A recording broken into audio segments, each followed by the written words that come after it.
Gonna sleep through it, I think. Paracetamol, water, snooze, and a West Wing box set. Oh, where are you in West Wing? Because you're like... Was it 7 seasons? 7 or 8, wasn't it? I actually set myself the task of like watching it all the way through before Trump got impeached. But you're on 3. So, Zoe been kidnapped yet? Hey, noob, how are we?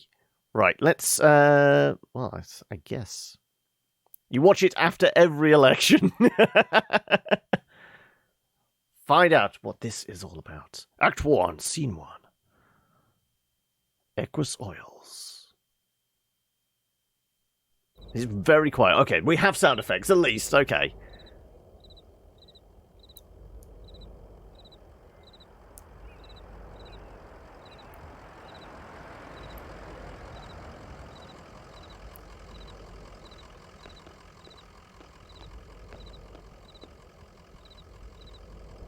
There's a dog and a truck. Right, I mean, let me just have a look. Can we boost this anymore? There wasn't any sliders. Let me see. Well, this is maxed out on there. Okay. Oh, why have you put the window down there? Excuse me. There you go. Right. Saw the Discord message, thought I'd come in and share my commiserations. I'm not the Messiah. I am just a very naughty boy. We'll catch up with the stream and everybody later. No worries, Sock. You go and make yourself feel better. But till then, take it easy. You just up and went to bed after last night's breakdown. What broke down? Sorry, noob. What happened? Right. An old hound in a straw hat. Both have seen better days. A moving truck rumbles softly to itself. Painted on its side are the words, Lissette's Antiques, Furniture, Glassware, Curiosities. Hey, Ithalius! How are we today? Hopefully you're not full of, like, misery and maladies. Because, I mean, I know Sock's feeling ill. Yesterday, Silver was virally infected. I mean... Noob, when I mentioned the family and streaming, I had a bit of a breakdown following the rant and felt like I really wanted to break something. Oh God, no! Are you in like a better place today? Shall we say?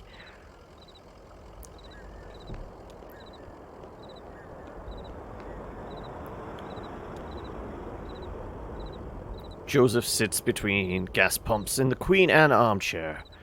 His hair is grey and his glasses are darkened. You're calmer, if that means anything. I mean, it's a start. You just woke up, did you, Ithalius? Well, hopefully we'll ease you into the day with whatever awaits us on Kentucky Route Zero. Damn. Did you hear that, Rick? Truck full of bottles. I don't know. Beer bottles? Whiskey? Lost a tire or something. I spilled booze and glass all over the interstate.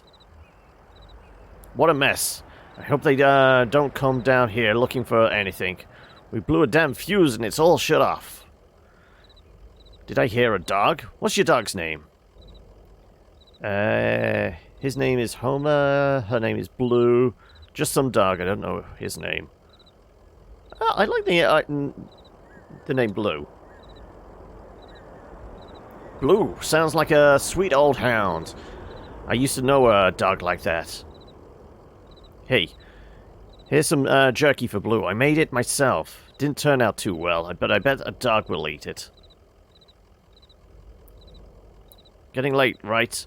I can feel the sun on my neck. I bet it's just a few feet above the horizon. I've been driving all evening, looking for 5 Dogwood Drive. I've got a delivery to make on Dogwood, but I'd rather watch the sunset. I feel like we've been driving all day, all evening. Hey, I understand. You have got to do the job you're paid to do. Maybe get some rest somewhere in there. Maybe have a drink, then back at it. There's a dignity in that rhythm. So where is Dogwood Drive? How long have you been working here? What's your rhythm like? Speaking of Kentucky, I hope when I post it in Off Topic, will take my mind off things when you get lunch tomorrow. Oh, okay. Is it something to do with the Colonel, by any chance? What's your rhythm? Oh, I just like to listen to the TV. I used to do a lot of poetry on the computer, but I don't have the ear for it lately. Listen, you and Blue would have been driving up and down 65 all night.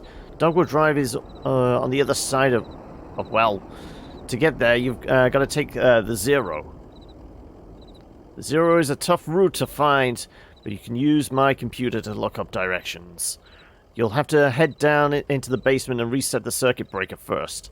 I'll be happy to have those whining lights back up anyway. It's too damn quiet out here. The basement door is back there in the office. Appreciate your help, friend. Oh, and here, take this lamp. It gets dark.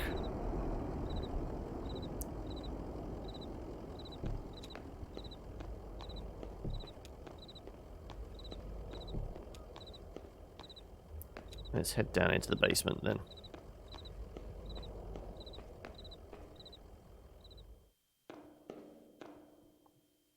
I feel like this is going to be pretty atmospheric. I'll take a look on the break. So this toggle the light on and off. No. I have no idea why that brought up Streamlabs. Yeah, that just toggles it on and off. That was weird.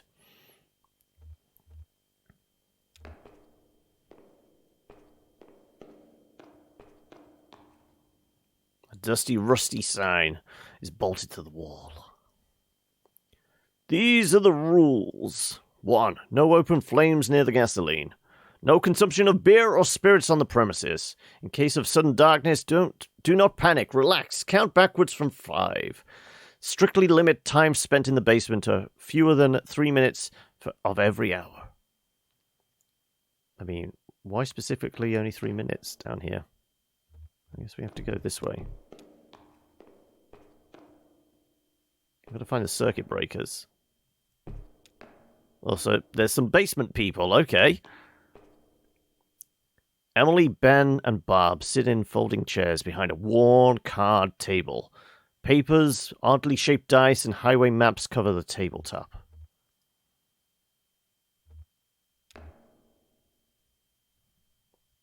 Conway clears his throat. Have all of you seen a breaker box down here? Oh, sorry, didn't know there was anyone down here. Did you hear something? Oh no, so that's Emily. Emily has like a very Yorkshire accent, a male Yorkshire accent for some reason, no. No. Sorry, I was looking at the rules again. It gets easier as you go. Look, you said you rolled a 5, right? That means you get to pick up your marker and move it anywhere on the map. So it's just, it's your turn now, right? Oh, yeah, I guess so. Where'd you put that 20-sided die? I don't see it. Did you drop it? It should be easy enough to find. It glows in the dark. So I guess I'm supposed to look for their dice.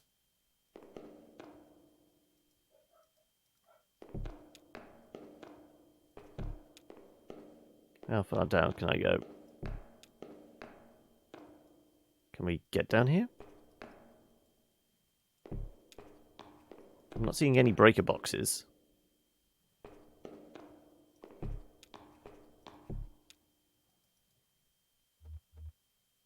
Can I talk any more to them?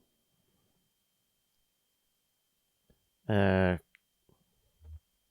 just need to get by you for a moment. Did you lose something? I think it rolled down off there to the left there, but I don't see it. Well, I'm not going looking for it. It's too dark down there. Why don't you go and get it? I'll just study the rules here. Okay, so it is, like, to the left somewhere. Isn't... They said it was, like, glowing in the dark. Am I supposed to, like, turn my lantern off to... Ah, there we go, yeah. Conway picks up a glowing 20-sided die and inspects it. The number 5 is facing up. It's just a small piece of plastic, but it has a reassuring, almost comforting weight. He places the object in his jacket pocket.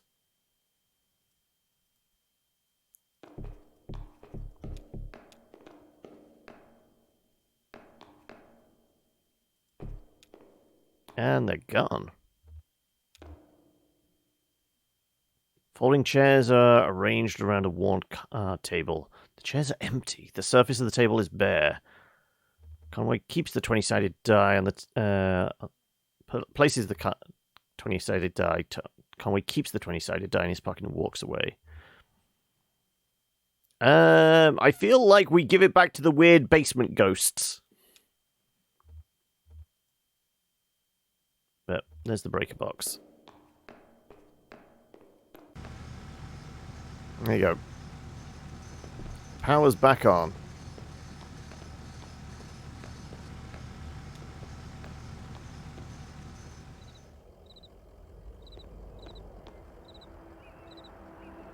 It's all lit up, right.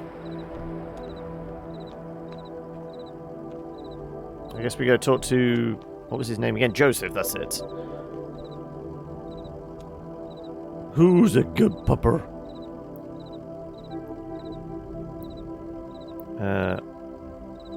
Same again. Okay, let's see what Joseph has to say.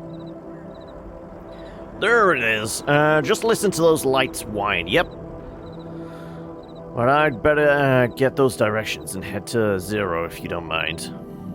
There were some people down in your basement playing some kind of game, but they're gone now. In the basement? Oh, I don't think so. Maybe that lamplight was playing tricks on you, huh? Well, strange things happen underground, especially in the dark. So, computers in the office. You're looking for Marquez? She knows her way around those roads. She'll get you to the 0. Password is, damn, I usually just feel it out. Muscle memory, you know. It's kind of long, kind of like a short poem, I think. One of those short poems that really sums it all up. You'll figure it out.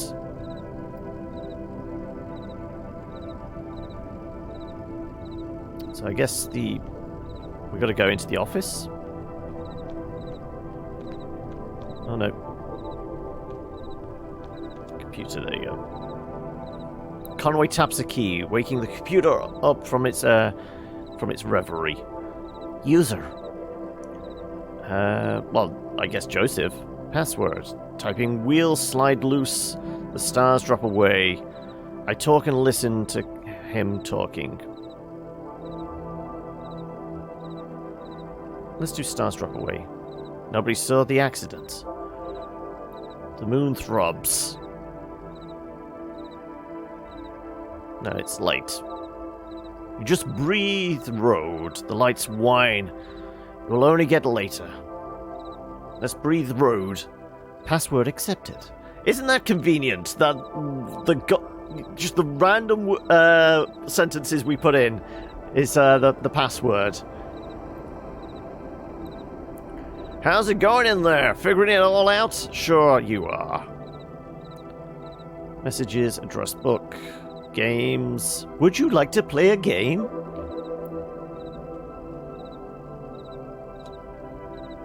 From one Donald at Hot MK Mail. I mean, I was going to say, is this where he's we getting his dating profiles? 2 messages from accounts.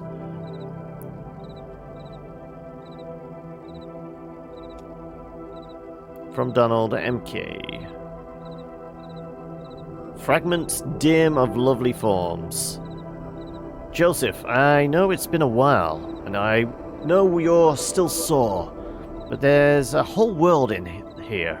We need your help to unmask it. Yes, the caves are cold and damp. We are old and lame. Never mind. I can't remember why I even started writing this. I miss those days in the lab with you and our dear Lula. Maybe you've found your own Xanadu. Well, so have I. Okay. Now, going on about the caves, I think, like, Kentucky Route Zero is supposed to be literally an underground road. And we've got to find a cave entrance to, like, get onto it.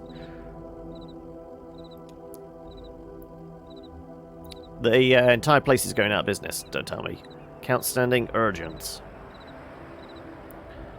Dear Aquos Oils, this is an urgent automated message that your account is overdue by more than 14 days. In response, we have switched you to our low reliability Dirty Power Plus plan. That dirty Power Plus. Consider making a payment immediately to obviate the need for us to switch you to Sustained Brownout Select. Sincerely, your friends at the Consolidated Power Company.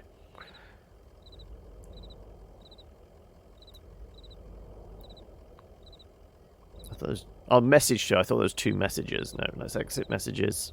Exit messages. Check the address book. So, who was it we were supposed to be looking for? There was a name. The 0. Dogwood Drive. Marquez. Yeah. Okay. I guess we're supposed to look for Marquez. Residence. 100 Makoda Lane.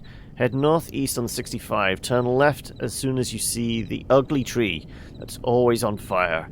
Look for the barn at the base of the mountain there. You can't miss it. Got it? Out there on a condo somewhere. Yeah, that's it. Hey, look. While you were down there, I loaded that old TV of mine into your truck. I borrowed that thing from Weaver Marquez a number of years ago. And now that the power is all weird over here, I can't pick up anything but static and public access anyway. Hey, Desmond! How are we? She was always more of a reader, but maybe she'd want it back at home. It's a nice TV. Well, we didn't get to play a game, did we?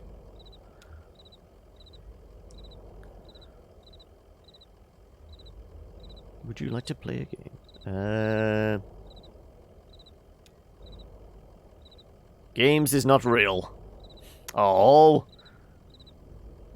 Well, okay, we don't get to play Thermonuclear War. Of course you should nominate yourself. I mean, if there's going to be a sex cult, you have to be the object of everyone's affection. Sun's gone down. You and Blue better get on that road if you're going to make your delivery. We can talk to the pupper. Conway scratches behind Blue's right ear. How's it going, Blue? What do you think of this place? It's odd. I never noticed it driving by. Seems like they're really on the rocks. Of course we'll give the puppy here's some jerky from the gas station attendant. Is this going to make the dog sick? Sure, I mean, it's a bit odd, isn't it, he? Reminds me a bit of your old man Ira. Do you miss that guy?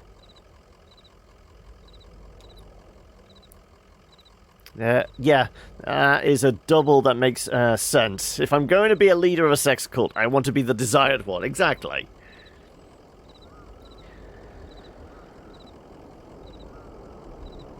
I guess we're getting back on the truck. Conway doesn't want to stay any longer. There's more to do here. Oh no, there isn't more to do here. We do want to go.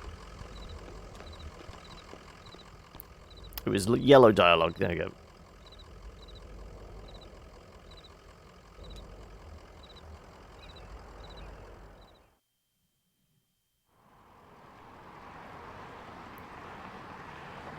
I think we're just supposed to carry on along. Oh, there's a wreck.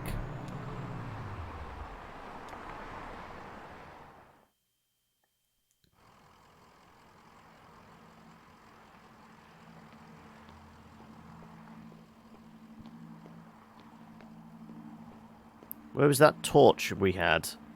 That would be really handy at this point.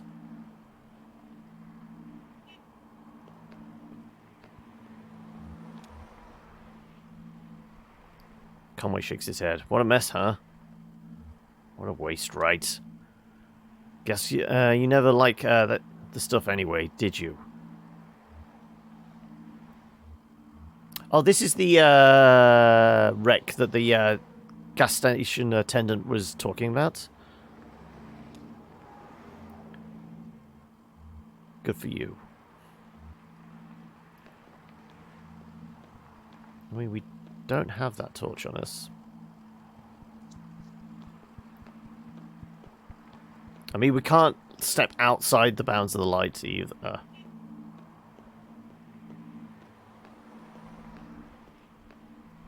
Yeah, okay, so that's as much as we can see. Conway doesn't seem to be in much of a hurry. We can't, like, double-click to run or anything.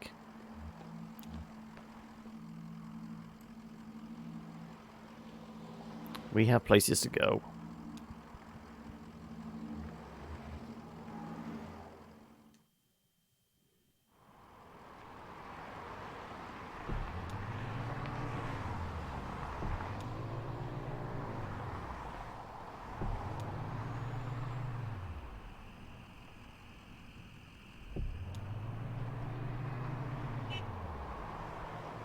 Okay, so we're supposed to be going further up the road.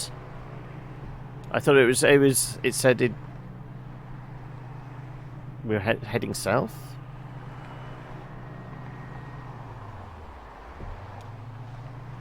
But we are looking for a turn and seeing a barn that was a tree that's always on fire. There you go, burning tree. That's the one we want.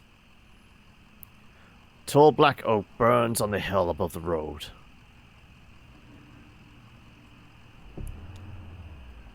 There you go.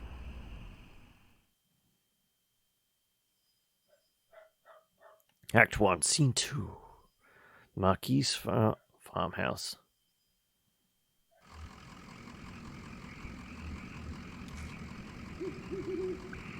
Pretty dark out here, huh? So I guess we just head up the path here. Farmhouse is up the hill a bit. Keep an eye on the truck, alright?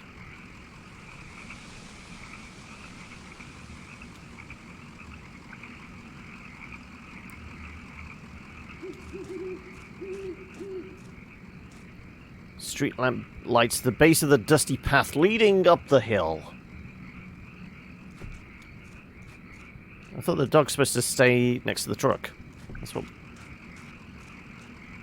What happened to the lamp we had? Graveyard? Family graveyard is set off to the side of the house. Headstones are inscribed with the surname of the unfortunate. Nowakowski, Padilla, Marquis.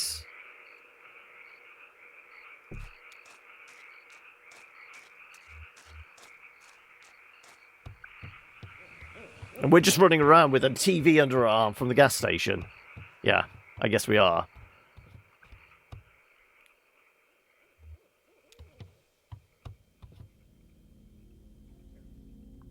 I was just thinking what a lovely house we have. Do you like it? Have you been here before? Did you happen to see an owl? Sure, it's a nice house. I've never been here before. I didn't see any owl. I know. I like the large beams that run across the ceiling. I like to sit in the house and think of the hills and bluffs surrounding us. I like a cradle. There used to be another house here, but we had it destroyed. We built this one.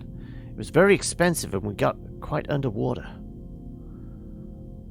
What do you do for work? Is it too difficult, or do you like it very much? I was once a mathematician. Are you looking for something in particular here? I drive deliveries for a small antique shop. I believe it's hard times for a small antique shop. It's hard times everywhere, even out here in our little farm. My parents stopped paying the bank a while back. I shouldn't even be here, but I just stayed. I have some notebooks. I'm only a little bored. I might prefer to watch TV occasionally. Actually, I have a TV here that I think belongs to you. Will you please set it up? Then I can explain to you how to get to where you're going. The Zero, I know. It's convenient that she just knows where we need to be. All I told her was we were a driver for an antiques company. Hey, Law. How are you doing today? On the scale, is today a good day or an inconvenient asshole of a day?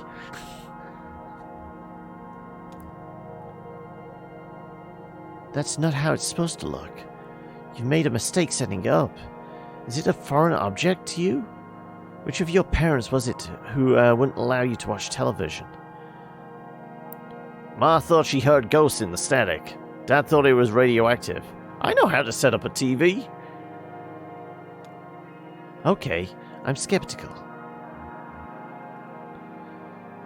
You have it all backwards. I'm not surprised, are you? Have you been paying attention? I don't think you have. It's time to start paying attention now, Conway. Look closely at the television. They're here!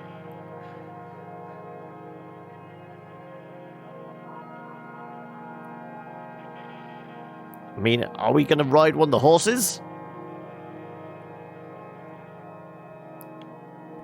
Hey, wake up! You spaced out for a minute there. The picture on the TV. What do you keep out in that barn?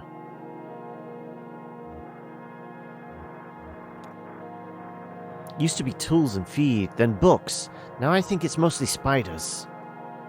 That TV is picking up the wrong signal. My cousin Shannon would know more about it. She fixes TVs for a living. Well, used to. I think the new models are giving her some trouble. So I really just need to get to the Zero. Your cousin? That's my father's brother's daughter, Shannon. We're about the same age. Well, we used to be. She's older now. Huh? How does that work? Has she been in suspended animation for a while? She has a workshop up north a ways, by the lake. Right where Pioneer and Wax Road meet. It's a big bait and tackle shop, and she fixes TVs in the back. Do you like fishing? Honestly, I'm not convinced you should bother with the Zero. I'd much rather you find my cousin and fix my TV, but I'll get you headed in the right way. So it's pretty easy. Get back on 65 heading north, and then take the first right after the artificial limb factory. Really. From there, you arrive at the Zero. Your arrival at the Zero is basically inevitable. Not great like usual. It's definitely leaning to inconvenient asshole of a day.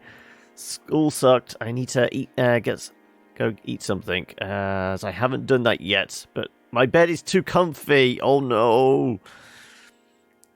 I mean, what you need is like a Wallace and Gromit little train set that like delivers food from the kitchen to your bed, don't you, or something? Nice to know you, Conway. Keep your eyes open, especially in the dark.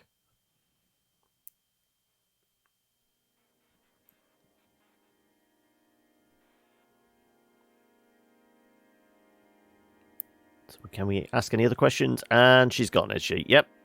What is it with all these people disappearing right in front of our eyes?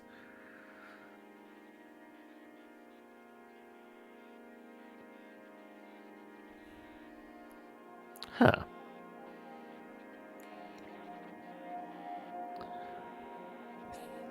You do.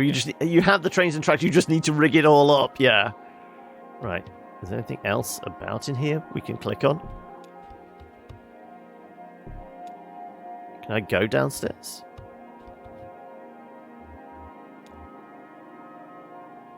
An abandoned spider web stretches across the bottom of the saucepan. The skillet is seasoned with dust. I mean, one thing that would explain why her cousin is older than her is if Weaver is actually dead. A disused wood-burning stove is set up in one ash-dusted corner of the room. It's cold to the touch.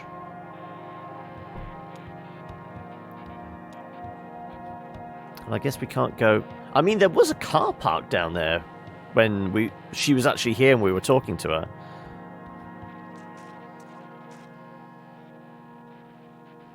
I don't suppose there's anything we can see or do. What's this story about? I think it's supposed to be very esoteric. A little bit kind of Twin Peaks. You know, all we are is we're a delivery driver and we're trying to get to a destination. But we're on like some weird backwards highway. And we need to find Kentucky Route Zero, which is like a shortcut. Or it's just like a mysterious road that actually is under the city, town, county, whatever it is. But, you know, we met some people in a basement that once we went and picked up their glow-in-the-dark dice, we came back and they were gone. We just spoken to this woman. After staring out the window, she's gone. Okay, now I'm hearing strange sounds. Oh, okay. The hillbillies are about.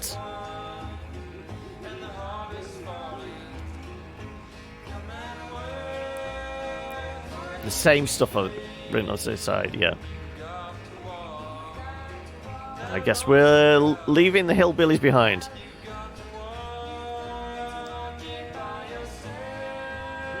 Because I don't think we can interact with these guys. Let's talk with the dog. There are some horses out there behind the house. I just met the strangest lady. She seemed pretty nice. She kind of creeped me out, Blue. Just had a weird energy. That's not her fault, I guess. Some folk are just like that. Definitely had a weird energy.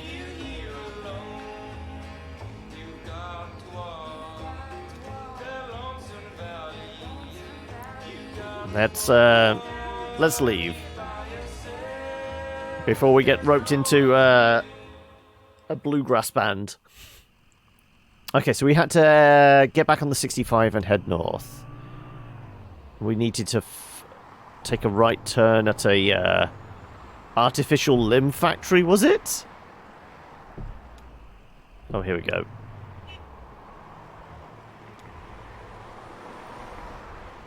Creek runs alongside the highway, then turns towards a dirty brick building.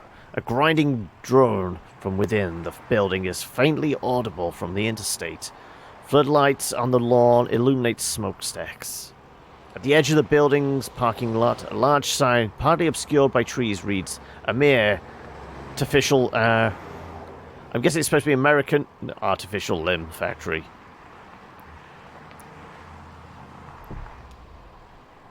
Well, I don't want to... There you go. I want to move... No, we had to turn right. Pretty sure it said turn right. On ramp.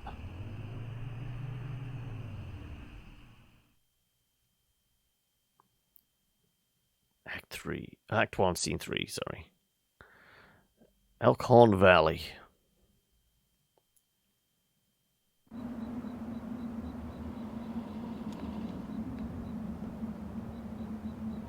Conway brushes some dirt off Blue's hat. How's it going, Blue? Huh. Not sure that lady was right about the on-ramp to the Zero being here. You got something on your hat. Been digging in Lysette's flowers again. Did you pick that up on the road? Don't you ever get tired of nosing around strange places? You like it out here, don't you? Picking up strange dirt on the road.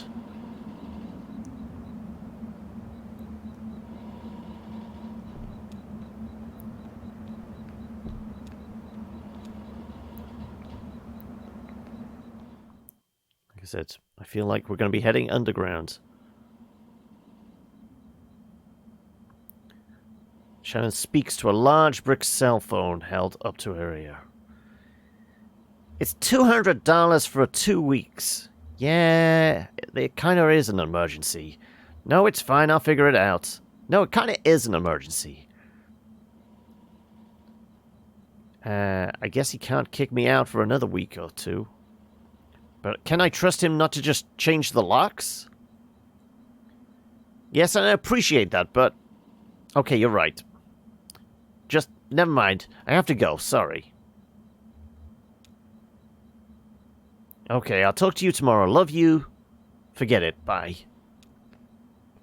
Shannon hangs up the phone and puts it away.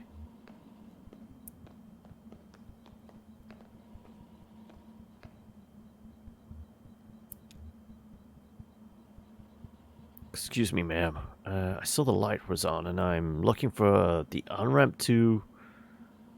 Are you here to kick me off the property? Do you believe in ghosts? No, I think she's... Oh, no, I guess you don't belong here either, do you? Do you work for the power company? The power company? Oh, no. I once worked for an electrician for a few weeks, but I sort of drifted on before I really learned anything. I get it, you're a drunk. Nah, I do a pretty good job now. I keep sober. I've got a gig. Here. Here's what it is. I drive deliveries for a shop called Lysette's Antiques, and I'm out trying to finish this job. You're making a delivery to the mine? Oh, no. Have a delivery for 5 Dogwood Drive, and I can't remember ever seeing that address before. Now, I heard I need to take a highway called the Zero. So I met this young lady named Weaver Marquez. She sent me this way, and so here I am. A common kind of place for an on-ramp. But that's what it's been like for... Sorry. What it's been like so far anyway with... Also, probably should actually drink some of this coffee before it goes stone cold.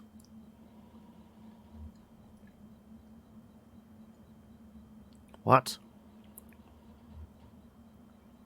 Weaver Marquez, do you know her? So, you saw her tonight. I know Weaver, she's my cousin. I'm Shannon Marquez. Oh, you're the one who fixes televisions. That's right. Did she tell you that, too? Of course she did. Weaver doesn't lie. One time, when we were younger, she told me my dad had been in a terrible car wreck. There was crushed metal everywhere. We'd been hearing it echo through the house for years, she said. I was very upset, crying, and then my dad walked in the door, just come back from a trip to the junkyard collecting scrap metal to finish in some wind chimes. I was angry, but she said it wasn't a joke. It wasn't a lie. At the time, I thought she meant it was a riddle or a puzzle. But Weaver's not a puzzle. She's a mystery.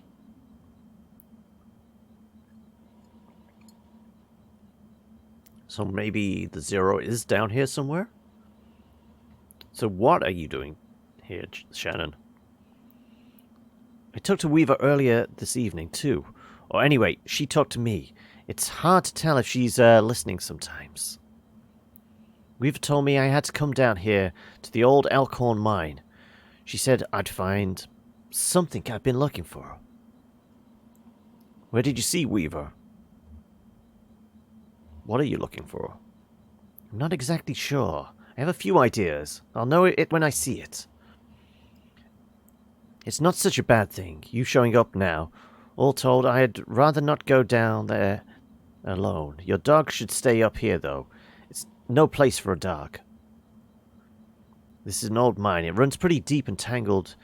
If we're going to go down into it, find your on-ramp and whatever else, we've got to keep our bearings. I don't want to get turned around. I got some gear here to measure conductivity, frequency, response, stuff like that. Maybe we can find a way to put a signal out ahead. Do some analysis and figure out what kind of topology we're up against. Topology? Okay. Topology. That's the science of continuous space, my friend. The way this twisting maze of passages fits together. We're basically going to be using sonar? Well, I guess it would be radar because we're not underwater. Also, should we tell Blue to stay? I guess we can't talk to Blue.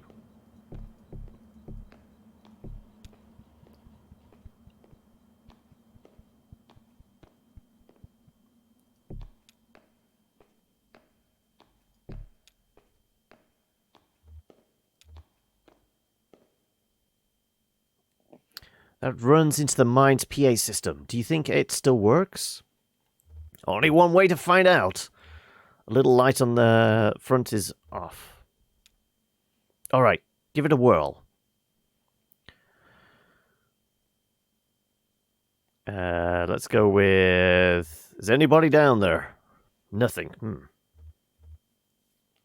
Oh, there's no power. Yeah, okay. Even when this old mine was up and running, it was tricky to keep stuff powered. You know, the miners used to have to pay just to run the fans and the lights.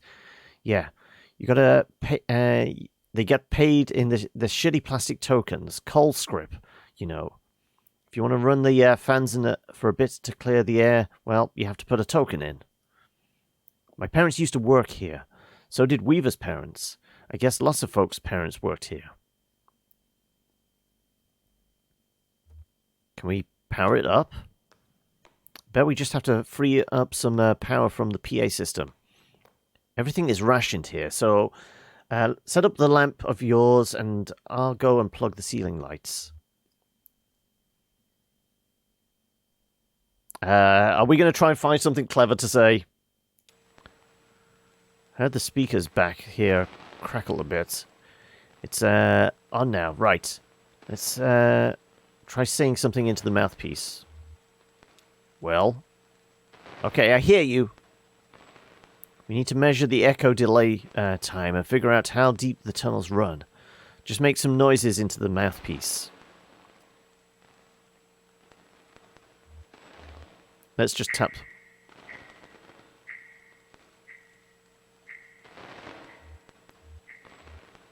Hum a deep tone.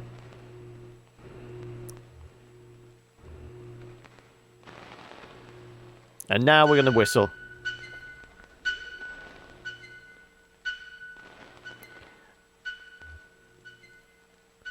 Damn, that's a long delay. These tunnels run deep. I bet some of them have ruptured or joined with a cave system. Alright. I set up my spectrum analyzer. Thank you! I was wondering if anyone was going to whistle for us. We can get a sense of how narrow the mine tunnels are. Don't be shy, just say anything that comes into your head. Tell me a story about something, or what did you have for breakfast today? Here's the story. I used to work doing roof repair. Let's go with a story. Weird sounds. My boss got a real big job out of Louisville.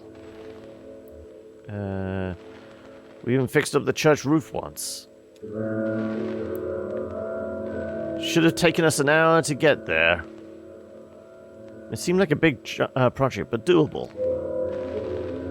But then a thunderstorm hit, and it was too late anywho. But it was too hungover. We ran late. Let's go with the thunderstorm.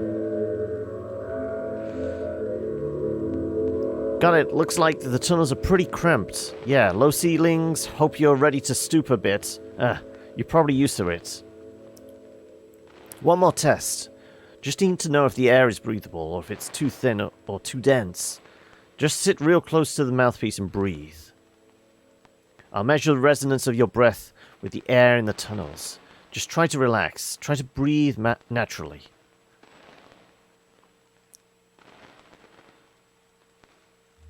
Let's think about the road. Oh, feedback! Feedback! Woo.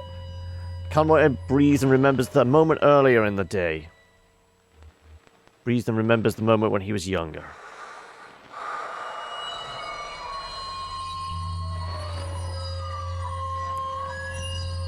Oh, you like spending an eternity keeping me from my souls? Getting some pretty strong readings here. I think we're in good shape, but keep it at it for a minute. Let's visualize a cold beverage. As a peal of feedback and loose rock engulfs him. Ooh, ooh!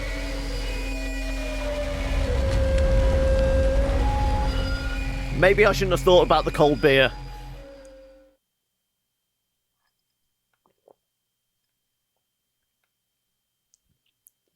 Act 1, Scene 4.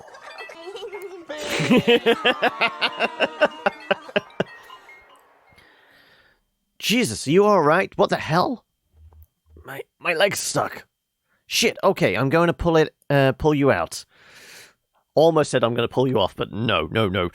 Not that kind of game. We have to get you out of here. There you go. Okay, are you hurt? Can you put any weight on your leg? It's fine. Just try to stand up. Careful. I'm right here.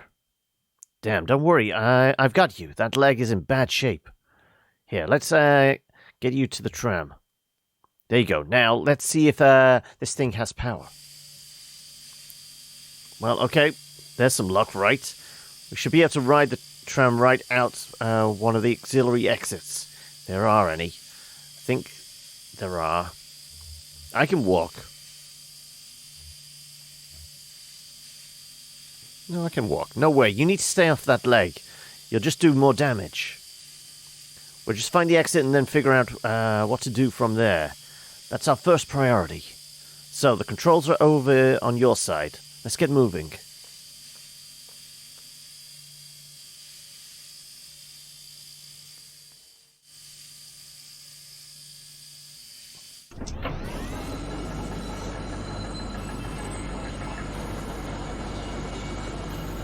Well, it's a noisy-ass tram, isn't it? How is the audio balance? Is it a little loud, or what? Does my mic need to come down? I am dipping into the red, I notice.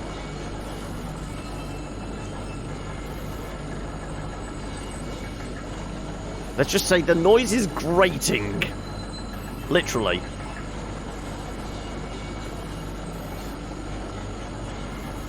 It's fine on your end. Okay, at least there's that. Oh, turntable?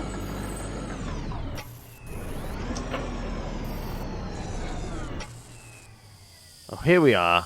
This may be hard to believe. It's hard for me to believe myself. This whole branch was underwater last I heard. Is it safe? Sounds good to your end as well, Ithalius. Good. Okay, that's two positives. I guess so. Looks like they finally drained it, or maybe it just drained off on its own. Water came in pretty fast, and lots of folks got trapped in the tunnels. I only heard parts of how it went from there. Sanitized for the bereaved. You know how these big companies are. There was gossip too. The trapped miners couldn't get the pumps going because the power was rationed. So they shut all the lights off. But even then, it wasn't enough. So I guess it was dark when they... Are you okay? Yeah, I'm fine. Doesn't matter now, look. This old turntable is still wired up. The controls are dead, but I can use my signal generators to switch tracks. The water hasn't damaged it too much. Or we can just keep heading down this tunnel. All this junk hanging up around the turntable is from the company store. Just junk, you know. The miners would buy it and use it to decorate the place, or as landmarks, I guess. Harder to know which way is which down here. It's all so dim and grey. Weird theory. What if these people are dead and this road is purgatory and the zero is the exit, which explains the weird shit? It's quite possible. It's plausible, but, I mean, that Weaver girl said that her cousin was older than her, so it certainly indicates that she's dead, but then again, she could have died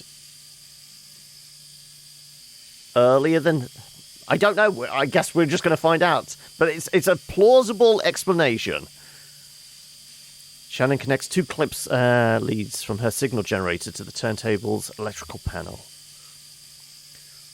We're on the track between Animal Bones and the rowboat, so... Pendulum and the casket, the bat feeder and the scarecrow, or disconnect. Pendulum and the casket definitely feels like something out like an Edgar Allan Poe novel. I'm actually going to disconnect and go further along this line.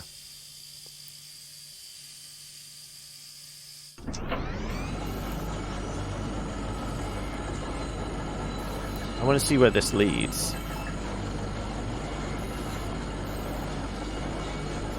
I mean, presumably we can always roll it back. I mean, if we're underground and we're going slightly upwards, that's normally a good sign about trying to find an exit.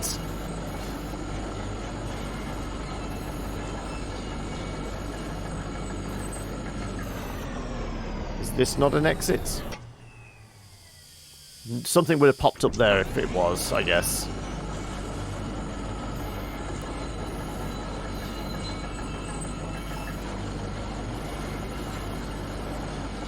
Exit, there you go, right.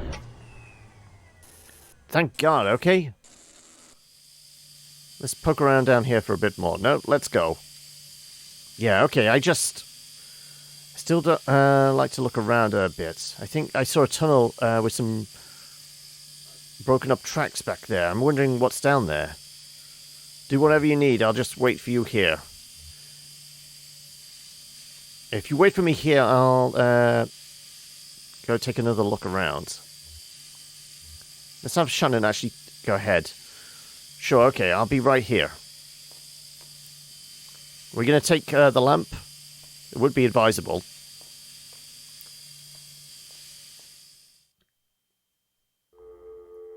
You're going to lurk whilst you make a Nutella mug cake. Go ahead, Law. Then make sure there's enough for everybody.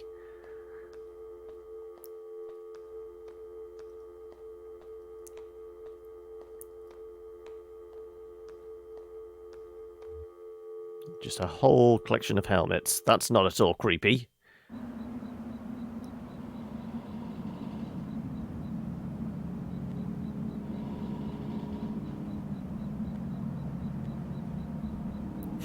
If that 2 for Athalius, I'll just have the 1, and then however many you need for yourself.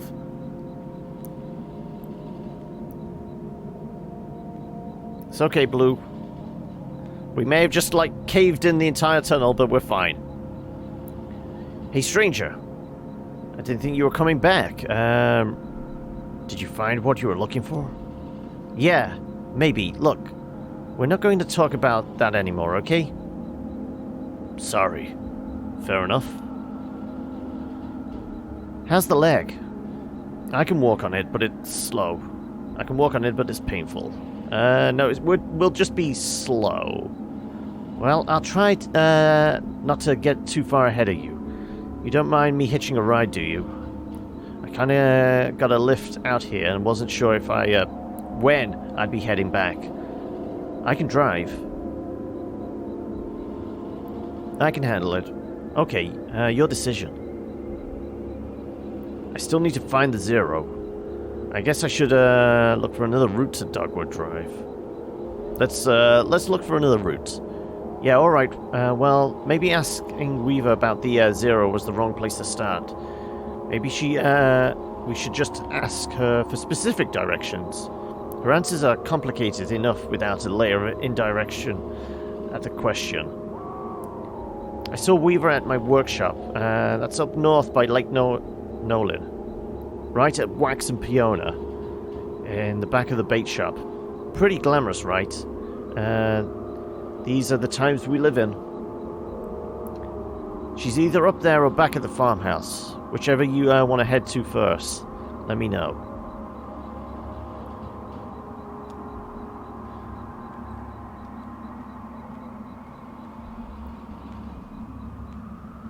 So I don't know what the symbol of 2 people was.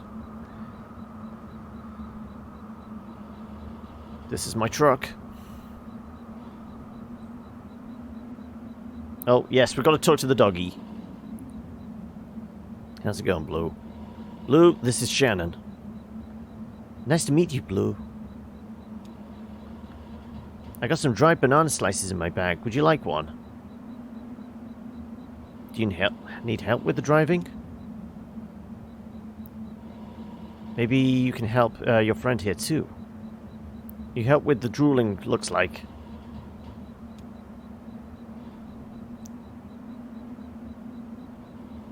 Okay. Let's get in the truck. Conway gets back in the truck. Yep. I don't think there is any reason to linger.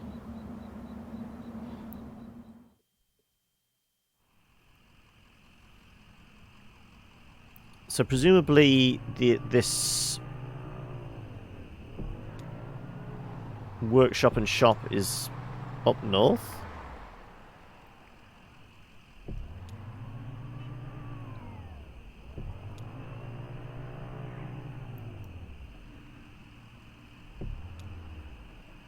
Do we know the road was Peona Road or something? Interstate 65, Frenchman's Knob. Bacon Creek. Oh, we've got to spend some time on Bacon Creek. Hammondsville Road.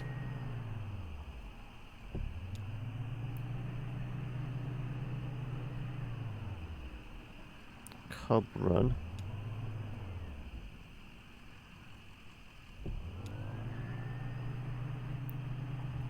There's a guitar player here. Okay. What is this game? This is a... It's an adventure game called Kentucky Route Zero, which, it's been released in chapters, but it's been released in chapters over, like, the span of about 5 or 6 years. And the last chapter comes out next Tuesday. And it's been on my list of ones to play for a while, but now it's practically released in its entirety. I feel like this would be a good, like, at least take up a couple of weeks on the channel in this, like, narrative slot. It's got a very kind of weird, almost Twin Peaksy type vibe to, like, this, like, small town America, weird shit happening. No, sorry, the cooldown on Snorgy is about 5 minutes now, so you can't freak me out as often. Already beat you to it. Young man in a grey-stained clothes sits on the side of the road. He's playing a worn guitar. To his left is a blue mug, and to his right a weathered dog. We're gonna pet the pupper. The dog closes its eyes and pretends to be asleep. If you can't be creepy hugging, it's got to be a creepy lurk, has it? But anyway, how are you doing today, Vald? Do you have any ice cream today? Because Law's just disappeared off to make a Nutella cake. Oh, it had a rough start, did it? Ooh. Is it just masses of server issues? You've been better. Oh no, okay. So is the ice cream required as a medicinal salve for your ailments? Young man strums absently on the guitar, hums tunelessly, and occasionally mumbles a word. Sure, let's put $1 in the cup. The man stops playing, pulls the wet dollar out of his whiskey and hands it back to Conway. Okay. They got DDoS right away. Ooh, that's bad. Right.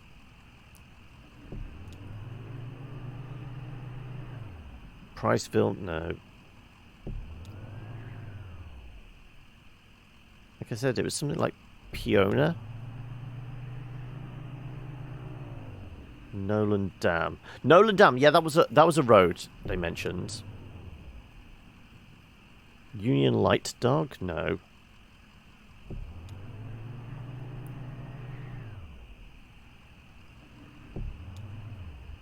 Ah, here's the bait shop. There you go. Conway and Shannon pull into the bait shop parking lot. Vaulted above the road is a thin steel bar. A handwritten sign reads, "Live bait, minnows small and also large for strippers. Nightcrawlers, chips and beer." A green flyer hangs loosely from a bit of masking tape at eye level. To the shop's right, a dirt parking lot sprawls unevenly into the grass and then eventually trees. The bait shop is closed. Let's head into the shop. Walls are lined with cheap metal shelves, loaded with precariously with vacuum tubes, awkward-shaped metal casing, and coffee cans full of electronic components. Shannon leads Conway to the back room, where a few TV sets in various states of disassembly are set up on a rough wooden table. She flips the switch on the power strip, and they're all plugged into, and the TV sets tremble to life. Let's ask about Weaver. On the other hand, 50,000 influx on the first day of an indie team is quite an accomplishment. Yeah, I mean, it's because... I mean, I was vaguely aware about the game prior to release, but I think I'd probably seen it was very Pokemon-like, and that's why I kind of discounted it. I go, okay, it's not my cup of tea, so... yeah. But yes, a lot of people are definitely jumping on board. I don't know whether it's because it scratches that itch for people whilst they're in between Pokemon games, or it's the fact that it's on a different platform. It's something familiar but new. That kind of idea. Shannon points to a small security monitor on the table. The image on the screen is just black, but it seems to be fading slowly, almost imperceptibly between different shades of black. Shannon tweaks a few knobs on the side of the monitor, but the picture doesn't change. Let's stare at the monitor. The screen is cavernous black. It hums and swells at the pace of the tide. Conway loses track of the workshop's walls. They could be inches away or miles. He's adrift on the black water, traveling swiftly towards a rocky shore. There should be a lighthouse, or a buoy. Sorry, I'm doing the American accent, so buoy. By these rocks. It's too hard. It's too dangerous. Shannon switches off the power strip. Weaver is not here. We do have this little map. Ah, so we can fast travel. Let's fast travel from Equus. Oh, no, it's a description. Head northeast 65, turn left as soon as you see the ugly tree. Okay, so no, we've got description notes. Okay, well, let's just head back to 65. Different platform, more challenging and not as lazy as Game Freak these days. So how much time would you say you've spent with games like Pokemon and its ilk? Hokey. What's the thing that's like pulling you in specifically?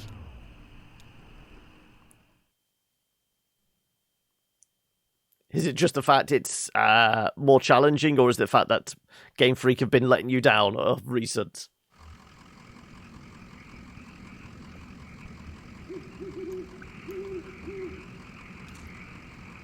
You stay here, Blue. You're getting the ice cream. I figured it was going to happen soon enough. Oh, ouch! Me leg. We did have an entire cave in on it, so of course I'm going to be hobbling everywhere.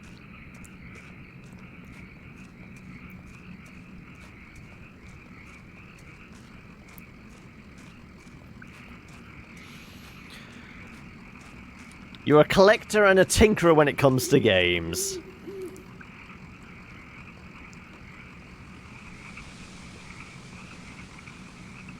Oh, is she going to help us? There you go, yeah.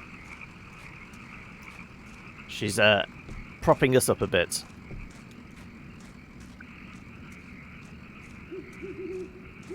Now, the question is there going to be a car in the garage now?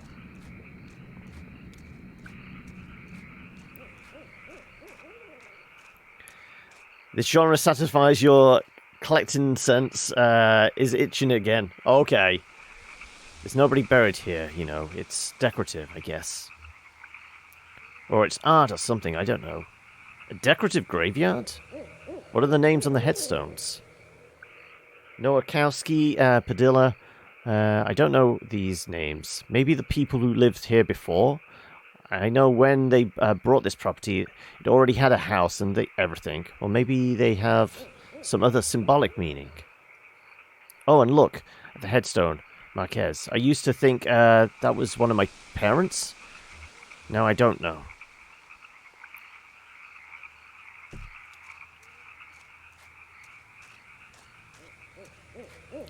So with the DDoS and like the server issues and things like that, how much time have you guys managed to spend in it so far? The moment you say that, I see Hokey is playing Temtem pop up on my screen. Well, presumably you're trying to log in.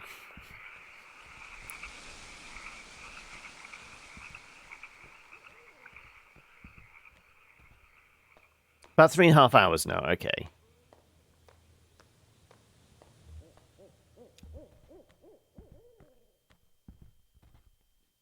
You can play just fine now, okay. So this is where she was. Yeah, makes sense. This is where Weaver and her parents lived. They took out a bunch of loans, you know, and had this place built. Do you have any debts? Never really had any collateral. I owe some people some apologies. I feel like that's us. Well, you're lucky that's all you owe. My parents were like that until the company store found a way to get to them. And for my dad, it was just tokens to run the fans and air purifiers. For my mom, it was canaries. Two solutions to the same problem. But they sure sounded different. Weaver had debt too. A lot of it. All tuition. How did she pay it off? She was a mathematician or something. Yeah, she studied some esoteric stuff about... something about using math to translate between Spanish and English. I think eventually Weaver put those math skills to work on all the red numbers in the family checkbook and got a clear sense of just how hopeless their situation was. So she left. I guess she just drove away in the middle of the night. They woke up in the morning, the car was gone, never came back. Until tonight. Not even close to the first dojo? Oh, okay. So the grind is already begun. 3.5 hours, and it's just like, okay, need to get to like the first stage. So someone else told me to come in here and talk to her. She seemed really focused on that old TV. Were you happy to see her? I don't know. It was so sudden, and it wasn't like a reunion. She just appeared, and she... Oh, that's not something you see every day. That old TV right there, well, that's a damned antique for you. I had a model like that in the shop once, but I had to sell it off to make rent. Most painful decision I ever made. Say, do you mind if I open it up? Looks like the dials are all corroded. The screen is leaking a bit, light a bit. Come on. I bet Lisette would never forgive you for letting a specimen like that fall into disrepair.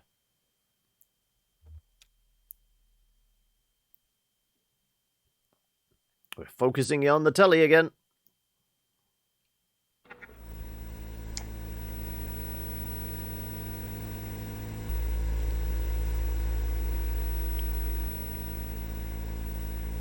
Oh yeah, these tubes are all messed up. Looks like they've been in a swamp or a cave or something. There's moss growing on this one. That's okay, I've got a few spares in my bag here. Here, I pulled this one out of an old computer monitor. Just needs to be recalibrated a bit. Okay, that's order. Should be seeing something now. Are you seeing anything? Hey, that looks dangerous. What are you doing there? A little bit to the left. What are you doing there? Damn, okay, here. I think the contacts are dirty. Now, don't go telling my customers I cleaned off old vacuum tubes with spit. There. Just gotta turn it north, south, And...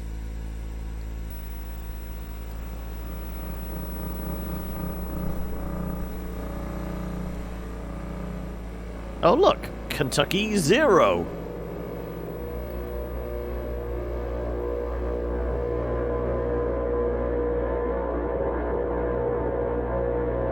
Well, I think we found our on-ramp. The weird, dissonant, screeching, rumbling does sound like something like the composer of the Doom soundtrack would be using in the background.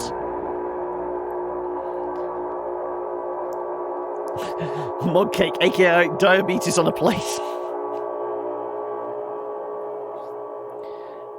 Is it tasty, though? That's all you need it to be. Well, I presume that's Act 1. Yep, complete.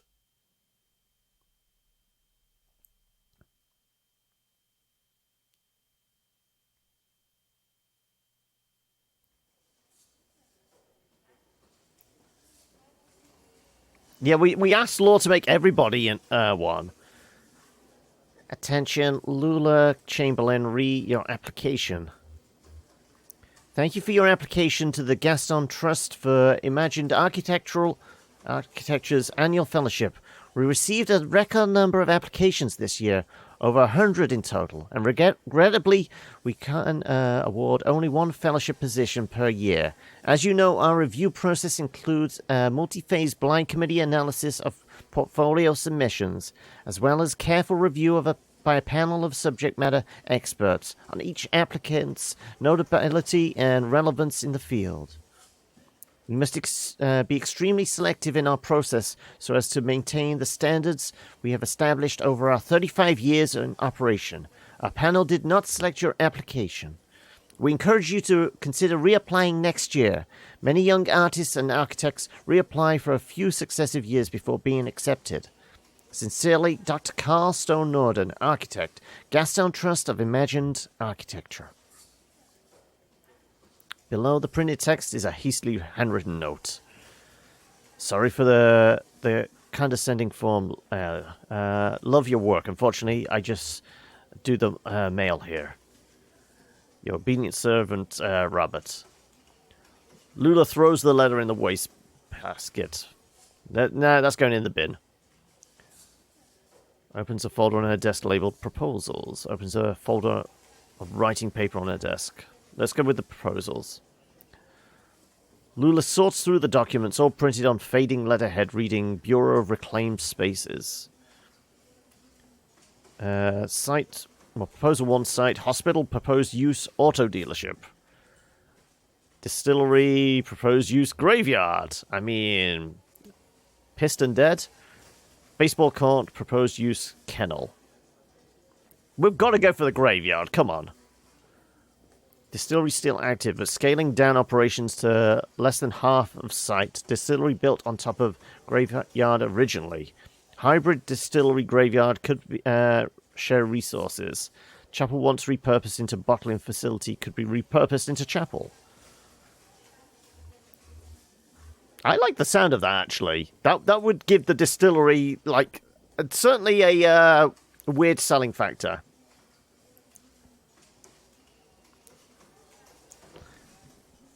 Suddenly you get to fight against 18 Temtem. The norm around here is about 8 to 9. Okay, so do you think they've, like, dropped a patch to, like, tweak that specific area?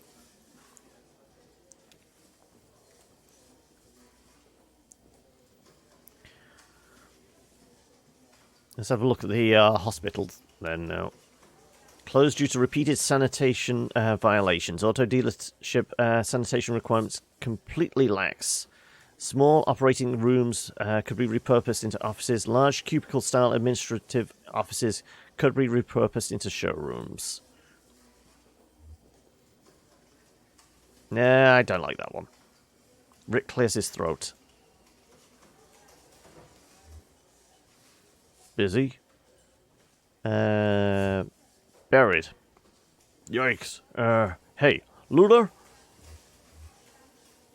Did you get my note about the office party? I'm going stag. About the proposals, I've just finished them. Oh, great. Oh, okay. I'll tell Diane. I think she was waiting on... I don't know. No, just a troll trainer. Had 2 other ones before. They just having a single Temtem, but it's being quite strong. Okay. So, how did your application go? I was in the mailroom and I saw you got a letter back. Sorry, I don't mean to pry. I just saw. It's fine, Rick. I'm not going anywhere. How's your goldfish?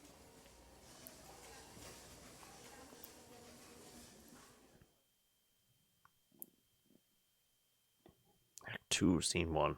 So, are we, like, flashing back to where the, Kentucky Route Zero is repurposed out of some mine shafts?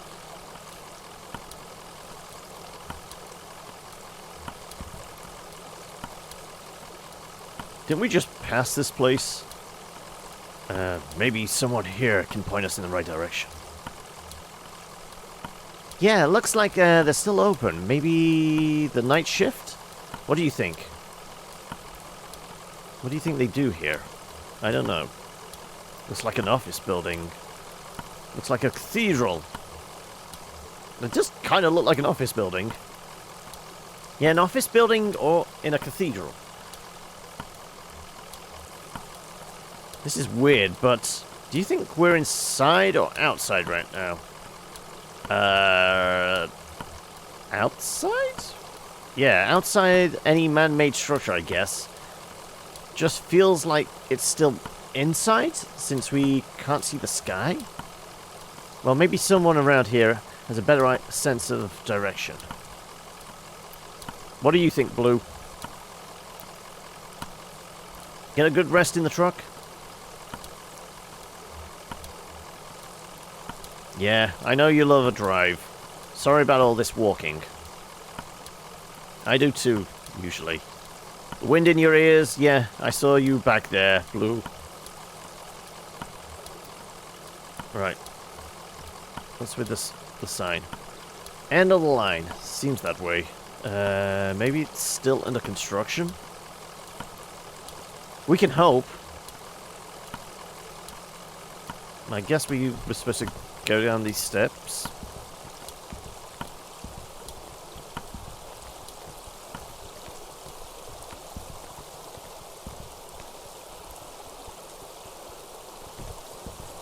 That does look like a fishing pole or something. The cake was gone too soon! Oh no! It's just an excuse to make more, surely.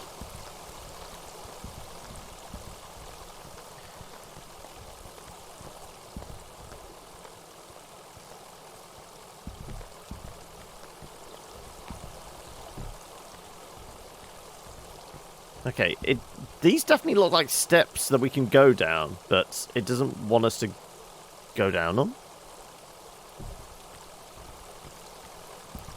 There's definitely a bait box or a toolbox or something here.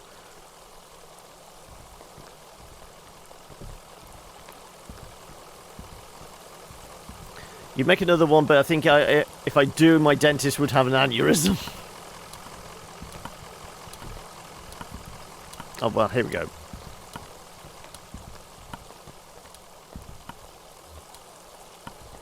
Ding! Service. That's a creepy dog, yes. But with a very fashionable straw hat on.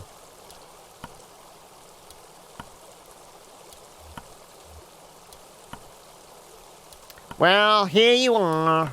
Better late than never, I guess. Just unload the whiskey over there by the elevator. I'll figure something out. We're actually a bit lost, ma'am.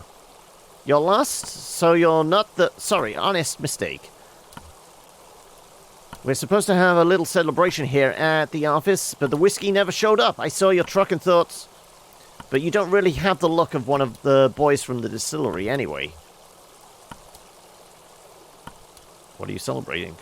What do the boys from the distillery look like? What is this place? Well, it's clear you're new to this territory. I expect you just mean to be passing through? I'm looking for Dogwood Drive. Do you know where that is? Dogwood? Nope. Nope, it's cute. All dogs are cute in some way, shape, or form. Didn't say it was cute, I said it was creepy. Things can be cute and creepy at the same time? Yes.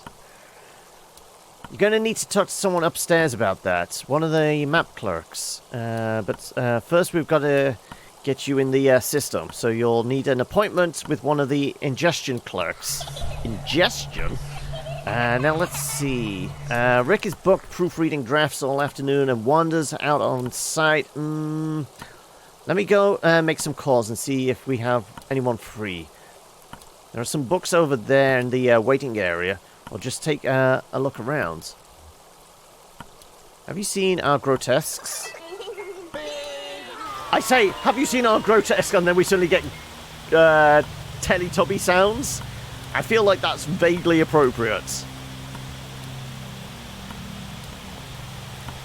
And their grotesques are basically old TVs. Television is playing a cartoon about a bird. The cartoon bird collects pieces of its nest, a scarf, a plastic shopping bag, a bit of a young girl's hair. The nest is warm and precariously fragile.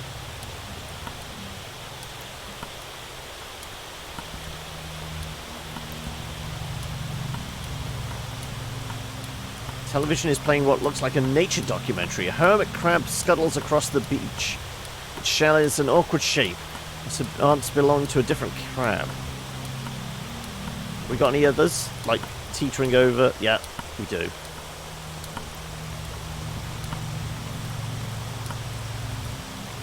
You've procrastinated enough and the weather has cleared. Ice cream awaits, does it? Well, as long as you supply us with enough as well.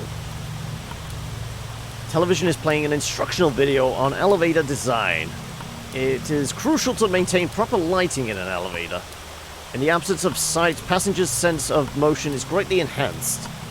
And passengers should never feel as though they are physically ascending or descending. The elevator should create the illusion that the building is flat. This is the mark of a successful elevator design.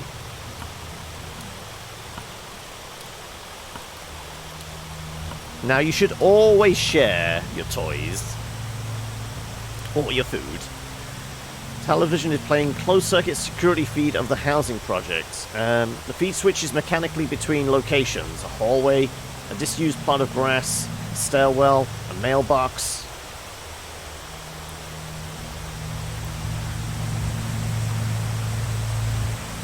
Television is playing a silent video of an empty theater.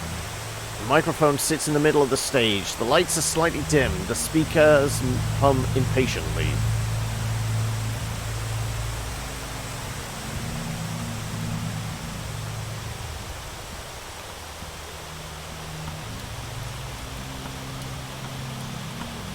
I would imagine ice cream goes well with a Nutella cake.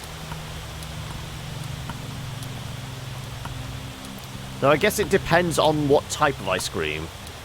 It's all about the complementary flavors, isn't it? Oh good, I thought you'd left. People can be so impatient, you never know. Well, I have you meeting with Lula Chamberlain.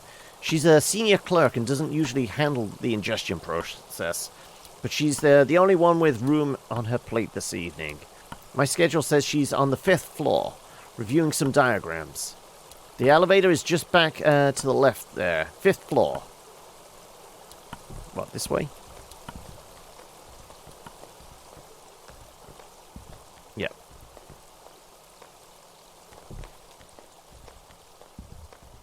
So she did say something about some books. 3 books are piled on the table. A service manual for a sewage pump, some architectural plans for a bungalow, and a slim collection of Japanese death haiku. An envelope is protruding from the bottom of the stack. Envelope reads, Bureau of Secret Tourism. It contains several small handwritten brochures of ritualistic directions to bizarre locations. Do we get to read those locations? No, I guess not.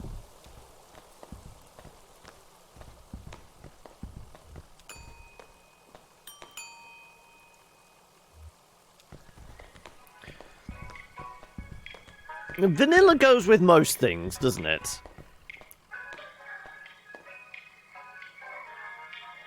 She's on the 5th floor, right? Conway scans the column of elevator buttons. 5th floor, diagrams and drafts.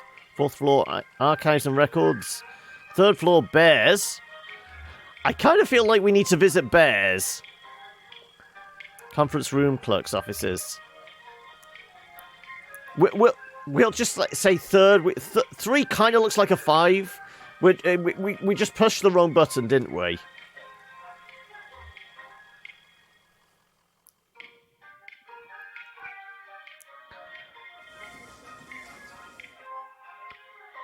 Yeah, it's just a room full of bears.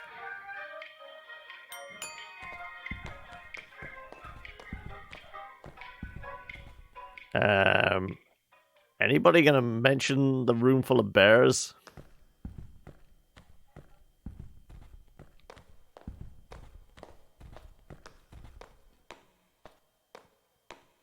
Nothing.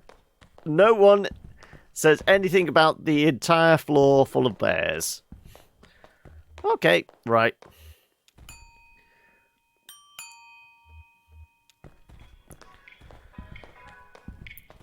Unless you want to go full chocolate and have triple chocolate ice cream then. I always find like a coffee or a mint goes well with chocolate. She's on the 5th floor, right? Yeah.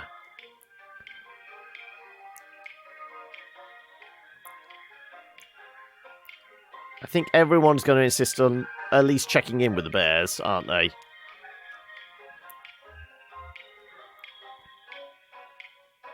But I feel like the bears should have more space than that. They definitely deserve it.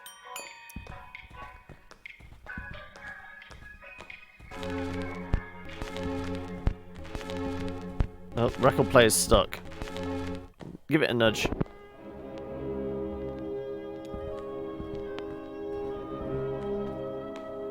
Greg is hard at work examining some diagrams, measuring angles with a plastic protractor and occasionally scribbling numbers in a side leather notebook. Can I help you? Don't answer that. We're looking for an ingestion clerk? Are you Lula Chamberlain? No.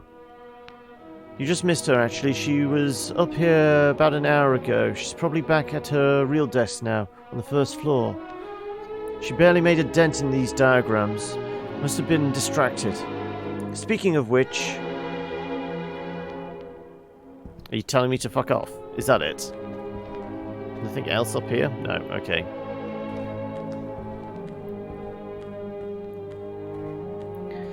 Rule 1. Do not, under any circumstances, mention the bears.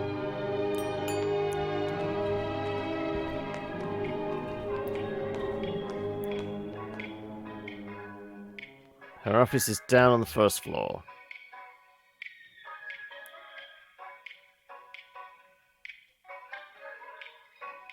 Do we get to, you know, bounce around and eventually go back to the bears?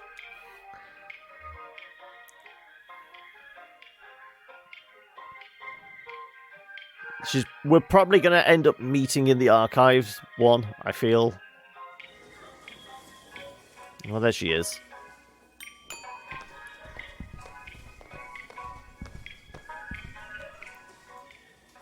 Hello? Are you lost? Very much so, yes. We're looking for Lula Chamberlain. Oh no, she's much too busy. Let's get some of our junior clerks to sort your paperwork first. So we don't waste any of Miss Chamberlain's time. It's a perfectly straightforward process. First, you'll need to get a case number assigned, talk to Clark Metstein about that. She's just over there at the end of the room. Happy to help.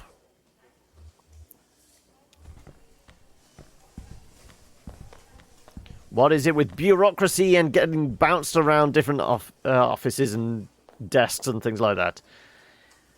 Hi, how are you? Fine, thanks. I just need your ingestion card and a list of your last 5 permanent addresses. Ingestion? Let's just skip it. Which one of you is Lula Chamberlain? Oh, sure. That's her in the cardigan.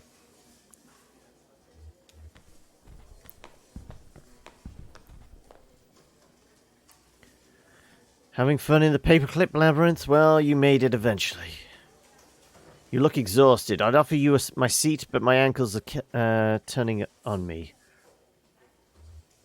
I'm fine.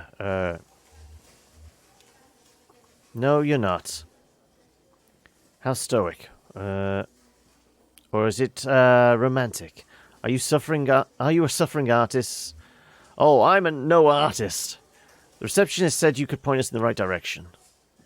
This concrete bunker of an office is just a waypoint for you, I'm sure. Where is it you're trying to go? Looking for Dogwood Drive. Dogwood Drive. That's funny. Do you know I used to live on a Dogwood Drive? This was years ago. A grimy old house, basement full of insects, antique full of birds. Had a few roommates. We all worked at the university. Had a dog. I drank whiskey and beer and made sculptures. But that dogwood was a surface road. With a name like that, it would have to be. What are you doing on the Zero? A gas station attendant told us we need to take the Zero to get there. Gas station attendant, I see. Friendly blind man about my age, hangs out with an old cat, likes to pretend he's a poet. His name is Joseph. Do you know him? Joseph and I used to work together. We lived together. We were friends. But that was a long time ago. We haven't spoken in years. Do you know why he's pointed you this way? It's because he's still in love with me, of course. And now he's implicated you. Quite inconsiderately in your condition. It's appalling. Yeah, why don't we get the bear hugs? I feel like we should visit floor 3 again and see if we can get some bear hugs. So I'm very sorry for wasting your time, but I'm afraid you've been misled. Excuse me. But where's the Dogwood Drive you lived on? Maybe it's the same one. No, Shannon, get over yourself. Lula pauses, taken aback. Well, I guess that's fair. All right, maybe I can help you. For Joseph. The Dogwood Drive I lived on is now called Pale Dogwood Drive. They renamed it all the streets, you see. Too many streets with the same names. It was never a problem before, but now we have these databases, and it's all too confusing for the computer. The computer has no sense of ambiguity, so it proclaims an error. Name collisions, they call it. So my Dogwood Drive is Pale Dogwood Drive, and another might be Large Leaf Dogwood Drive, or Himalayan Flowering Dogwood Drive, and so on. But one of them is still just Dogwood Drive, so we might hope. It's really a matter of consulting records, of which we have an abundance here. Do you have a record of those streets? I expect we must. They'll be up in the archives and records, 4th floor. I told you we were going to end up there, didn't I? It'll be filed under 0 for... O for Odin's or Odinines. Probably, or G for generic. Or maybe S for specific, depending on which part of the street name is changed. Really? Well, I guess we've got to go back up to 4.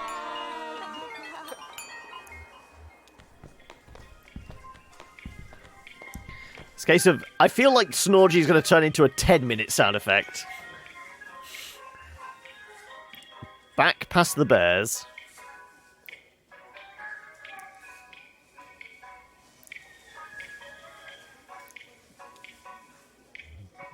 No one is really going...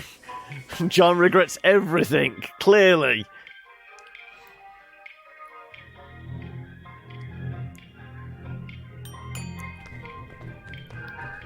Okay, presumably we go to the desk.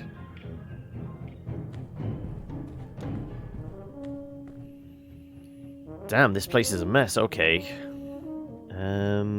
Take a look up through that logbook, I guess. Maybe there's some kind of system to all these boxes. I'll just start digging. The small logbook has a smart leather cover. A few notes are scribbled on the inside covers. Most pages are just lists of titles, names, and dates.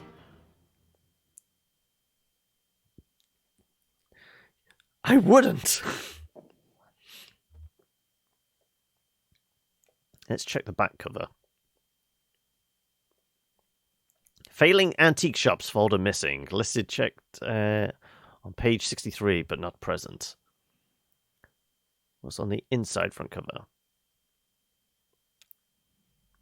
Document staff, please do not transfer any more records from the storage unit until we get a new file cabinet.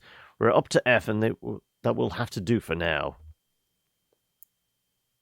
So, what were the things? O, G, and S. So, we can't do any of those.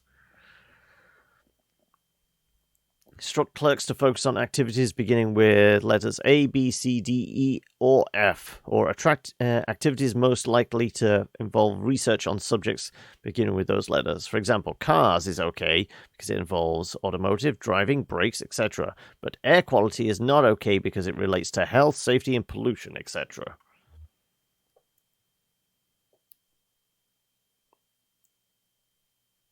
Okay, what's on page 1?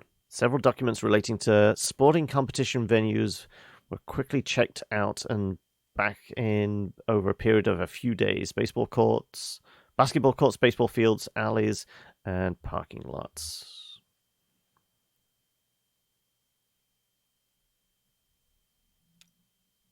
A single set of documents relating to coal mining operations was checked out and back in by several different people within a few hours. This is for the antiques. Failing antique shops, Monday 3 p.m. Signee Ed Bohm. Don't tell me they're going to be on floor 2. Nothing. Me neither. Half of these boxes aren't even labeled. The rest are all from the first few letters of the alphabet. We couldn't find anything with an O or a G or an S. Maybe that clerk knows somewhere else we can look.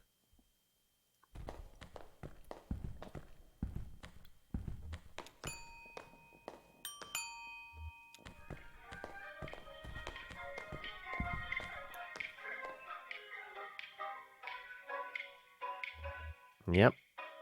Here we go again. Do, do, do, do, do. What is it about elevator music, eh?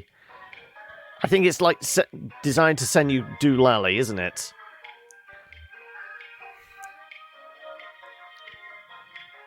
No one mentioned the bears.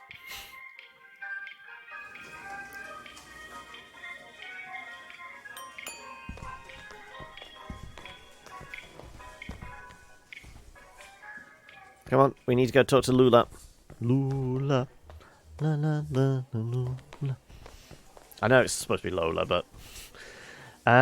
nothing. That's unfortunate. Well, they may still be in transit. You see, we've only moved into this new venue somewhat recently. It's all a bit in progress. This was a cathedral not so long ago. Can you believe it? And then the Bureau reclaimed it. The old congregation has been directed to one of our storage facilities for their activity. That's where you'll find the street name records, I expect. At the church. Mary Ann at reception can give you directions. Just come back here when you have the files, and we'll begin the necessary paperwork to have the information analyzed. Oh, and while you're out on the road, you might want to stop and see Dr. Truman about your leg. He's a specialist regarding ailments of the joints and limbs. I know he works at night. His home office is in a small neighborhood at the east edge of the bowling green. I saw that little lurk from the corner of my eyes, Fears. How are you? Here's his card. Do stop and see him. That leg is a miserable sight. Take care of each other.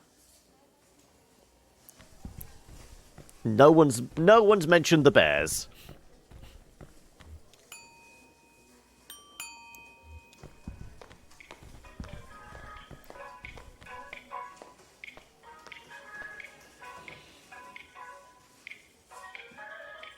Come on. I guess we're... Well, we need to go back to reception, don't we? To get the appropriate directions to the storage facility then now. But this is like typical bureaucracy. We're being bounced around different people.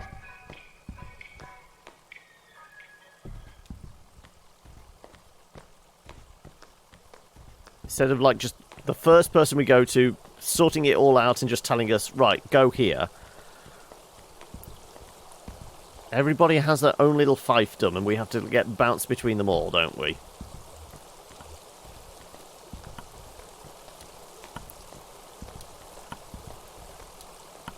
Get what you need. Lula said you could direct us to the church.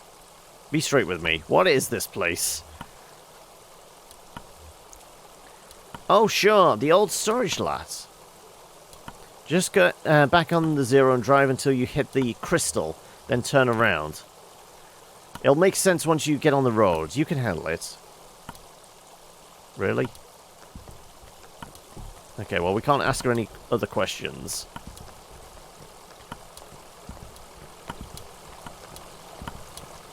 Well, I guess we're getting back on the road again. On the road again.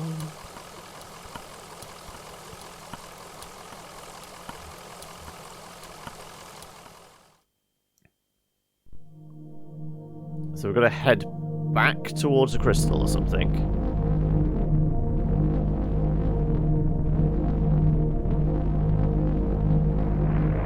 The crystal, and then turn back around?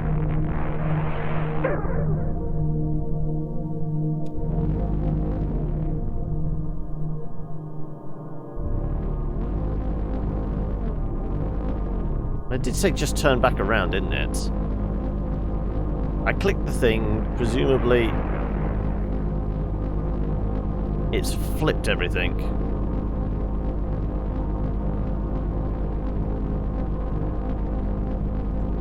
There you go, storage.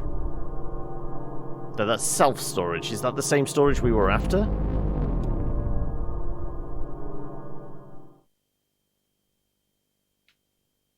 Nope, no, that's where we had to go.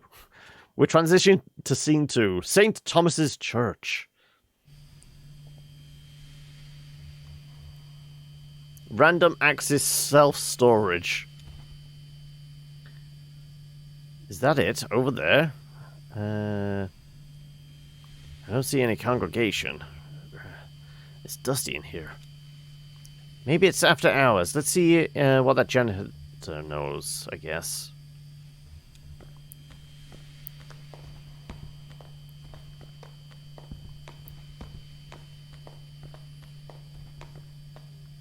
Oh, here for the night mass? What kind of mass is it? Where's the congregation? I guess this must be pretty strange. A church without a congregation. When they first moved in here, man, this place was packed. They had a mass every night, 2 on Sunday. But it got a bit awkward to fit everyone in, and the numbers quickly dwindled. Once folks started to see it as a thing that was falling apart, they lost their center of gravity and just started wobbling. Then the preacher stopped coming too, but he left his old tapes. Same with the organist. I found some old acetates in the bureau archives. Photos of people in churches, so I keep it running. You do what you have to do, right? We've all got a job. Right. We have to find some bureau documents. Oh, you're from the bureau. I moved all those documents to Unit C315 to make room for the mass. It's down at the other end of the building. Same floor.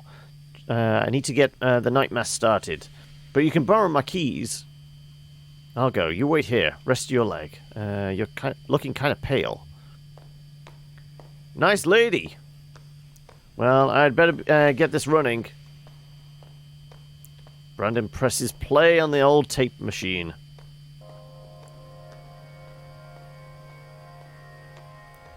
Is your whole family Catholic? Oh no, we're not religious. I just watched and listened while the congregation did all this stuff, and I probably don't understand as much of it as you might think. Anyway, I know how to run an overhead projector and a tape player. At least I know enough to keep it going, right? How do you like working here? It's okay. I don't really know what else I would do. I used to play a lot of card games, you know, in high school. Some of my friends went to college, but most of them just got jobs. Maybe in a few years we'll be hanging out in bars playing darts or something. You're not allowed to play cards in bars because it looks like gambling. I bet everyone's telling you to go see a doctor. Hey, I get it. Too expensive. My dad cut his arm pretty bad on the job. But he stitched it himself back up because we didn't have health insurance. But then his hand didn't work very well. And he got pretty depressed. Eventually he just sort of, well, I guess I don't know what he should have done. Who knows, right? So this is like a hobby? If you asked me what my hobbies were, I'd say card games, science fiction, and perspective geometry. But I run the slideshow and I play the tapes, and I don't get paid for it. I take it pretty seriously, but nobody's telling me I should. Is that a hobby? Seems like there ought to be a more serious word for it. Okay, that's it. Next, there are some rituals that you and I aren't allowed to participate in, I don't think. I don't remember them anyway. Got it. Got what? We were just talking about work and hobbies. What? I found what we came here for. The file on street name changes. You don't look good. Let's head back to the bureau and get straightened out, and then maybe we should go see that doctor the clerk recommended.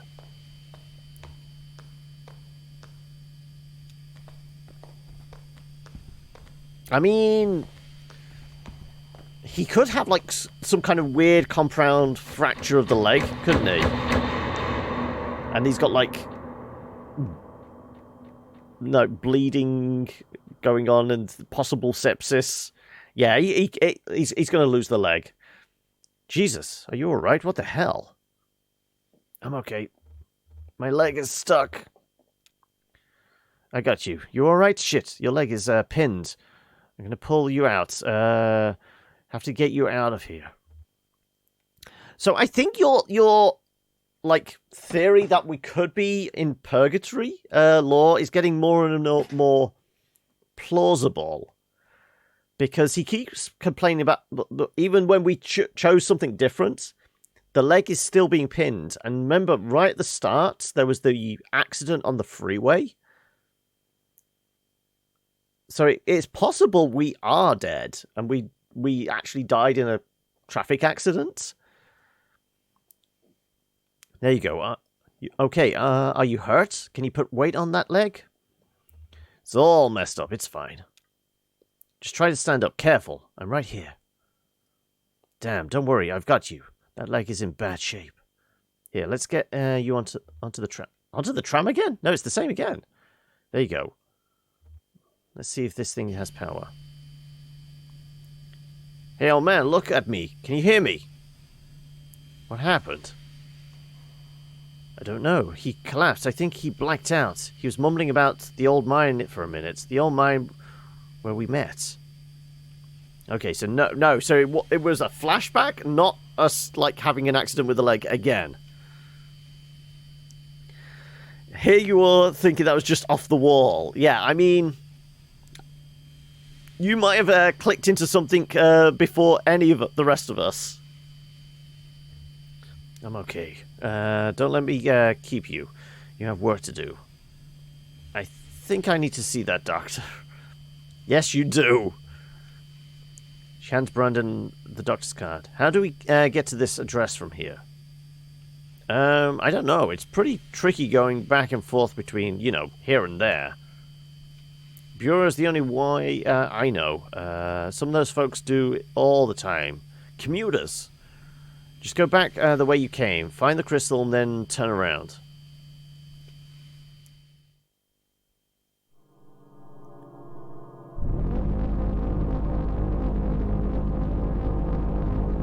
So we have to go back to the Bureau. Is this control or something? There you go.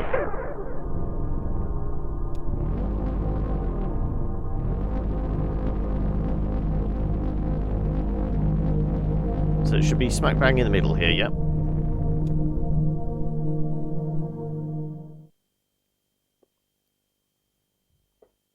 Well, that was a short scene, wasn't it?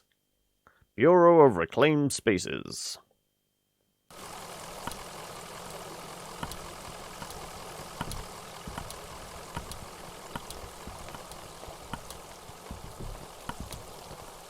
Do we have to talk to Marianne again? We're just going to go see Lula. Back so soon? Can we talk to Clark Lula Chamberlain again? We need to get to the interstate. I'm afraid she left in a big hurry, actually. Something about happened with your meeting. She seemed pretty interested in the gas station. We need to get to the interstate, 65. Lula filed your papers, so you're in our system now. I can process you whenever you're ready to go back. Just let me know. I've got a few more things to see down here, I'd say. We're ready to be processed. She hands the receptionist Lula's card. Can you tell us how to get to this address? We're looking for Dr. Truman. Of course, this is in a neighborhood just outside the bowling green. Get on the 65 going southwest. Take the right just past the observatory, just before the river. You continue north, you'll be there shortly. Happy to help. Okay, so back in over here. Okay, right. So what was it? It was southwest? Southwest. Take a right past the observatory.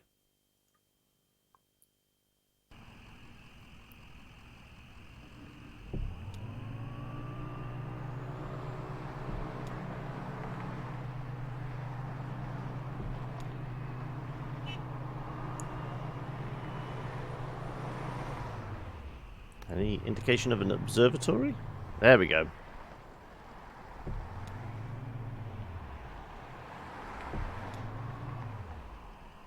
Did we have a road name? Continue north, you'll see it shortly. Okay, so we just need to head north from here.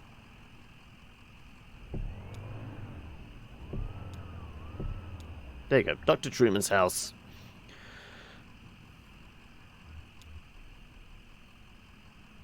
Neighborhood at the address on Lula's card has been demolished. In its place is a large museum, still partially under construction.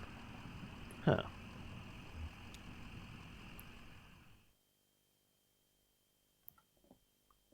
Things are weird around here. Museum of Dwellings.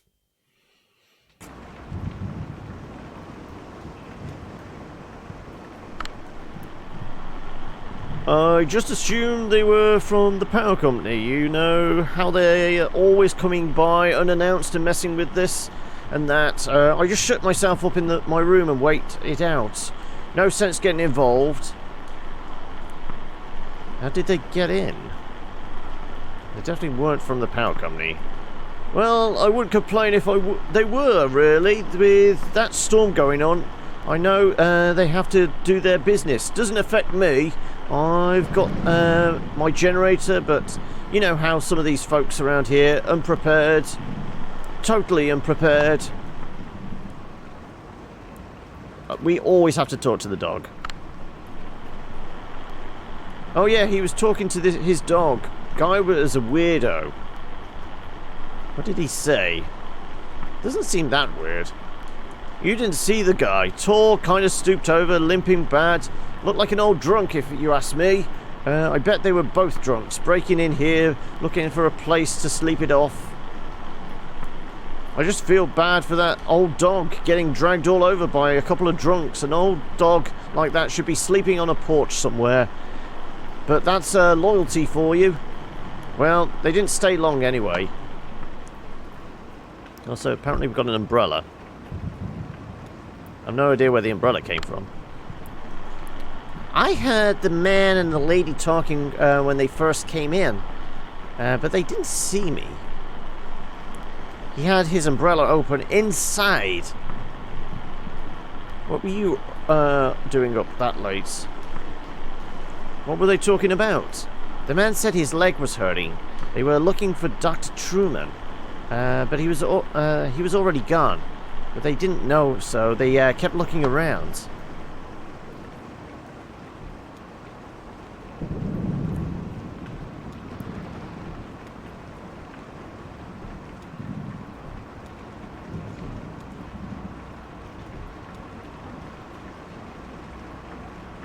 Well, I guess we're heading towards the double doors here.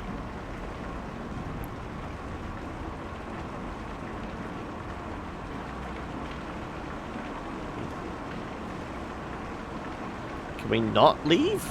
Apparently we can't leave.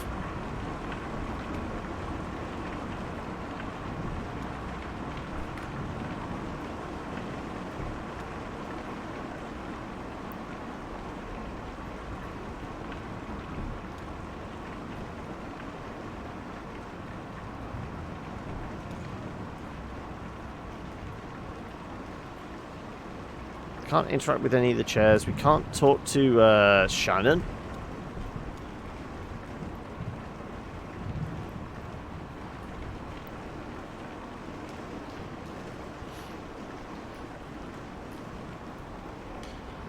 No, we can't go any further this way.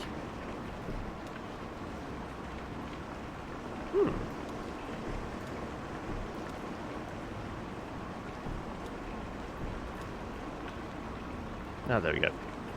Perspective change. Right.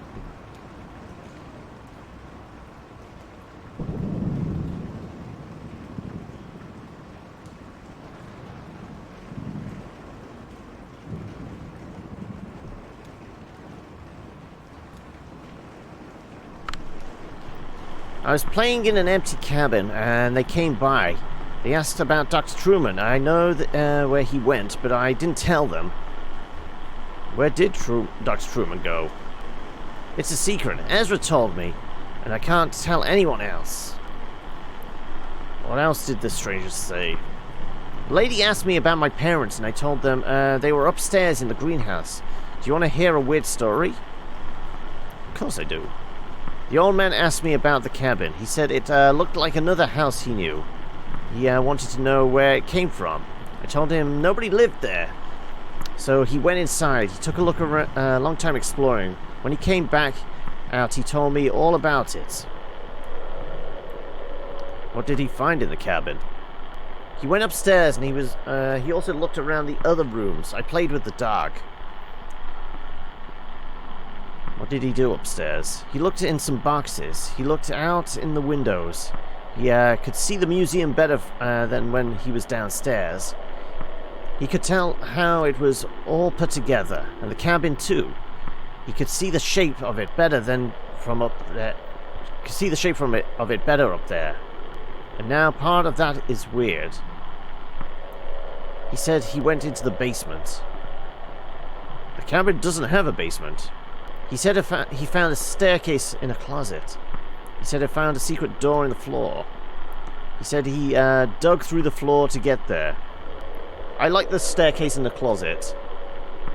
Then he found a rope leading down a long pit. He climbed down. He was surrounded by giant aphids. Let's go down the rope. It was so long his arms were very tight and he fell in the dark. Walls were covered in glowing moss.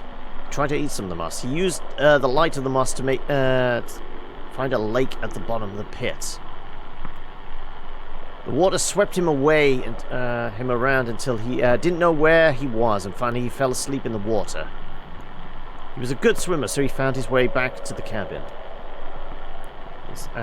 Then he came back out of the cabin. He was we said goodbye, and I didn't talk to them anymore.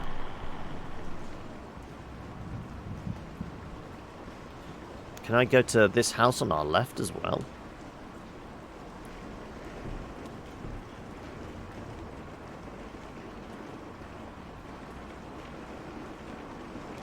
I guess not. Okay. What about the doghouse? Can Blue go and rest in there?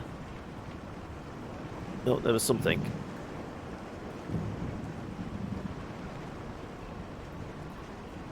There you go.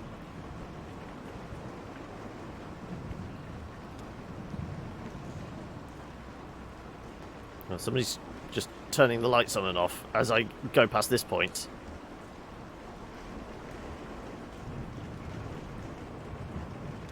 There you go. Thank you. The moment I now recall most clearly was their short visit to the birdcage exhibit. The old man stopped to rest, or maybe to think. The young woman had been anxious up to that point, but she stopped as well and examined the birdcage more closely. It seemed to elicit a tenderness from her. She ran her fingernails along the bars of the wire cage, marking out a tuneless scale, like a child's xylophone. And then they moved on. There's going to be something for the chicken coop, but we definitely need to check out the doghouse.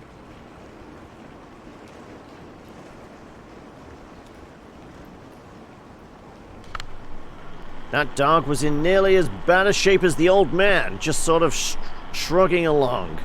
They found some treats in the doghouse exhibit. They seemed to cheer them up a bit.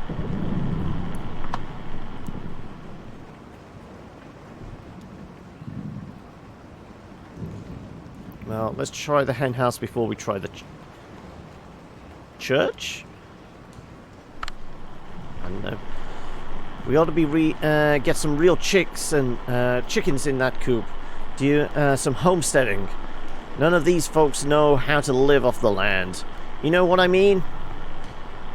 It's just a display, another kind of dwelling. Yeah, no offense against you guys. I mean, I appreciate what you've all done for us. You're a little bit peckish, are you? Well, I mean, it's probably all the discussion about, you know, ice cream and Nutella cakes and things like that. I mean, I'm feeling a little peckish as well, Fears. I think I need to get some real horses in the stable. Oh, it's a stable. Right, okay.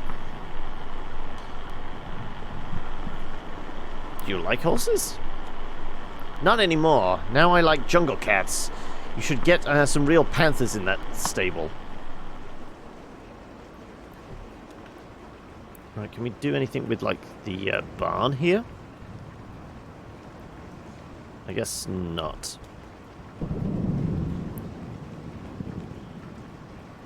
Someone got offended by you calling that person an idiot in game of League of Legends. I mean, as long as it was just you idiot and not like a string of expletives followed by you idiot, that might account for it. You don't usually call people idiots. You need to like come up with like cuter, cuddly sounding phrases for idiot. Nope, just a single idiot, yeah. When you use terms like you absolute numpty or you absolute muppet, I feel like people are like somewhere between offended and confused. That's probably the best place to put them. Also, I do see somebody stood there.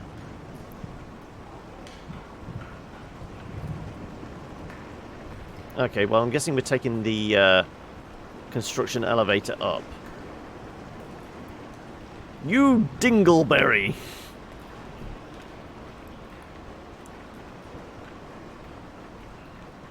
He spent 15 minutes telling me I got reported, then telling everyone else to report me for flaming.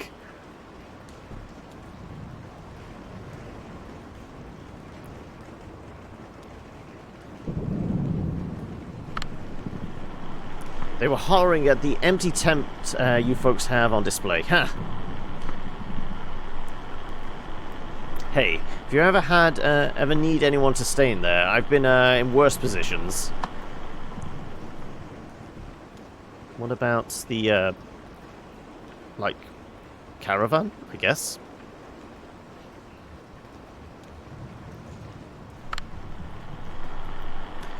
You know, at first I thought it might be Hudson walking up to visit. I'd heard him working on his boat just a bit earlier. before the storm started. Okay, so it's a boathouse, I guess. And I saw the stranger limping gait and the young woman with him. I knew it couldn't be. I invited them in for a glass of bourbon, which was politely declined, so I just talked to them on the porch for a bit. What did you talk about? What was the stranger like? What was the young woman like? Actually, what is Shannon like?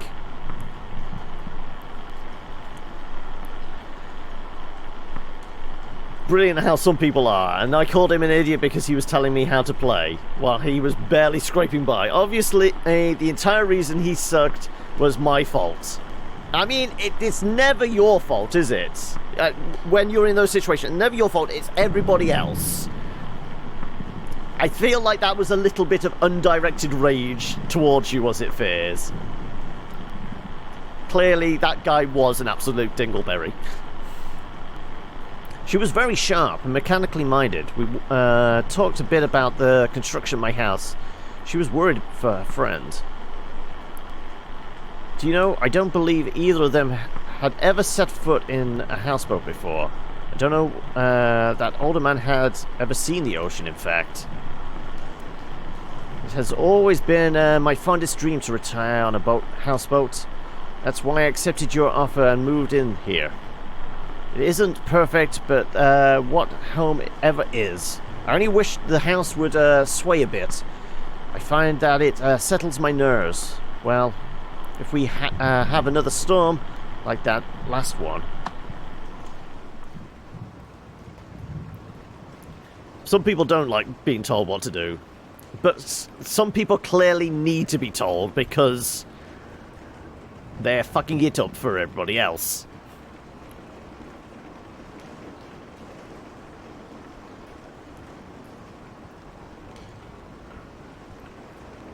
Let's check out the caravan.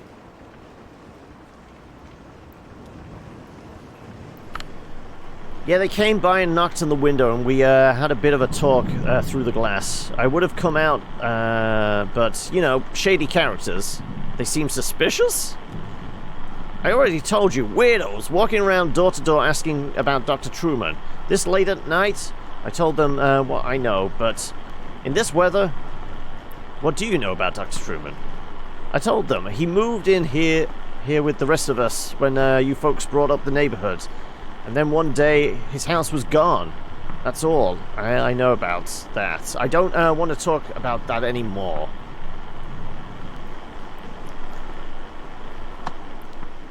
Yeah, I mean, technically he didn't say anything. He just looked at you, Law. That's all. Imply, you know... Interpret that however you want.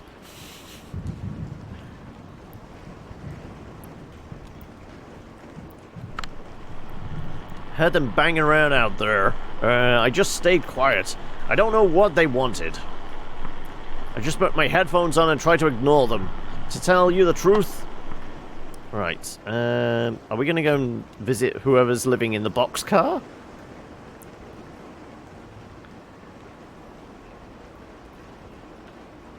I mean, I wasn't going to say that.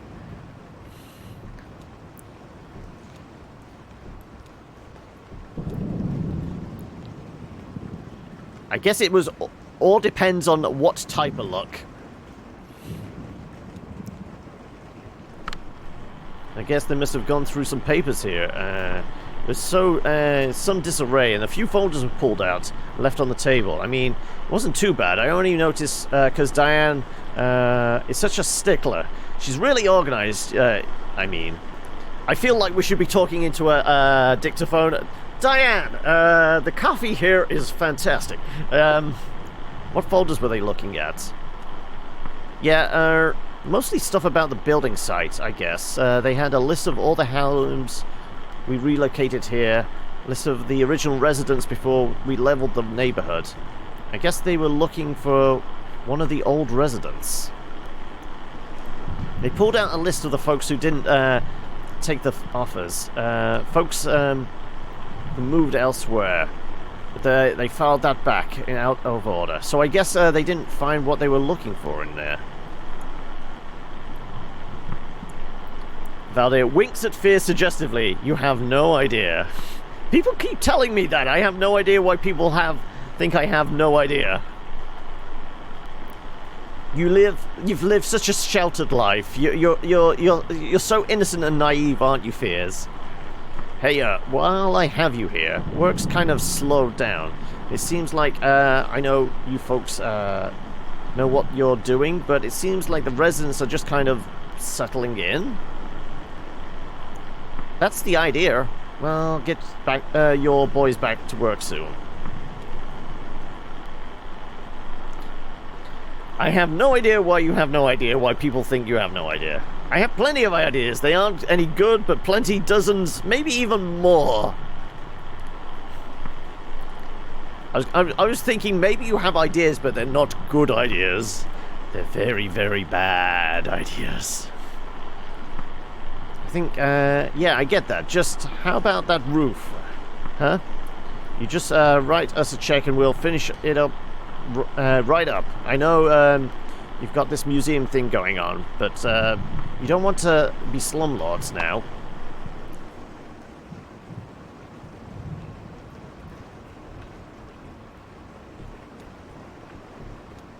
Anything else this way?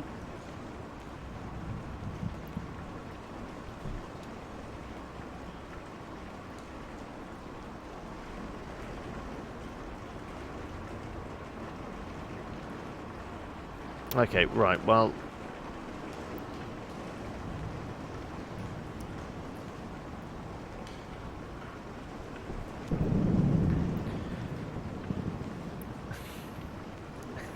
Typical day in chat, I see. I'm the one with bad ideas. Bad? No, they're not good, so they're naughty. He's not the Messiah, he's a very naughty boy. Also, that just made me sad again. I'm not a native English speaker. Yes, I know. It's that, but I didn't say that ideas were in English. An idea is its own thing. It could be in any language. It's just those naughty, naughty bad thoughts. You think bad ideas are the best ideas. They can only go wrong. And that's fun to watch. You have good ideas, bad ideas, naughty ideas, ideas you better not tell Vald, and ideas that won't work.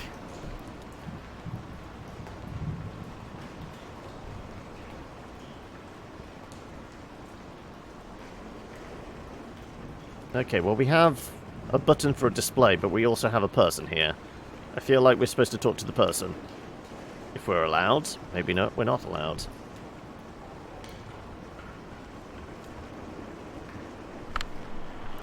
Sure, I talked to them for a bit. Actually, we talked for quite a while. I wasn't busy, I was just happy for the company. Can't sleep in a storm like that. Never could. Did you see how they got in? What did you talk about? What did we talk about?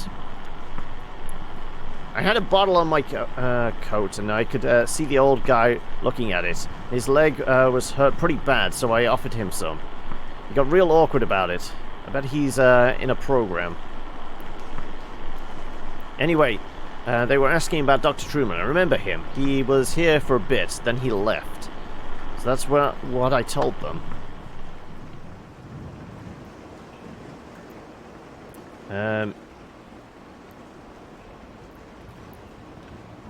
There are also cute ideas, romantic, ugly, and some what deranged ideas that come in all shapes. What you've missed the depraved and vaguely erotic ideas as well. There are so many ideas, though I'm not sure many of them should be shared with the rest of the chat.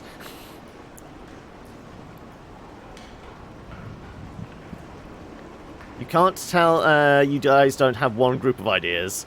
There's also ideas that are so bad they're good. Oh yes, those ideas. And ideas that include explosives that shouldn't be known.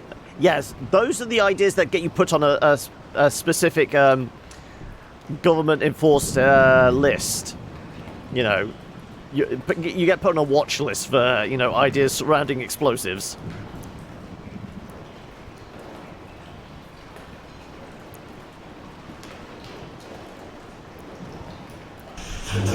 Yeah, thinking of children is probably bad.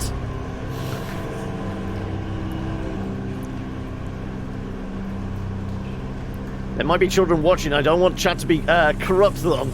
Looks at Laura.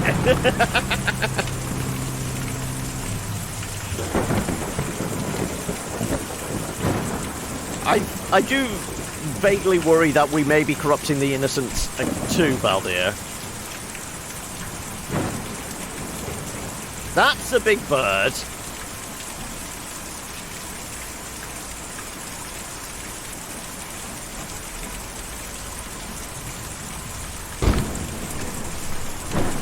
We were working in a greenhouse and I saw them come up in the elevator. They were lost, obviously. It was obvious. That's a very big bird. They just seem to be picking up... Is that the kennel?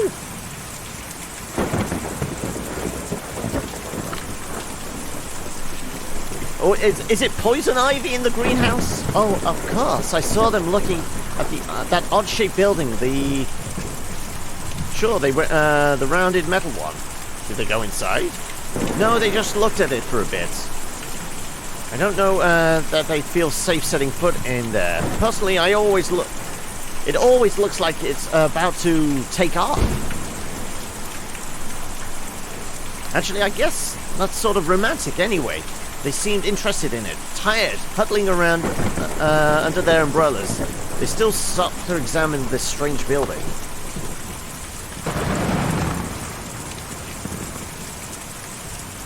It's really thrown it down up here, isn't it?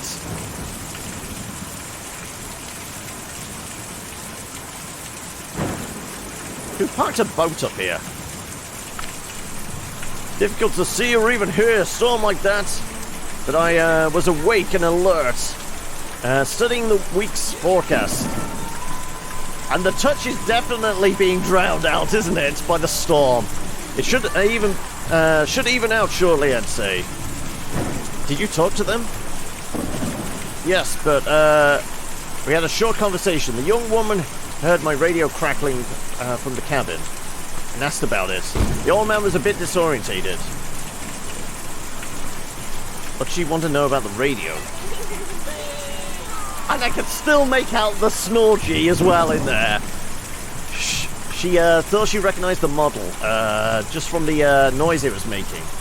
I didn't even know the model myself. She told me many old radios from the period had badly designed tuning circuits that caused a kind of resonant feedback in certain spots on the dial. Easy to pick out. You have the ear for it. Smart young woman. I always love to chat with artisans. Well, then they had to leave, looking for a doctor, I think. The old man was having a bad time. It was a short conversation. I cannot escape the Snorgy. No, never.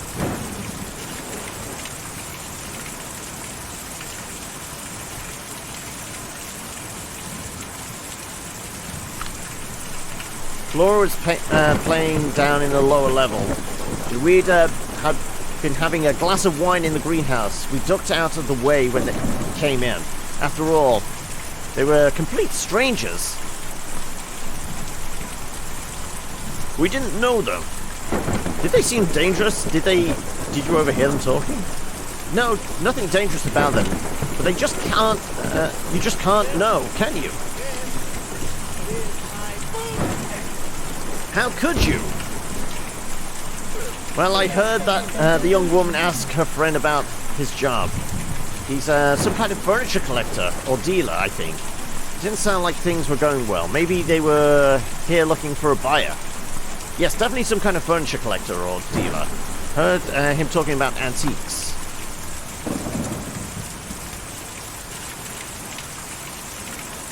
She's going inside now? That damn bird!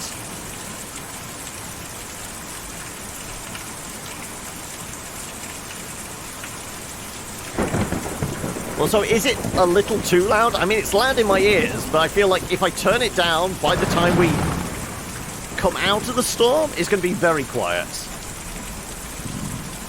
I guess we're talking to Ezra. I saw you folks drive up. I like your truck. What kind of truck is that? It doesn't belong to me. I just drive it. We've got a couple of them at the shop, but this is the only one that runs. Oh yeah? With a truck, you've got to keep it up. That's why me and Julian don't use a truck. We just carry the houses. Rain is a bit loud. I wonder if I can... Wow. Suddenly silence. Go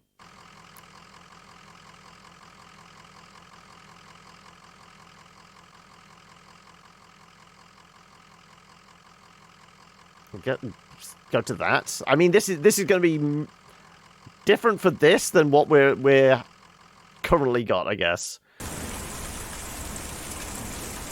Bit better, I guess. Julian is the giant eagle, is it? That sounds impressive. Who is Julian? Julian's my brother. He's a lot bigger and stronger, and he has more feathers than me. And he's still my brother. Where do you take the houses? Me and Julian take them out of the forest every night, and then bring them back at dawn, before the museum opens. Is Dr. Truman in the forest? Yes, ma'am. He's out in the forest. Me and Julian took him out there a few nights ago, and he didn't want to come back. He lives there all the time now. This museum is a place to live in the daytime, but it's no good at night. Folks just can't sleep in a place like this. Or when they do, it gives them nightmares. So we take them out to the forest to sleep and then bring them back in the morning. I am getting pretty tired myself. Where are you at? 199,827. That is pretty close. He hurt his leg. We're looking for Dr. Truman to help him out. Is your family out in the forest? Can you tell us how to get there? You have to follow the Green River way out east, and then hop over Lake Cumberland. The roads don't go there. But me and Julian can take you. We're just about to go anyway. I just got to call him over.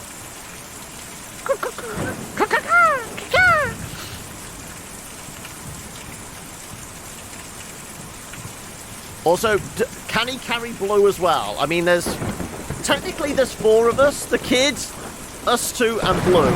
Yep. He did get us all. Though the dog, I mean, it was an old arthritic dog. I think the dog might have shit itself at this point.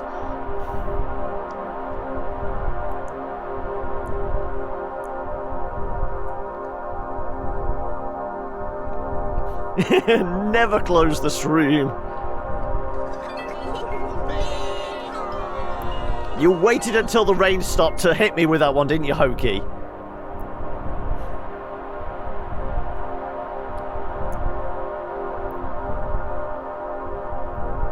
This isn't exactly as the crow flies, is it?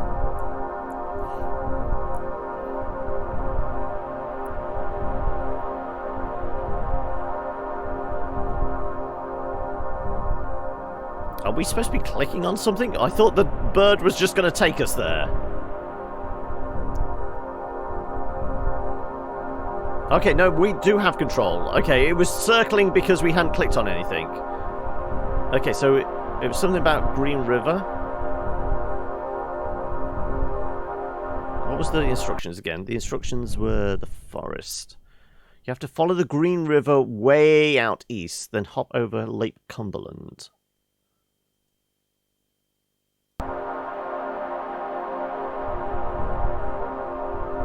No, that's Nolan River.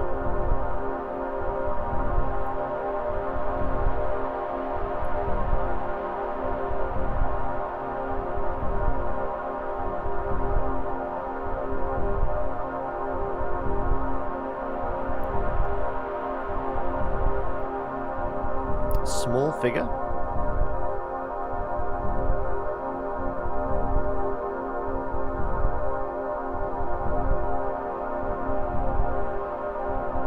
This is about as far east as we can go.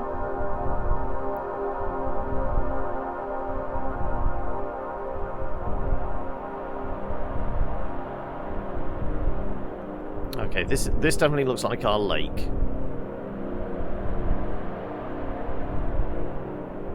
Is this our lake? This is our lake.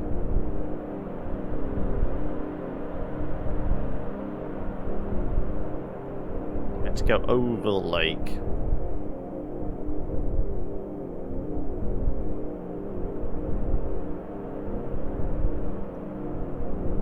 It was over the lake, wasn't it?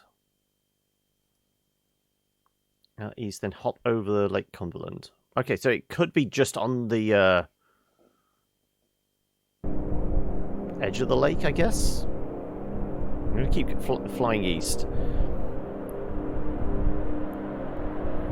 Also, Blue the dog, John, have you ever watched the show Blue's Clues? No.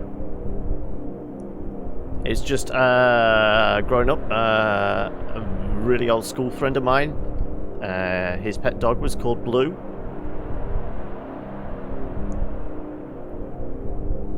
So that's probably why I decided, no, we're going to call the dog Blue. Let's land at the lake then. Shadowy figure drags itself out of the lake, stuffs its limbs into a smart blue suit, and trudges slackly out of view. Okay, no, well, we had to hop over the lake. Let's see if there's any sign of a forest here.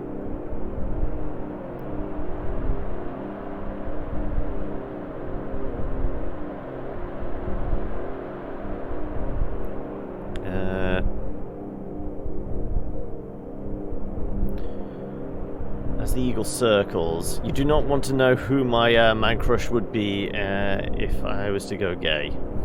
John, Blue's Clues is a kid's show that features I know of it, whose owner Steve had 3 clues throughout the show just to figure out what Blue wants.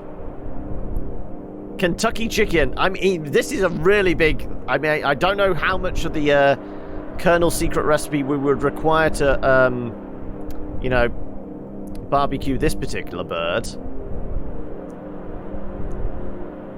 But anyway, how are we today, Panda? It did say jump over the lake. We went east over the lake, but I'm not seeing any, like, sign of a forest.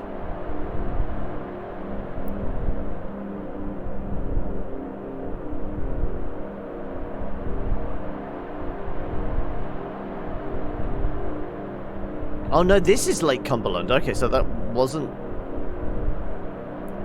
Right, okay, well... Is there a forest over in this direction then? We'll just keep heading east. Ah, okay, there we go. Forest, that's what we want. You're getting Kentucky chicken for lunch tomorrow. Well, Kentucky fried chicken. Doing great. Chill day when driving today and visiting graveyard. I mean, any particular reason for the visit to the graveyard? Or is that something we shouldn't ask about? Because, I mean, sometimes visiting graveyards is actually really therapeutic, especially for, like, if you're after a quiet walk and just, like, soak in the ambience.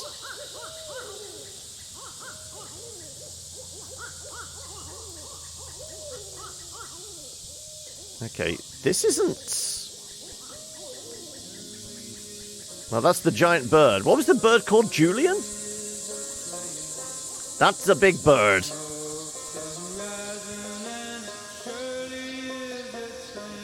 Am I having to turn it down a bit more still? So we went down to 7. We go down to 6. I mean, it's okay in my headphones, and it doesn't look like it's peaking too much. Grandma's grave, took candle in there, been thinking about some memories and stuff. Ah, was there like, obviously there's a degree of sadness, but was it a nice visit, Panda? Yeah, I think Blue's some kind of bloodhound. And bloodhounds always look, like, slightly disheveled and malnourished, don't they? I think it's just like the floppy jowls around the face, and then the body's really tends to be quite skinny, doesn't it?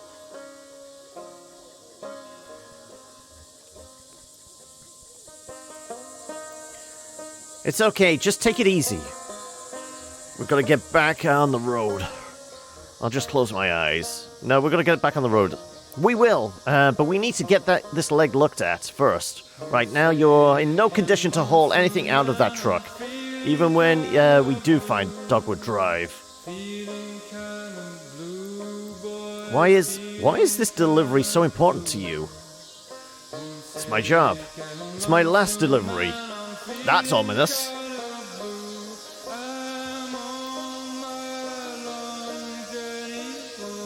Oh, you're retiring or something? Oh, sorry. Lisette's closing up the shop. I'm just not as tough as I used to be. Now I feel like the shop could be closing. That's a damn. Yeah, we're going to talk to the doggy. How'd you come to be with these people? What do you like to do? I bet you were pretty wild when you were younger. Nah, I know. You probably met them on a farm or something. When I'm old like you, I'll still be wild. Well, I like you anyway. Well, at least the kid can commune with the animals, I guess. Okay, that's why it's so loud. The guy with the guitar is right in front of us. Let's leave him be. We're gonna go and find the duck. I presume this is the duck. Nope.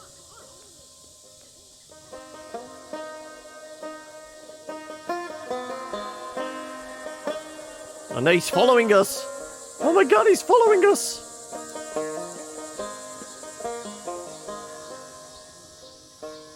Oh, okay, right. We're like seeing the story in pieces.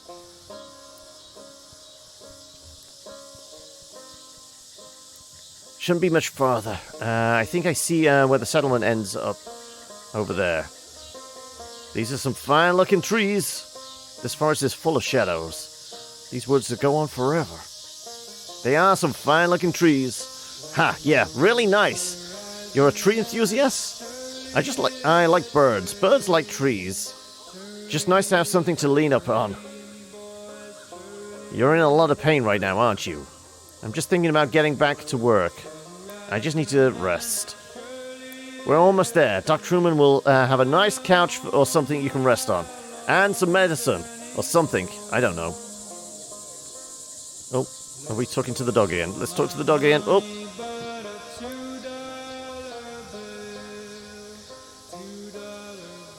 Have you ever been here in winter? Have you ever been over the lake to the lake?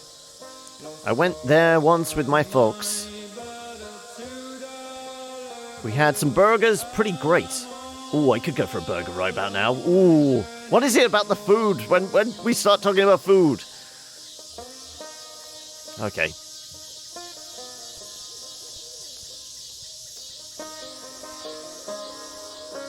A random, like, tent in the middle of nowhere.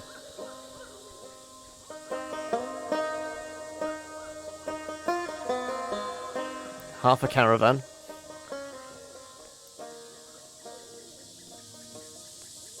Yep. We found a car in the middle of nowhere as well. Do you have any family you're close with? Brother, sister, kids? I have a brother, but I wouldn't say we're close. Just Lysette's family, I guess. Yeah, I'm going to give him a brother. What does he do? Some kind of banker. Kind of a jerk sometimes. He's about my age, retired. Don't know, he's just another drifter. I feel like maybe he's retired. Retired? I can't imagine. Well, I'd probably hate it anyway. Never talked to him. He's too good for me, I guess. Nah, I burned that bridge pretty bad. Who knows? I guess I was always closest to Weaver. As close as someone can be with a girl like that.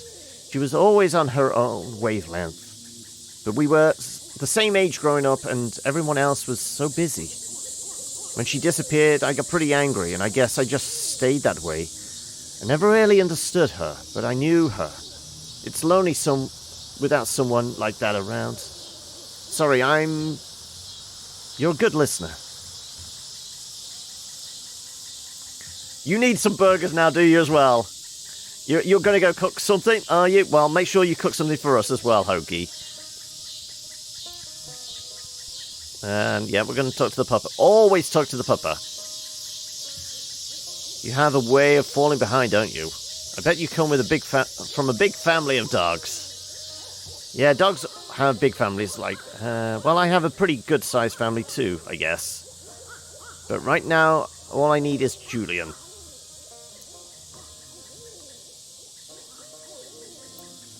Damn it, but I'm here entertaining you guys. I can't multitask. I can't play video games in the kitchen whilst cooking burgers.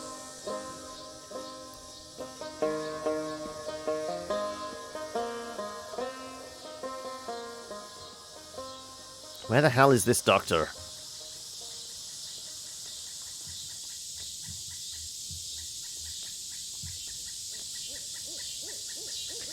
He's inside with Dr. Truman. Are you coming in?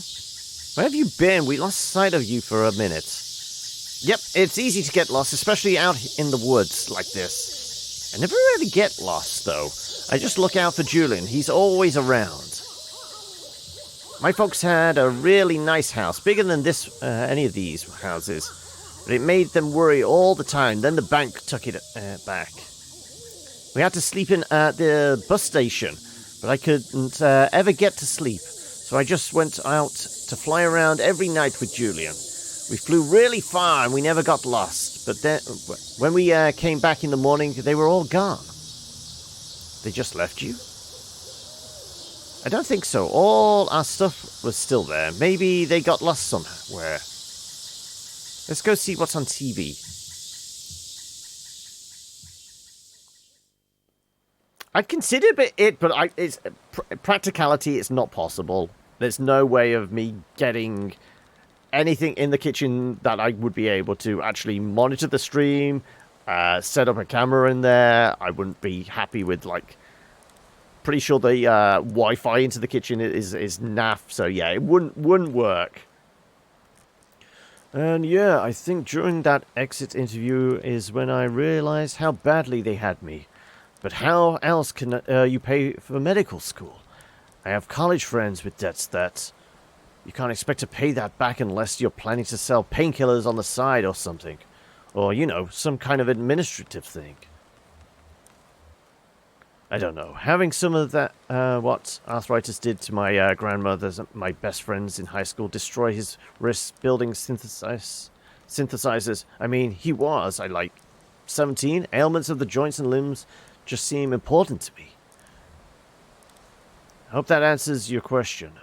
Getting a scholarship with that pharmaceutical company had a lot of strings attached, but at least I have somewhere to practice, even if I have to follow their market trend a bit.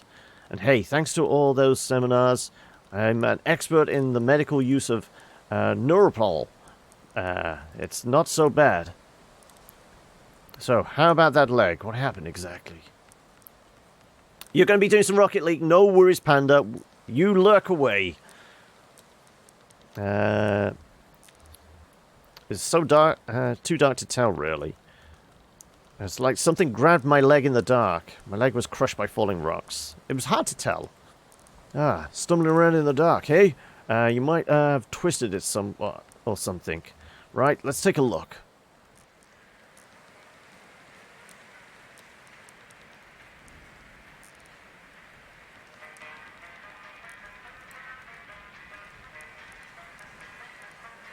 What are they singing about? They're singing about going home. Yeah, they're singing about their home because they're lost right now. It's a scary song. It's not scary, it's hopeful. It's scary, but they can still sing about it. Let's go be hopeful. Dr. Truman's going to help your friend. He'll be okay.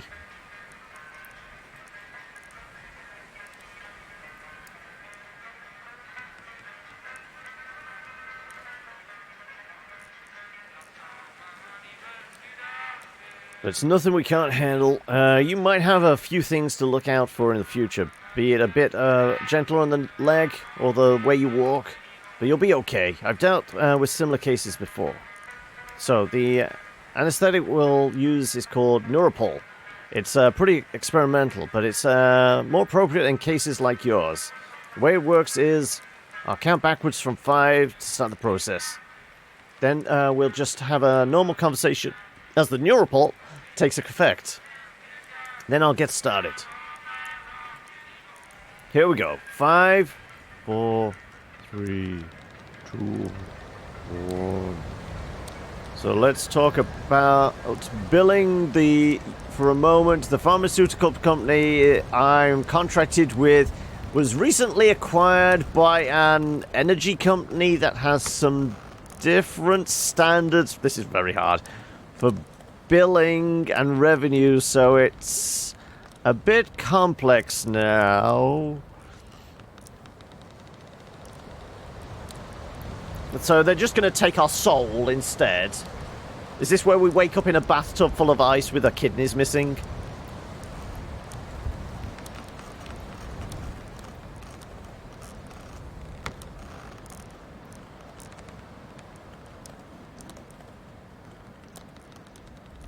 Oh, do we wake up with... He's just completely replaced the leg with cybernetic limbs.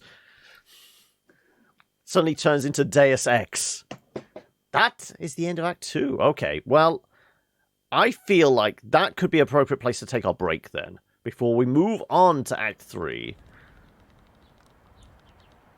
If it's going to let me.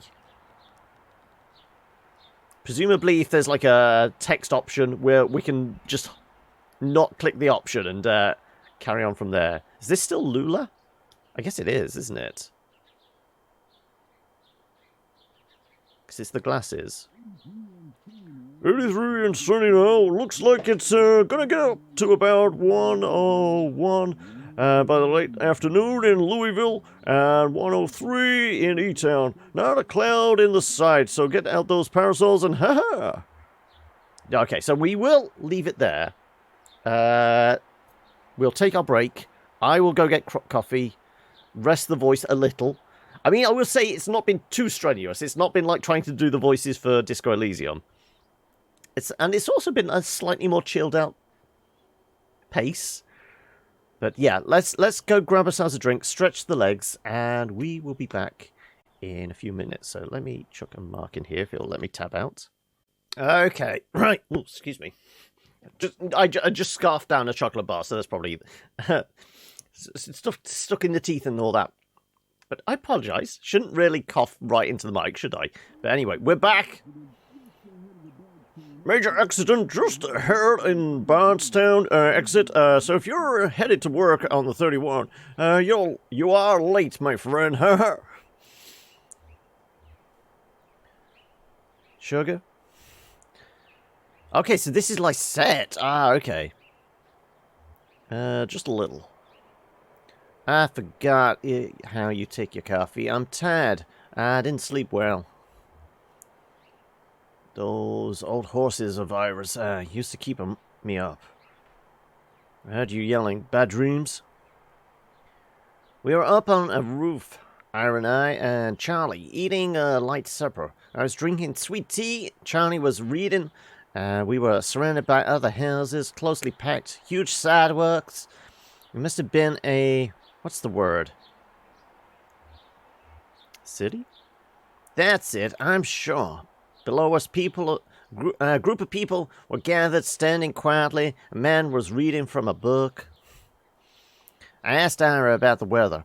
Would it rain on Tuesday, or when would the sun set? Something like that. He wouldn't answer me. Charlie stood up, and Ira told him to watch his step, and then I remembered. I woke up before I could stop him. Charlie was alone on that roof. I always told him to test each tile with his heel first. I guess he was. He was so bright. His teacher said... what was the word? Apt. That's it. How could I forget? It wasn't his fault. It wasn't anyone's fault, Conway. That's what we mean when we say it's an accident. Sure. Well, we have a mail order delivery today. Might be a long drive. Hope the truck can hold up. Long drive? What makes you think so? They sent it in the mail? That truck will outlive us all. I hope you're right. I'm glad you'll keep it. Ira would have wanted you to have it. It's been running since Charlie was born. Ira took me to the hospital in that truck. So did, you once. Your knee? My new knee. Plastic. It'll be, like a souvenir. So, long drive? They said they couldn't come in person. Maybe just a shut-in. I don't recognize the address. The order is all... I'm sure we can fill it. How much left back there? I guess that'll be the last. I guess it will be. The last act of Lysette's Antiques. Oh, what's the word? Death rattle. Finale. Maybe. No, that's not the word. I just need to think a bit.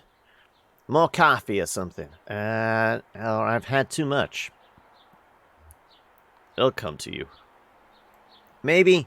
I'm not sure anymore. It seems inevitable. There will still be the words that I lose forever.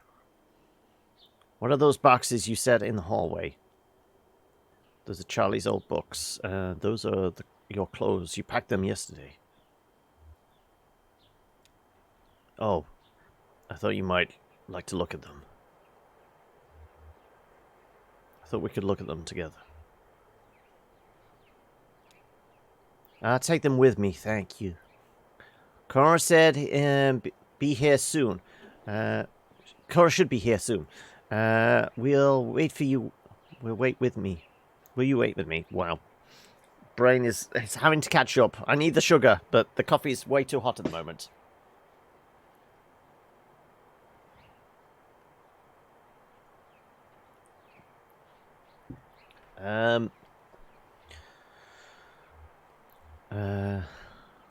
Sure, Liz. I'll wait with you. There's your traffic and weather on the fives. That's every 10 minutes, brought to you by the Consolidated Power Company. Stick around for Old Kentucky Home with Kate, helping you turn your humble home into a mansion after this. Black, 2 sugars. That's how I take it, Ithalius. But I'm also on about the sugar, about the chocolate bar I shoved in my face as I was waiting for the kettle to boil. Wow, I mean, I was joking when I said he was going to get a cybernetic limb. Clearly, he's just had all the flesh stripped off it. That's mildly disturbing. Well, yeah, we're definitely dead. This is some weird purgatory limbo type thing going on. But that's only if you make a late payment on the follow-up visit. I think everything went well enough here that there'll only be one to bill for. Oh, he's awake. How do you feel, old man? All fixed up? Truman says you might be a bit misty coming out of it, so... I was dreaming. That's unlikely. Neuropol is quite powerful. In fact, many patients report a sensation of lost time. Do you feel like you've lost time? I guess so. It's been about 2 hours. What have you been doing? What did you do to my leg? We watched TV for a while, and then Dr. Truman showed me some of the terms of this bill. It's kind of... You'll want to look over it yourself, I think. How about that leg? How's your leg feeling? Yeah, that's the important part. Conway shifts his leg a bit in the chair, testing it. Well, this isn't my leg. It seems better, but it wasn't worth it. It was the heat. The shingles were cracked in the sun, and one of them slipped out under his feet. Are we going to be still, I mean, we're still slightly living the, yeah, I feel like we're delirious. Shingles? What are you talking about? Who slipped? Your thoughts and feelings are probably still a little nebulous from the neuropol. That's totally normal. It'll pass. I wouldn't recommend driving at least for another hour or two, regardless. Conway stares remotely at his leg. Yeah, our leg definitely feels lighter, doesn't it? Let's talk about a few things you should be aware of. Recovery, rehabilitation, and side effects. I should have plenty of resting time coming up. Oh, I'm used to a few side effects. How long am I going to be recovering? No, we're used to side effects. There'll be side effects of the Neuropol, trademark. Mostly the operation itself wasn't particularly remarkable. Typically, we see daydreaming, deja vu, pensiveness, fugue states, irregular perception of time. About 15% of our patients report generalized sensation of lateness. Nothing to be alarmed about, just keep it in mind. Best thing you can do is keep it clean and free of debris. What do I clean it with? How often do I clean it? Only clean your leg with a soft cloth moistened with water and isopropyl alcohol. You'll definitely want to avoid abrasive agents like detergents or any solvents. So, do you have any questions? Anything about the bill that didn't make sense? Or I didn't mean to rush you, but I have an early fishing trip. Tell me about the payment plan in the bill. I don't want to think about the bill right now. What are you fishing for? Tell him about the payment plan, go on. Ah, yeah, that's the one of the atypical clauses. I don't really have any control over the bill now that the Consolidated Power Company brought my employer. They handle everything. So it all runs through your electricity bill now. You can pay it back in full on your next billing cycle, or you can get on an energy credit plan. You have to call Consolidated for more details about that. I don't really understand how it works. Something about generating electricity to send back to the grid. So is there like a very small pedometer in our leg now, and like with some sort of dynamo, we're generating power for the grid? Thanks for your help. Julian's outside. We can head back to your truck. I want to know, what other limbs are we going to have replaced? Also, I kind of feel like we should be like limping around, kind of like Terminator at the end of the first Terminator movie.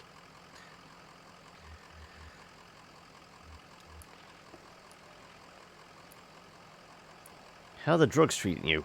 I feel a little distracted. Streetlights seem a bit brighter. I don't like to take medicine. Converting life force into energy, huh? Possibly. Definitely a little distracted by my glowing leg. You're probably pretty tired, too. I usually feel more tired after a late night nap. Hey, you ever take anything for that? Caffeine pills or... Never. It's all or nothing for me. This is certainly indicating maybe we were swerved off the side of a road because we were tired. I feel like this is another little clue to say, no, we are definitely dead. We are in purgatory. Well, it's common in your line of work, right? Company store has had some pills for the miners used to stay awake. Folks had a peculiar relationship with medicine. We almost never had a regular doctor or health insurance or anything like that. Our immigration stuff was a mess for most of my childhood, so we only qualified for state programs in small patches before something or other would get contested. We learned to just pile on dentist appointments and stuff in those short windows. If Cook got infected or her migraines were too much to handle, Mum would Talked to so-and-so who knew so-and-so, usually another miner, and ended up with some pills. And instead of medical advice, every pill came with gossipy anecdotal warnings and superstitions, like all this lore that came with it. Like magic, dangerous, mysterious. Weaver's folks can help. Ever run into any problems? Yeah, they had pretty good health care through the university for a while there. A couple times they'd swing something so I could, so I got a bit of whatever Weaver needed. In high school, Weaver got these pills to help her focus. She was so smart, but always going off in different directions. Mind racing, like 5 conversations going on in her head at once. And you're lucky if even one of them is with someone in the room, you know. So she was up all night on Ritalin, was she? So she had these pills, and they seemed to help. Was struggling in school too. Failing my history class, she offered to share the pills. Did it help? At first, yeah. It helped a lot. I had a kind of presence and clarity of purpose that I never really had otherwise. I didn't want to stop taking them.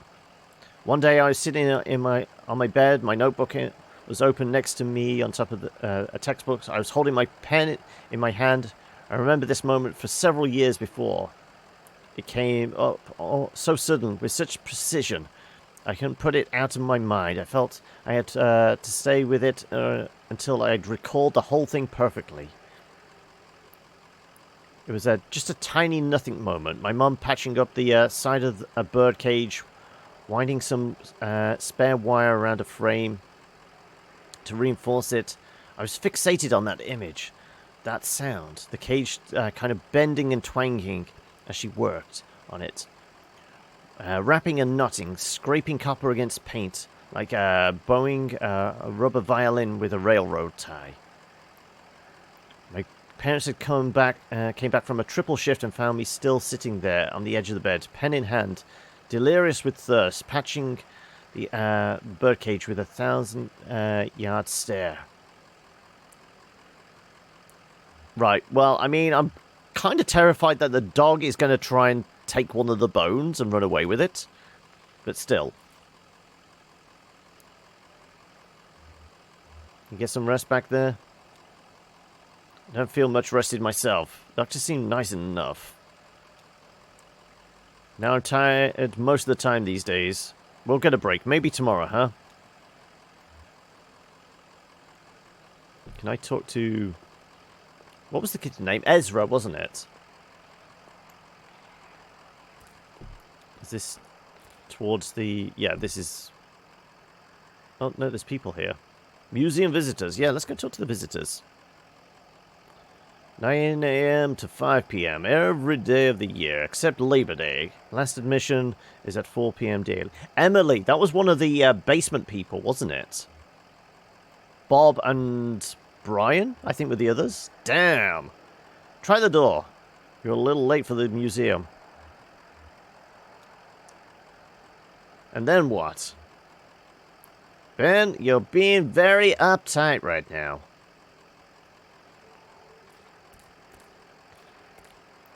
Okay, right. Can we say goodbye to Julian? Where's the damn bird? Yeah, here's the bird. Right, we've got to say goodbye to Julian.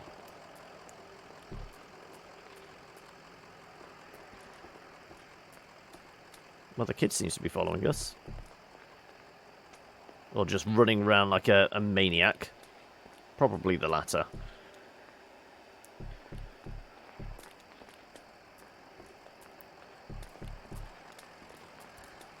Yeah, definitely just running around like a maniac. Right, well, I guess we're getting back in the truck and... Are we going back to the Bureau? We need to talk to Lula, don't we?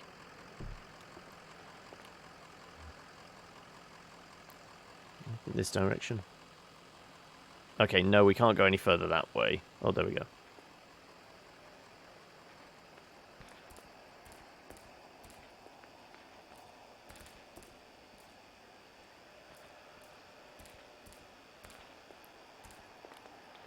Anything? I feel like we're only allowed to like walk around in the illuminated bits.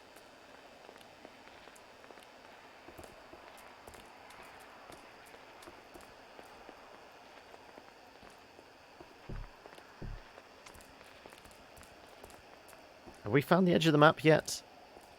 I don't know. Oh, okay, now we've got control of Ezra?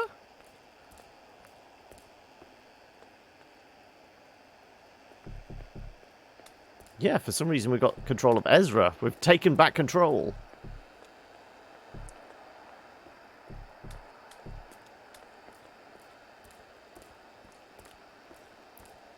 Okay, so why have we shifted to Ezra as opposed to Conway?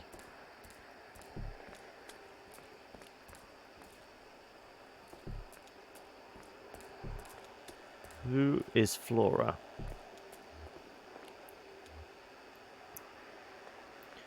Are those people like your new family?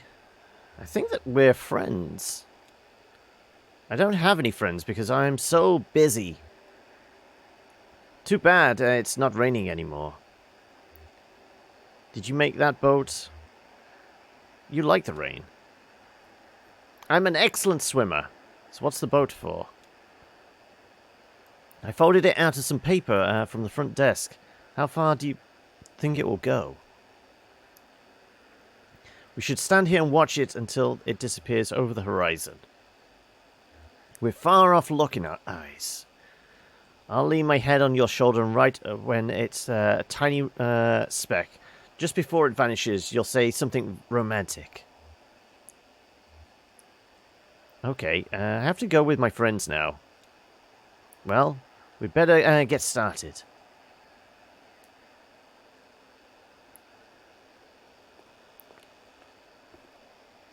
Do we have to wait for this to go away?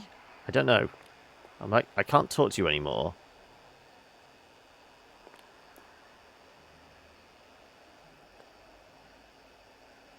I wonder if, as it disappears off the view of the camera, whether she'll actually say anything, and we will have to, like, say something romantic. Right, it's gone. Can we talk to you?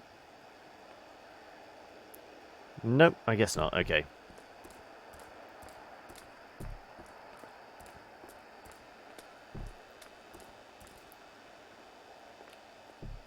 Okay, hit the limits of the map. Can I talk? Well, I mean, I feel like I should be able to talk to Julian, where if I can find him. I have no idea where the truck is now. We've gone too far.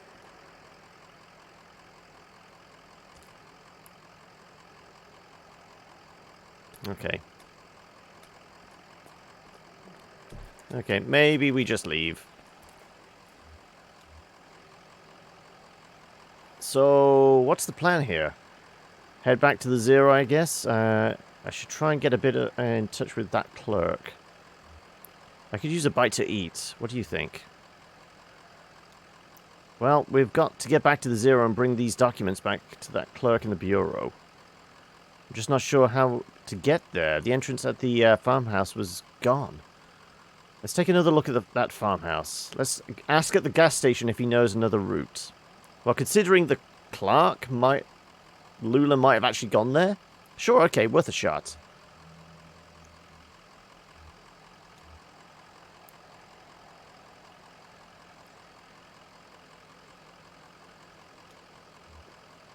I can remember how we get there from here.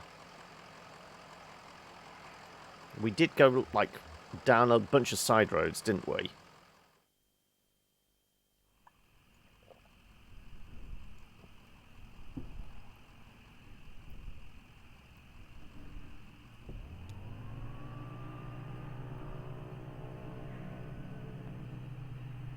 Is Julian just going to follow us from now on? I have a feeling he will. Truck engine sputters and dies as Conway guides it carefully off the road next to a fallen tree. Well, I guess we're walking then now. I thought this truck was going to outlive us all. A tree.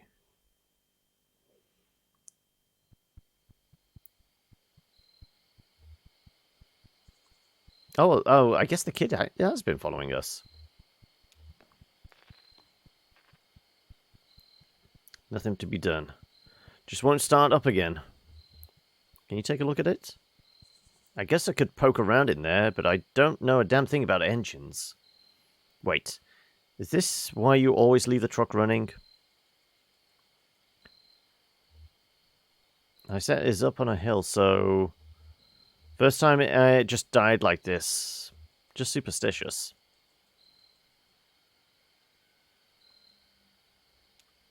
Well, where's the champagne? Anyway, do you know this area? Anyone around here that could help give us a hand? Drove past here yesterday. It looks like a road crew's been out here. I guess we did drive past because we drove past the Equus place, didn't we? What were you doing out here yesterday? What was I doing out here yesterday? That tree, that bog. No, I have no idea. That's what I asked you. I saw two strangers on by the road. Did you give them a ride or something? I offered to, but they wouldn't take it. They wanted to, me too, but I was in a hurry. I kind of feel like he probably was, yeah. Sure, you can't stop and pick up just anyone. Hey, you should call someone. Do you know a good towing company? Yep, Lucky Boot Collision and Towing. Here's their card. Found this card for Marsedet Wreck Recovery on the dash. Can't read the name on or the number on this flyer, but it looks like a picture of a tow truck. I feel like he would know a towing truck company. Lucky Boot. All right, I'll give them a call. Hope I can get a signal out here.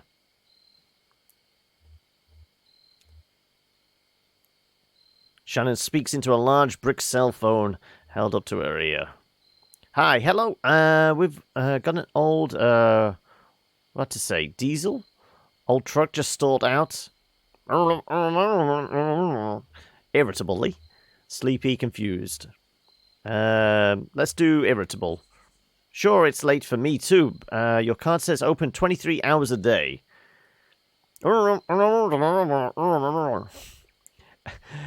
Inquisitive, suspicious. No, it's going to be the accusatory, isn't it? Well, isn't that convenient? Do you just put that on there for plausible deniability, or what?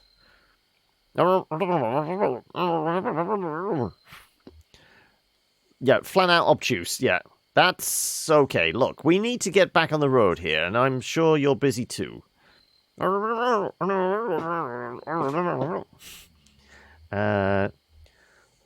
Maudlin. It's got to be Maudlin. You like the phone voices. I figured somebody would appreciate them. Are you? Is this a bad time? Let's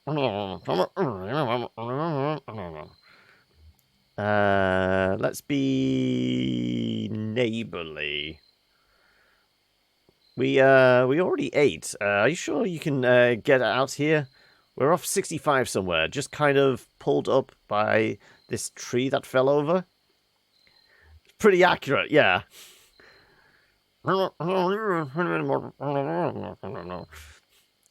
Tangential, yes, let's be... Okay, well, I don't know any of those people, but that does sound like the right area. You've been over here before.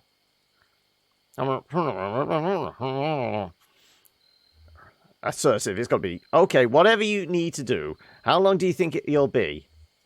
Oh no, I was already anticipating the phone voices, but then it just goes silent. Let's do distant traffic sounds. Hello?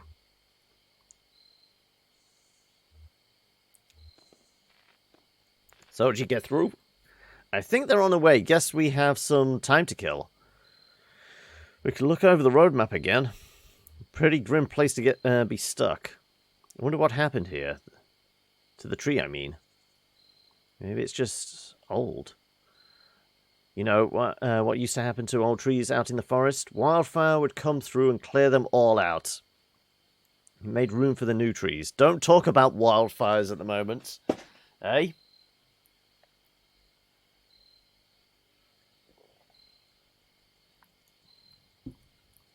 Admittedly, this game has been developed over, like I said, I think it's over, 6 years.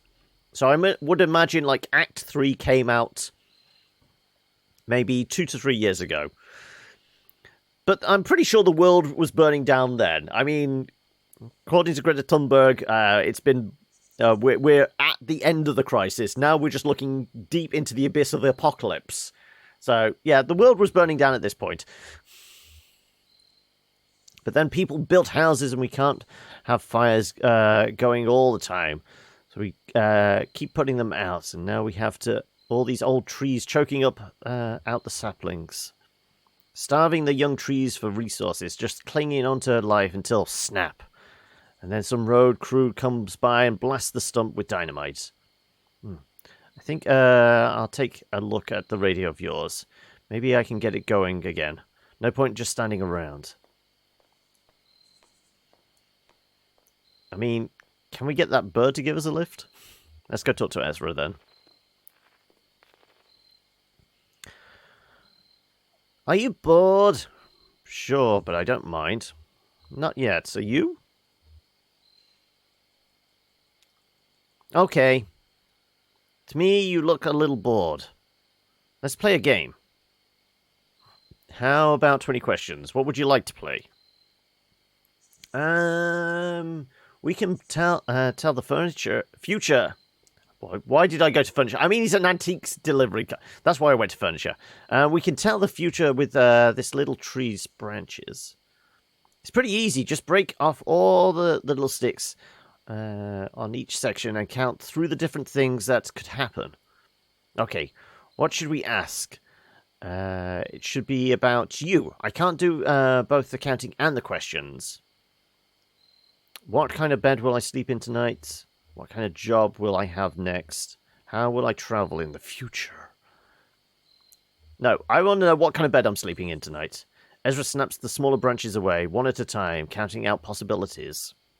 King size, queen size, twin size, bunk. Bunk. Okay, we're in a bunk bed, okay. Okay, what else? What kind of job will I have next? Snaps the smaller branches away, one at a time, counting out possibilities. Doctor, lawyer, taxman, driver. Okay, we're still going to be a driver. These other branches are too bare. Don't worry about it too much. It's just a bunch of sticks. Oh, yeah, we've got to chat with the dog. How long do you think we'll be waiting here? I wish Julian wasn't so busy right now. He's got a lot of houses to carry still. He can't handle it all on his own. I wish I could help more. Okay, let's go see if Sharon has fixed the radio. How's it looking? That thing's been broken for years. So we'll get to find out what station you had it tuned to when it went out. A snapshot of a younger man's tastes. Do you remember what it was? Talk radio, I guess. Some college station? No, I feel like he's a talk radio man. Well, I'm sure we'll find something to listen to on the road.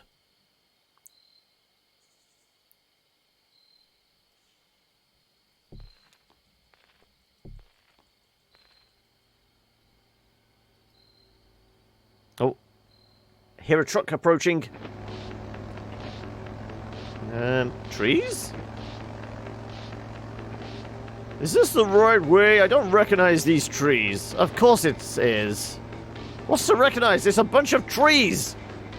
Just, the trees are so quiet, right? Usually you'd hear birds, wind, a squirrel or something. Doesn't it seem so quiet right now? Turn your ears down and focus on the radio, Cricket. Okay, I immediately already like Junebug and Johnny. Yeah, you're right. Maybe I'm a little bored. I'll work my chord progressions in my head for a while or something.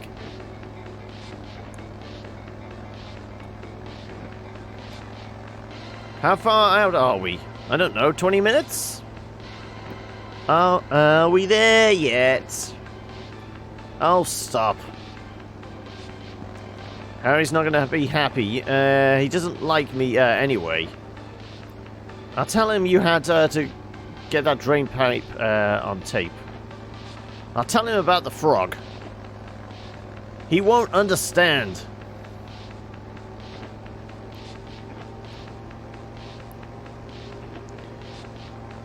More the silver and gold of this earth. What's that? You should have been a poet. I'll leave the poetry to the professionals. What's on your mind, Cricket? Nervous about the set. No, what's on your mind, Cricket? Oh, I don't know. Just looking at the stars. Hope we get there soon. Never been this late. Keep on dreaming, I'll keep on driving. Okay, thank you, ma'am. So this isn't our... Yeah, that's not anything to do with fixing our truck up.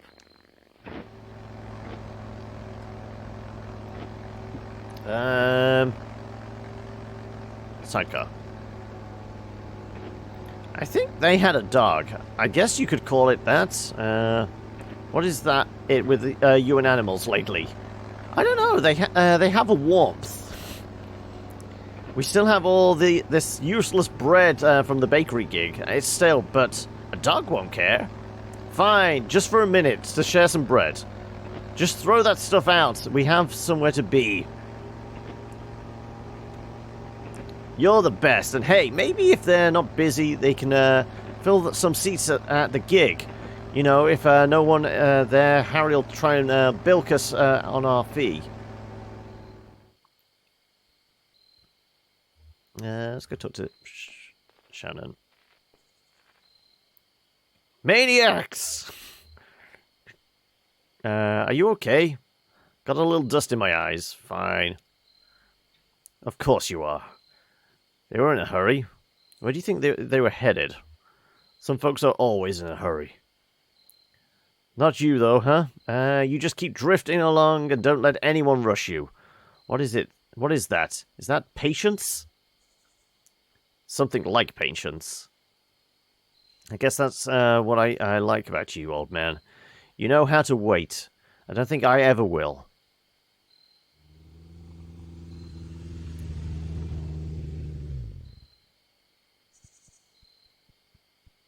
And of course, Blue is the first one to go and greet them.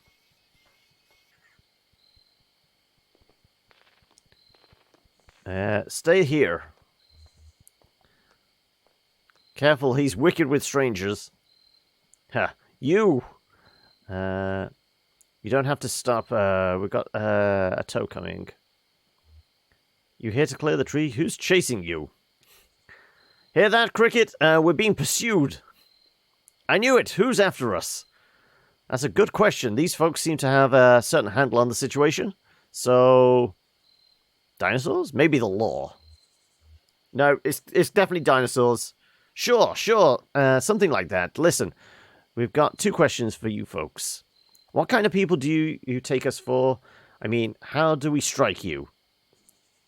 You seem nice enough. Not sure I follow. What kind of temperament do you think we have? What kind of work would you say we do? I guess some kind of art thing, maybe. It may be. She's the artist. I'm just an entertainer. Now, here's another question for you. Do you like music? Do you like music? Like I said, he used to sing in the taverns on weekends. Beautiful stuff. Sometimes I like to leave the radio dial between stations. I don't like music, but I do like sounds. Of course you do. Say they should come to the gig. What an idea! Well, we're waiting for a tow right now. We're just trying to get back to the 0. A tow? I won't hear about it. This time of night, you'll be kicking your heels till dawn. We'll fix your truck up. Me and Johnny are a couple of regular gearheads. Why, I just put a new cylinder block in this baby over here. The weird vector, the sloth on wheels, the vicious cycle. It's between weird vector and vicious cycle, isn't it? I'm leaning more towards the weird vector. Because we have definitely gone off on a tangent to the Valley of the Weird. And that's what we call our bike. We call it the Weird Vector. because the front wheels are a little loose. We'll get you fixed up quick so you can come to the gig. See, we have a regular booking tonight, and we're running late. Very late. That's what I told them. Now, the old man who runs this venue, Harry Esperanza, is a notorious withholder, and if we don't get a few bodies in the crowd, well, he'll go all penny pinching on us. Just a short set. We only have one song prepared. That's a very short set. You'll come to the gig, won't you? We really don't have the time. Sure, why not? Of course they will. Can you believe we almost didn't stop? Hungry, old lady? I think I got some crust in the sidecar here. But that dog of yours is such a pitiful sight. Well, it's all said and done. We stopped, that's all that matters. A gig's at an old tavern called the Lower Depths. It's over there on Old Charlie Moran Highway, just east of the 65. We usually take a right off the interstate around the petting zoo. Johnny likes the petting zoo. I do like the petting zoo. Now let's see about that truck of yours. I feel certain we can get it running.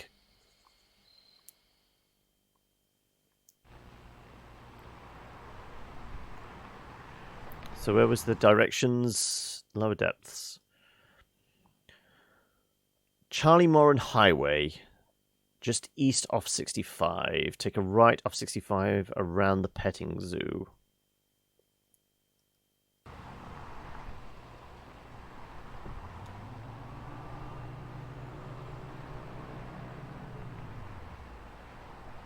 Oh, we're following the gear, I guess. Louisville Road. Dixie Highway. No, they're going up there, right. Ah, there's the petting zoo, right. No, no, they're here. Damn it.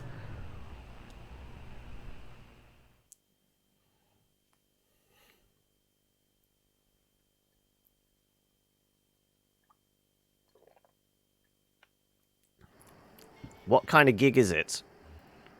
Is the dog allowed inside? Doesn't feel right. Feels a little like home, huh? I wish it didn't. It's not all bad memories. Well, can't control your feelings, right?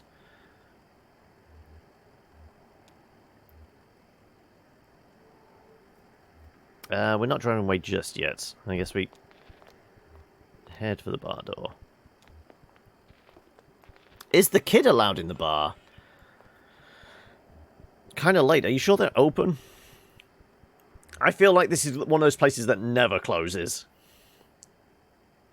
Sure, they're open. This is one of those places. Yeah, see, I told you. Let's head on in. We are not saints, but we've kept our appointment. How many people can boast as much? That's lovely, ma'am. Who said it? A poet.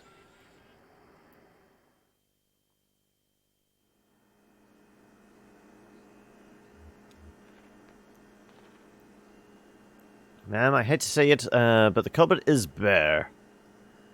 Have some vision, Cricket. We've got 1, 2, 4 patrons. Harry doesn't count. Well, we've done more with less. What kind of music do you play? Do you play here often? Haven't been in a bar like this since... Oh, of course, he's recovering alcoholic. This could be a questionable choice. Okay. No, but I'm interested in hearing what kind of music.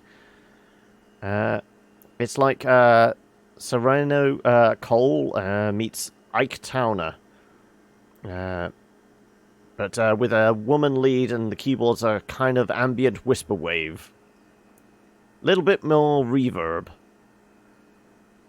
There's some Dolly Crown in there too, like the early stuff before she joined the Sheet Swingers. Better drum programming though. Whisper wave, got it. I don't know who those people are. Well, you'll hear it in a minute. Ooh, sandwich. Nums. Rough brick between 2 pieces of stale bread sits on the center of the table, surrounded by a ring of undisturbed dust. Okay, so this bar's not particularly frequented then.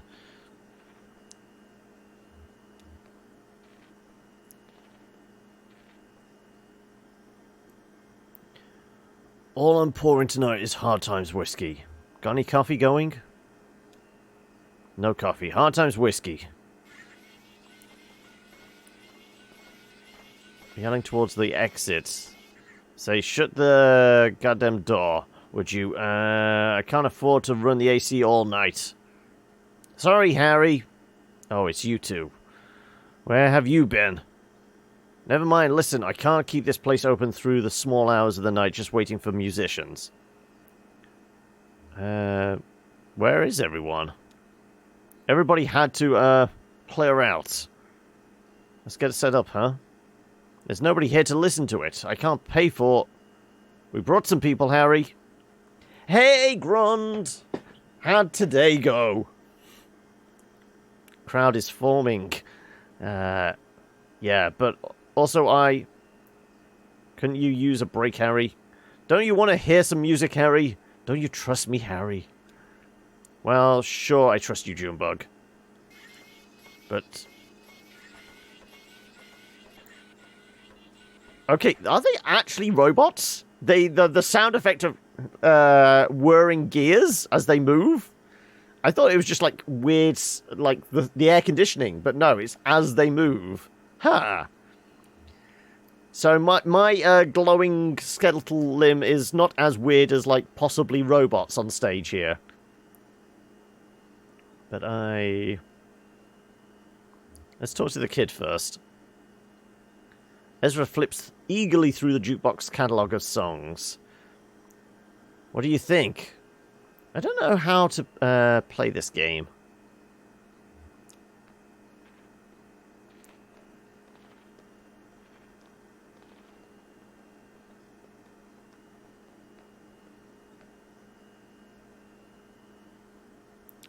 How's it looking out there? How are we all feeling tonight? Can we get a bit more reverb in the monitors? Harry, just a soundboard behind the bar. How's that? Test, test, test. 1, 1, 1, 3, 5, 50. Lamination. Lamination. Lamentation, sorry. I don't know what we were laminating. Sounds good. How's everyone doing? Anybody had a real bad night? Me? Conway, how about you, old man? Yeah, real bad. Well, trying to make, not to make it too much worse. This is a song I heard in a tavern many years ago at an open mic night. Me and Johnny were out just riding around. You know, you like to drive around, old man. Lemon Nation, yes. It's my job. That's where I feel at home. Of course you do. So we're just out riding around and we passed this gaudy old tavern. I mean, it was a real dive, busted up facade. Weeds in the parking lot, taps all dry, bats in the bar room, and run by this creaky bag of bones. Looked like the only thing keeping him awake was the fear of death. So glad to be back here at the lower depths. Hey now! So we stopped for an early drink and there was a lady singing right here on stage. The song she sang, well, it stuck with us, and now it's a regular part of our repertoire. Though, isn't it a case of this is their only song on their set list? Never got the lady's name, but she seemed like a sweet gal, and she had a voice like Scotch whiskey. We just hope we do her song justice. So here it is, Too Late to Love You. So is this going to be like Lysette's song or something? Or Weaver's song? Is somebody we've already met, I feel like. And it's literally taking the roof off the place.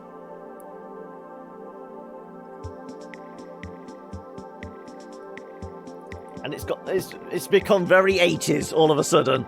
I didn't see the costume change. It was imperceptible.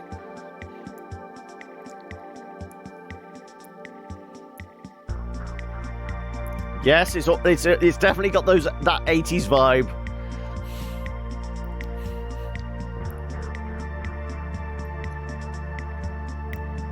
Is it Lyset or Roxette?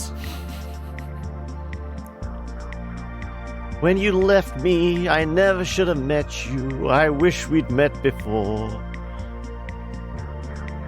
I'm not going to sing. I'm just going to approximate the words. Oh, no. We actually have to choose. Okay.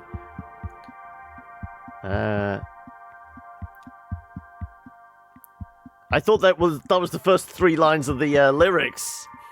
I didn't realize we were constructing the song as we go, but then again, we've been constructing our own narrative.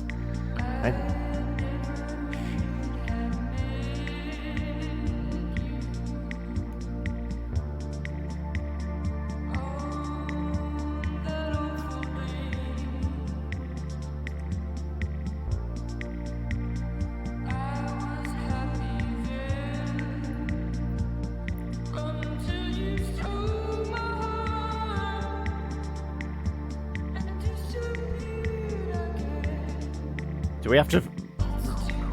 No, we don't have to figure out what the next lines of the song are.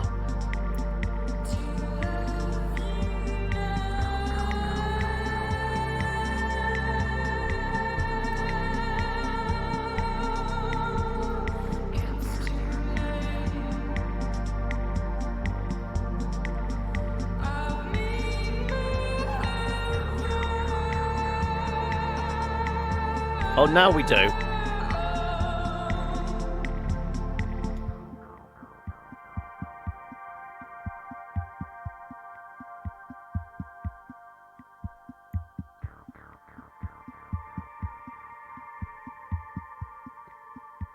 Maybe I chose too quickly.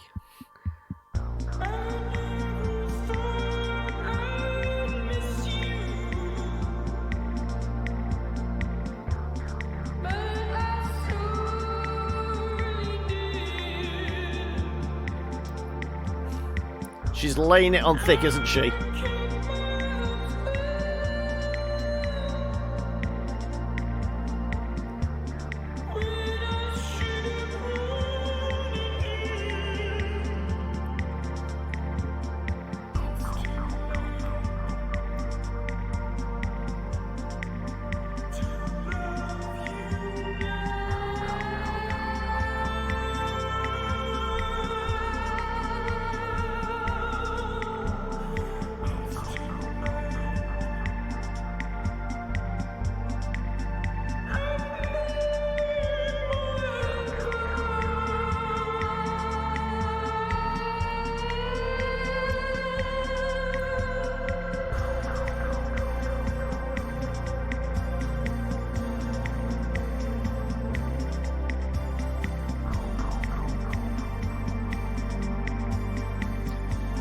Ooh. Oh, no, don't. Never do that, Yig. That's rude. I thought that somehow love would find a way. Were months I wish you'd come back every day. After years I know that I am bound to my fate.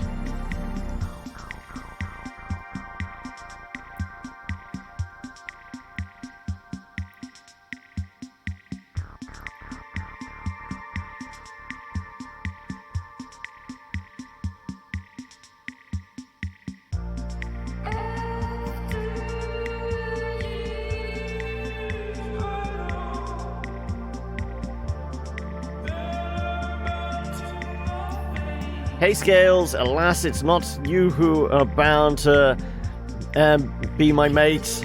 Oh, you're trying to figure out the next line.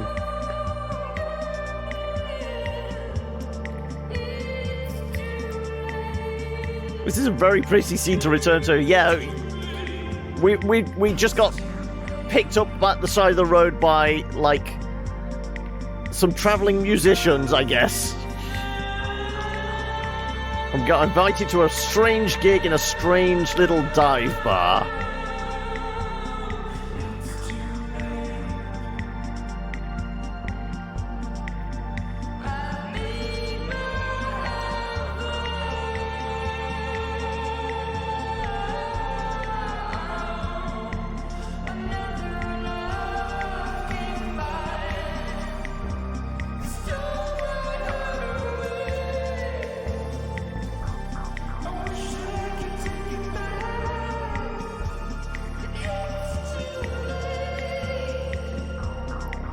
You're going to ask about this game, but figured I would just enjoy, since it's so different than a normal game. Yeah, it is definitely qualifies as a different one. It's,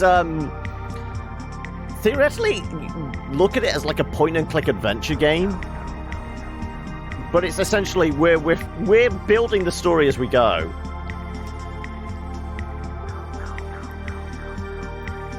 The gig must be over. They're putting the roof back on the place.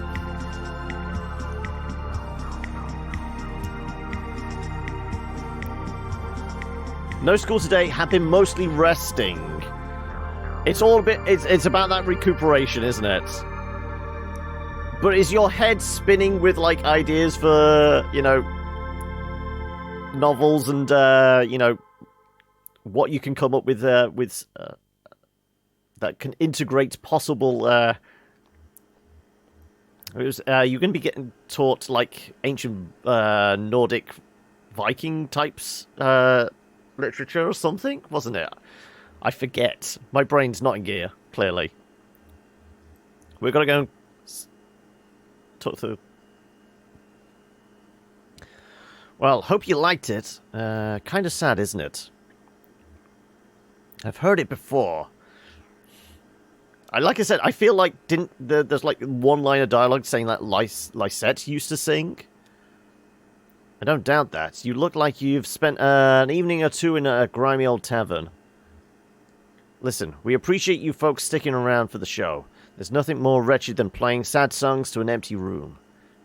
We've just got to get our fee from Harry, and then we'll get you headed to the Zero?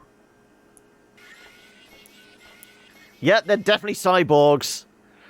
Either that, they need to oil their hip joints. Right, well, I guess we go talk to Harry.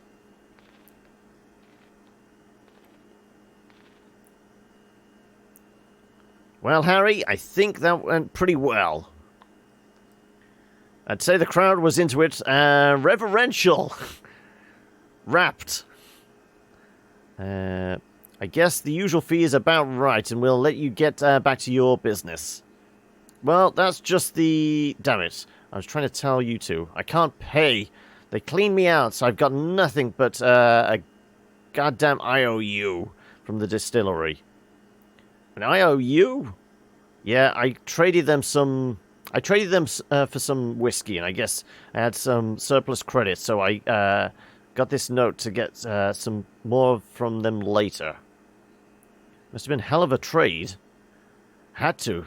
Got to keep this place open somehow, goddammit. They're trying to compose a Viking name for a new Nord character in Elder Scrolls. Suddenly I have to take a 1100-year-old grammar into account to translate rune script into Latin alphabet. Okay, so just simply coming up with a name for an Elder Scrolls character has basically become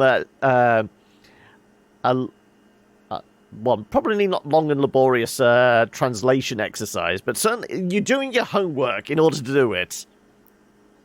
Why? Yes, I know. Google Translate Viking to runes to English. What's your language, Harry? Could you pay them with your IOU? Say, we just need to get pointed towards the Zero. Well, Very contemporary, very astute. How about it, Harry? Let's push some paper around. Well, it's just... I can collect on it here then when they bring more whiskey, but for you to cash in, you'd have to go down to, you know, down to the distillery, down to hard times. You know, it's... You've got to take the Zero. So that's what we'll do. How do we get there? Are you folks sure you want to head down there? I've never been myself, but I hear... People hear things, rumors. It's where we've got to go. Well, I'll tell you, then. But this is it, right? We're square? Harry, you're all right. If only. You got a radio in your car? Yep. Well, here's what you've got to do. Take a left out of the parking lot, and then just fiddle around with your dial until you hear something familiar, but... I mean, familiar but strange. You know, the feeling like...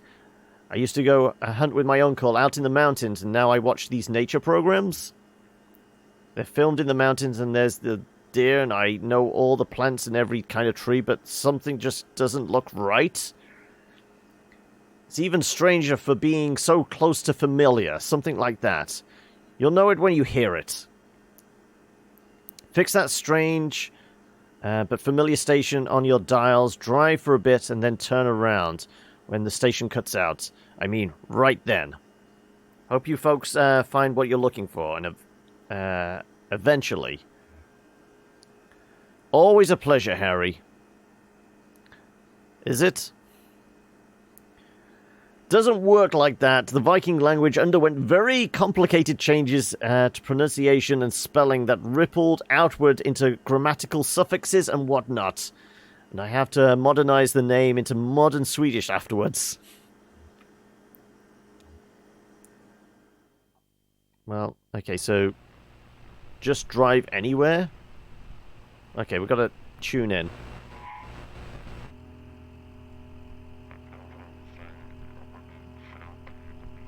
Is that familiar to us?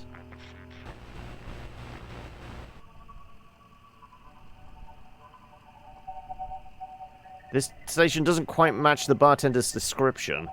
Definitely weird, though. Let's keep scanning. He said we'd know it when we heard it.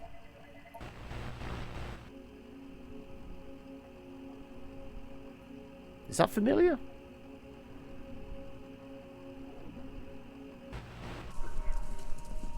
What's this station? I've never heard this before. Sounds like horses. Horses running a race.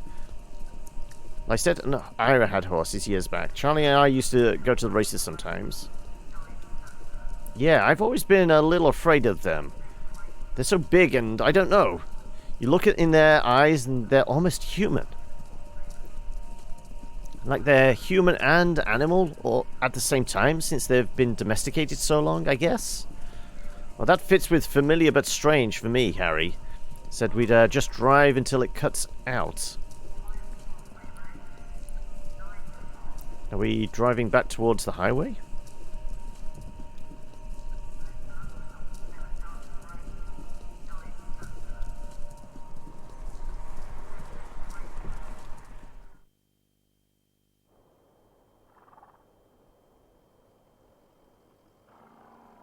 Yeah, the bike is following us. Oh.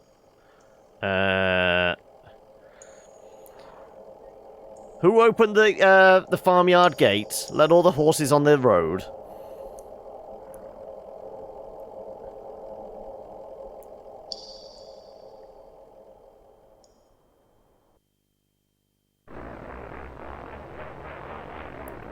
The horses.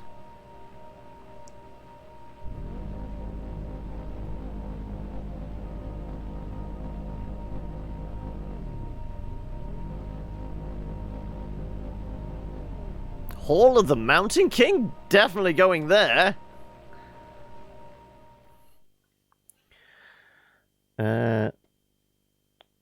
Really, some of the names are actually quite harsh. Oh, here we go. One name. Halvald Hjalmtranga has crystallized so far. It's essentially a euphemism for intellectually challenged big head. Okay. It does sound like he should be hanging around with the man from Hjelmdal. Doesn't it? Do you ever think you make life more complicated than it needs to be, Grond? Possibly, but I mean, you're going to find entertainment in your own way, don't you? We always have to talk to the dog first. What do you suppose happened here? They don't keep the roads up too well, do they? Never have. Not down here. Who do you think is responsible? So empty, just let it go, I guess.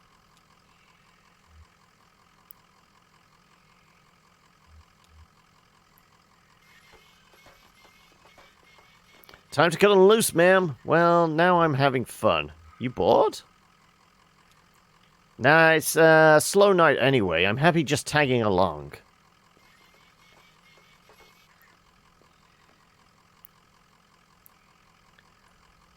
Your last ESO character was called Dewey Clunge. Wow. Teachers would tell me the same things. The one before that was misanthropy. Okay.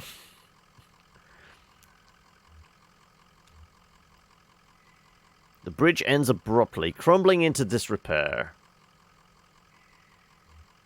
Let's head up onto the boardwalk then.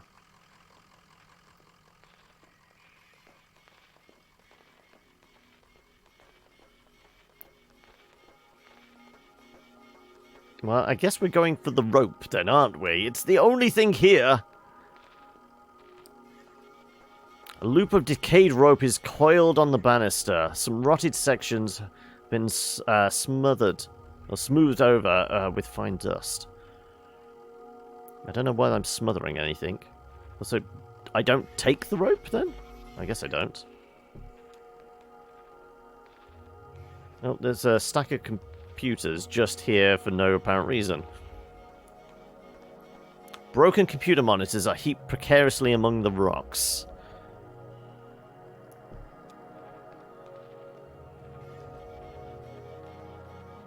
Also, some kind of pet carrier?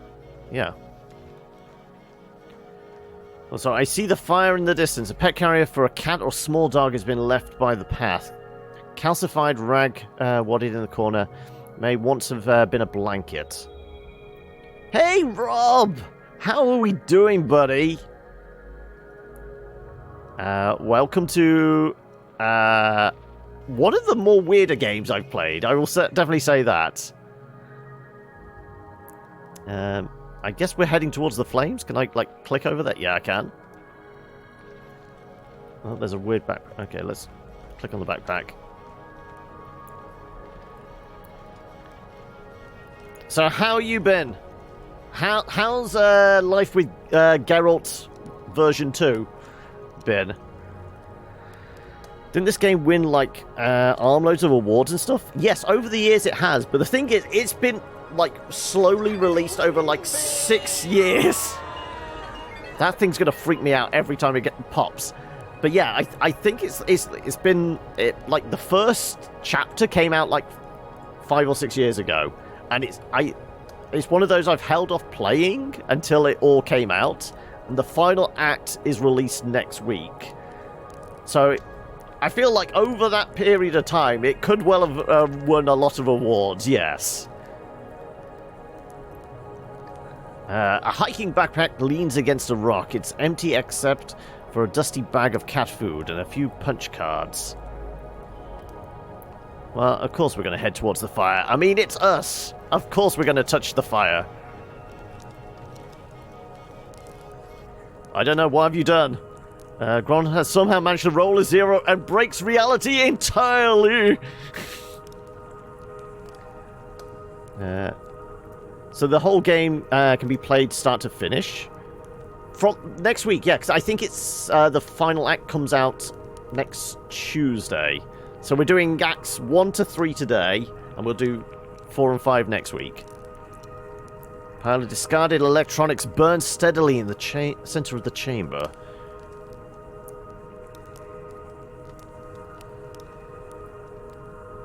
Okay, just the same thing again, okay. Who the hell's Amy? A pyromaniac, clearly. Oh, it's triangles within triangles down here. Shifting, intersecting, overlaying. Isn't it romantic? Let's see. You're here to steal back the love of a boy you once knew, when you were too young to recognize the movements of the heart. And you're escorting her, pretending to have her interests at heart, while really...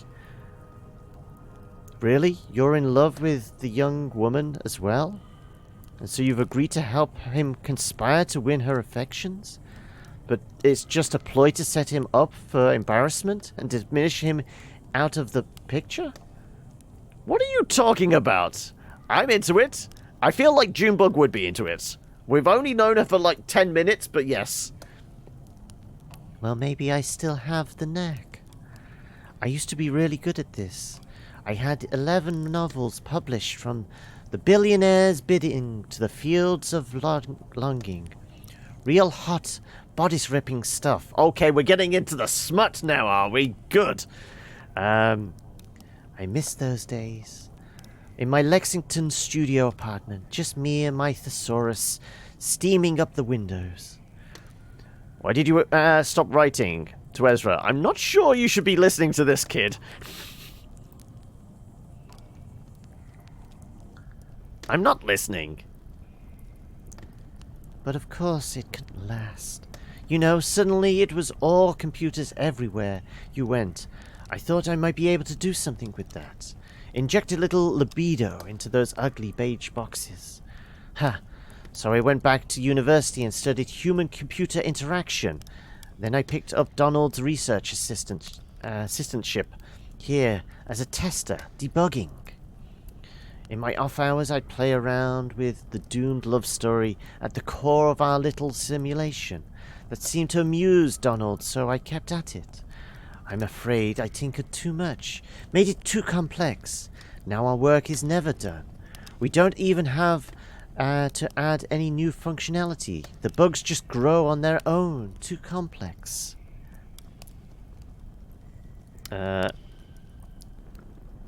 Yes, Sock. Ethereum Archive Boss Magic Axes.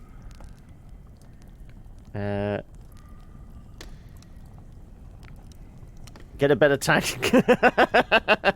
I miss those days in my Lexington studio apartment. There's an old man over here. I guess we go and talk to the old man. This is the one she was working for? Donald puffs on a smouldering pipe whilst half mumbling, half singing an old country tune.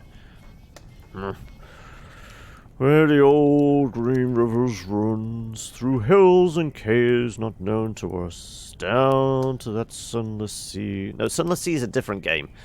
Oh! Who are you? Sorry, did we startle you? I might say you did. I thought you might be one of them. Oh, no, you can't be. We've been patching all their spy holes. We keep the lights dim and the motors running softly, and we route the smoke out through. Well, that is. What were we talking about? You were singing? What's that computer over there? Looks pretty vintage. We're a bit lost, actually. Oh, you've caught a verse of my absent-minded warblings. It's just a song from my youth. Something a dear friend used to sing to herself as we hacked on crystal radios in the boiler room. You're talking here so ever so quickly, John. Yeah, I figured. I figured there was a conversation going on that I was outside my purview. Somehow it's always the healers. I mean, it is, isn't it?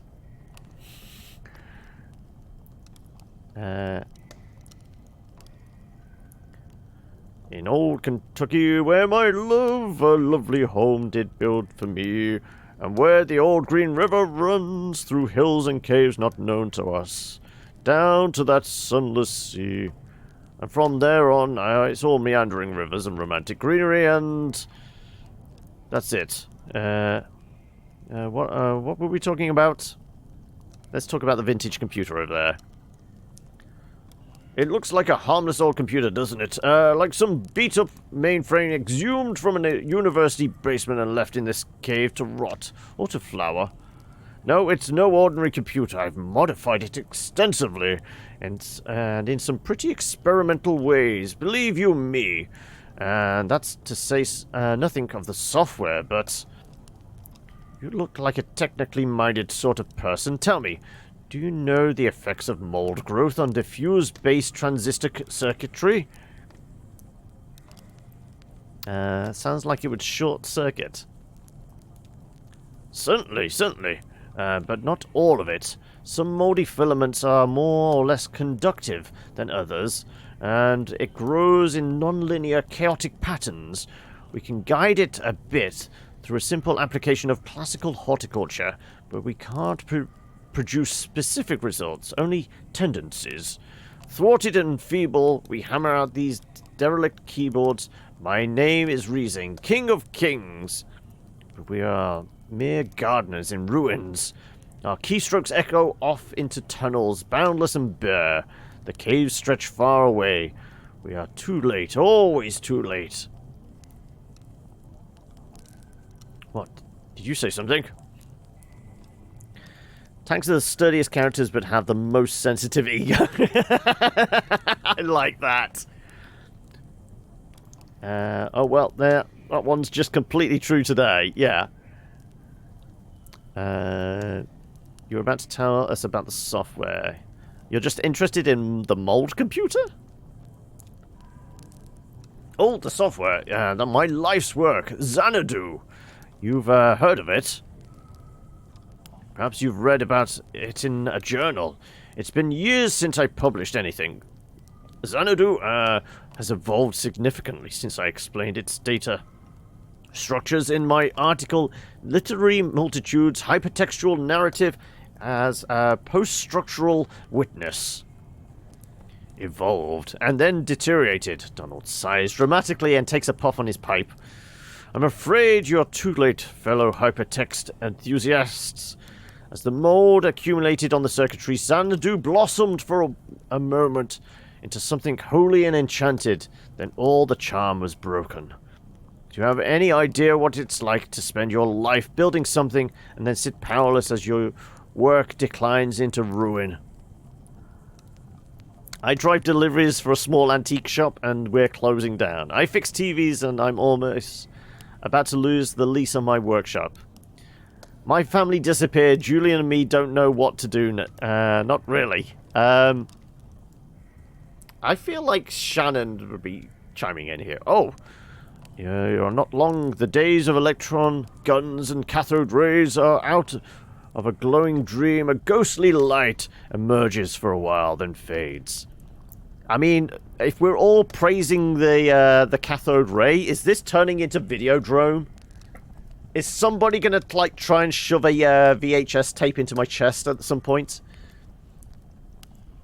Well, I have my own ghosts, and I keep them in there, in Xanadu. It's running on that glorious dusty machine. Take a look if you like. Too late to do anything but smoke and reminisce anyway. Far too late to do anything. I mean, what exactly is he smoking down here? Apparently all there is mold and possibly some dubious mushrooms, I would imagine. Also, who the hell's Andrew?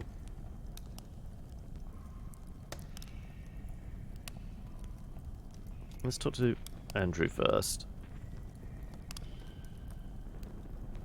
Do you know that when I first... No, I mean, if this cave were larger, could it...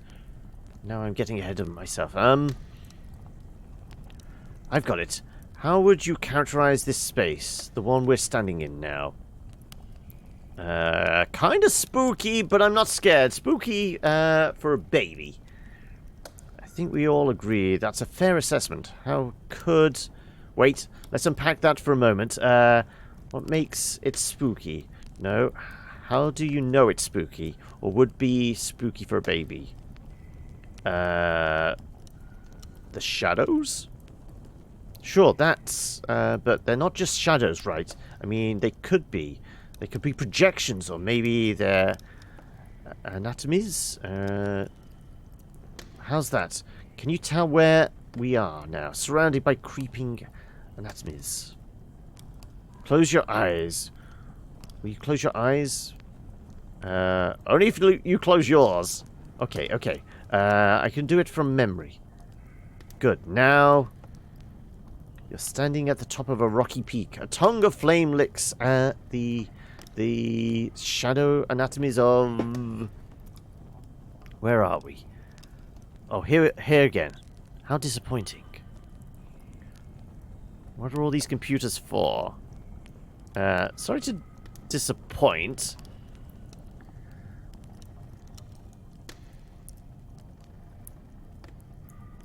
Sniff sadly and snuggles up with Panda.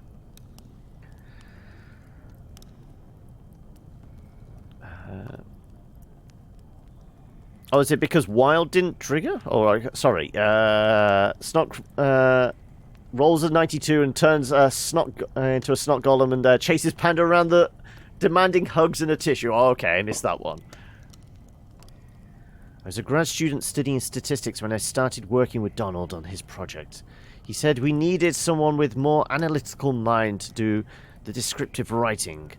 Someone who would appreciate the cave descriptions as real labor instead of taking their authorial voice for granted. Donald warned me it would be long hours of typing painstakingly detailed descriptions into the computer. And I've put in the hours. Believe me, I've put in the hours. I've described every facet of this cave in some detail that sometimes I don't know if I'm reading or looking, writing or exploring. Often in the dark and lonely moments, I worry that in my sleep I've transcribed rooms from my dreams into the system. How would we know?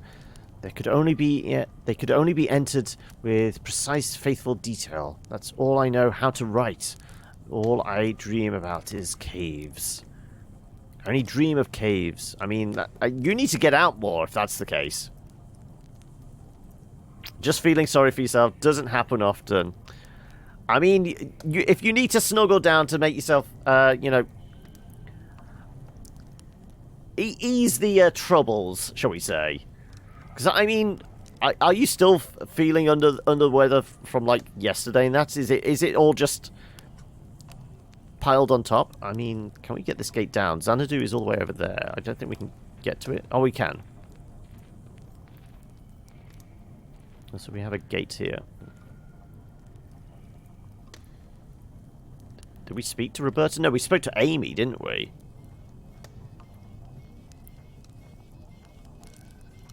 Okay, let's go have a look at the gate, and then we'll talk to Roberta.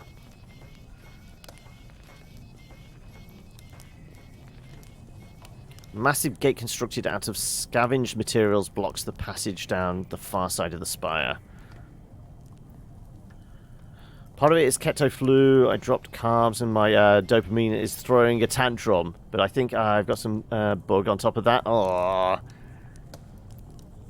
I mean, it is winter. I guess it's the time for people just catching flus and bugs and colds and what have you. Everything gets piled on top. Nearing Xanadu, will we stumble upon the Sunless Sea soon? I don't know. The kingdom is in peril. Roberta laughs. Well, what else is new? Do you work here? Where's the kingdom? Work? You could call it that. I gather old circuit boards and throw them in the fire.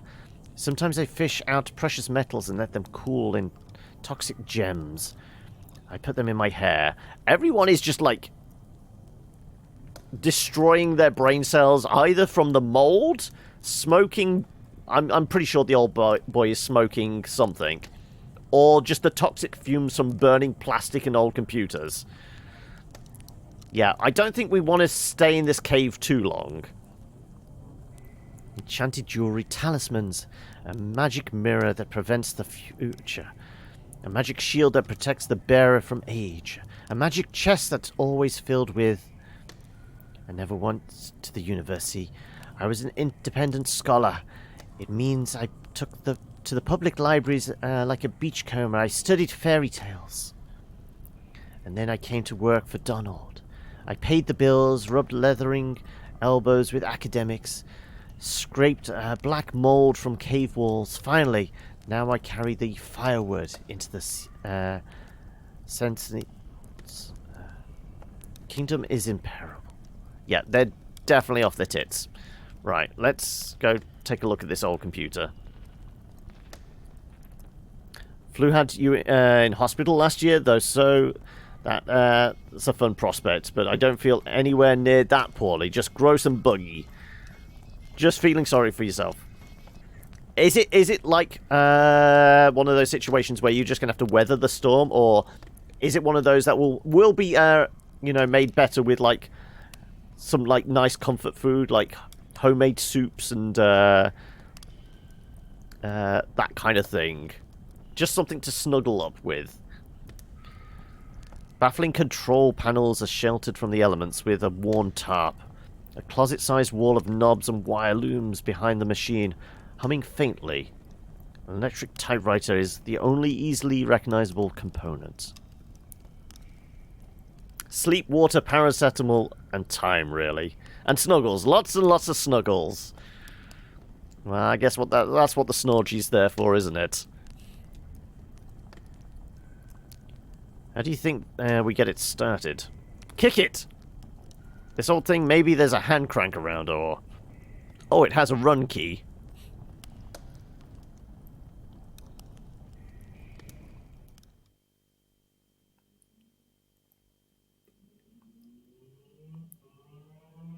Xanadu. Yes. I gave you permission for that one.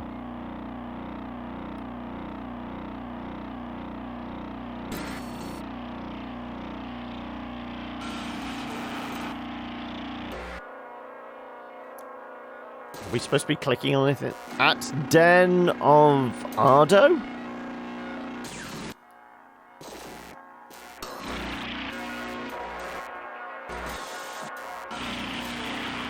Are we supposed to be clicking on anything? Xanadu... No, I'm not making out any of those words. There's a weird building. Ha, this thing is in rough shape.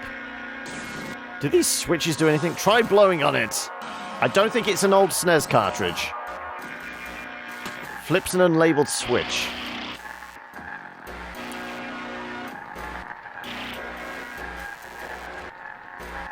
Okay, that's worse. Try typing help. Kind of looks like a house. Type house. House. Nope, no idea.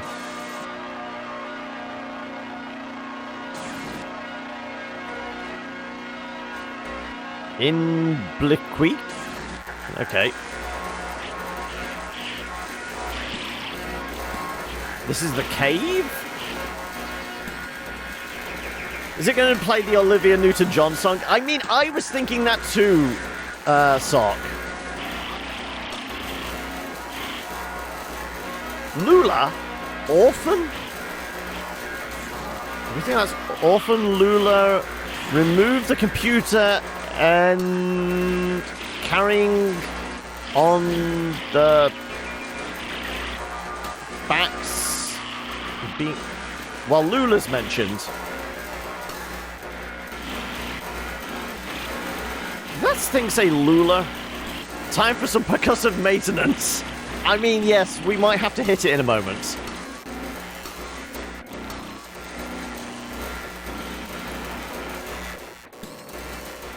Donald? I guess it could be for Donald. Inventor? I've got something machine. No. The soul of the... No, I got nothing there.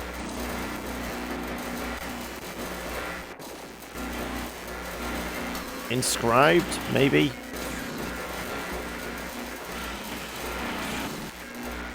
Nope, nothing. Damn, I can't tell what she's saying. Oh, I have my portable degauser with me. Old systems like this can build up remnant magnetic field that sort of warps everything along whatever pattern it's settled into. Degauser clears up by suddenly shaking the magnetic field around until it's uniform again. That's how I like to think of it. Anyway, like shaking a snow globe. Worth a shot.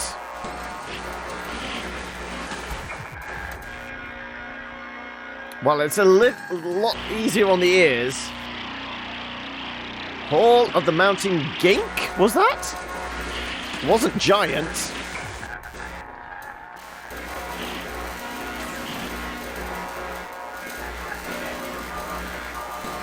Well, okay.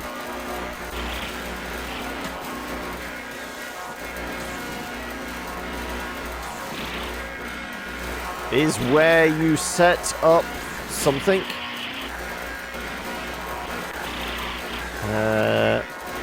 Press to quit. Press any key to quit, yeah.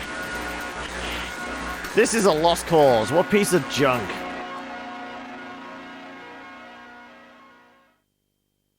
We killed it.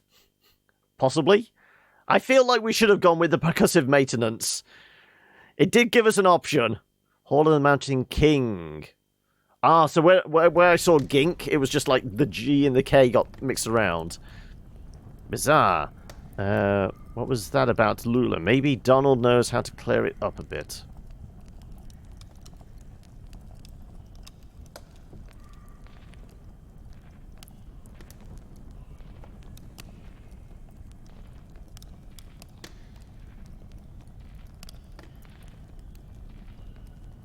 Also, my ears are a lot more at ease. Listening to, like, progressive, you know, aggressive static is certainly going to, that's going to penetrate my brain, for a while. Are all the acts named after musical pieces? I'm trying to think what the other acts have been called. I'm not sure. Well, Xanadu, Hall of the Giant King. What were the earlier pieces? No, I can't remember what the other acts were called.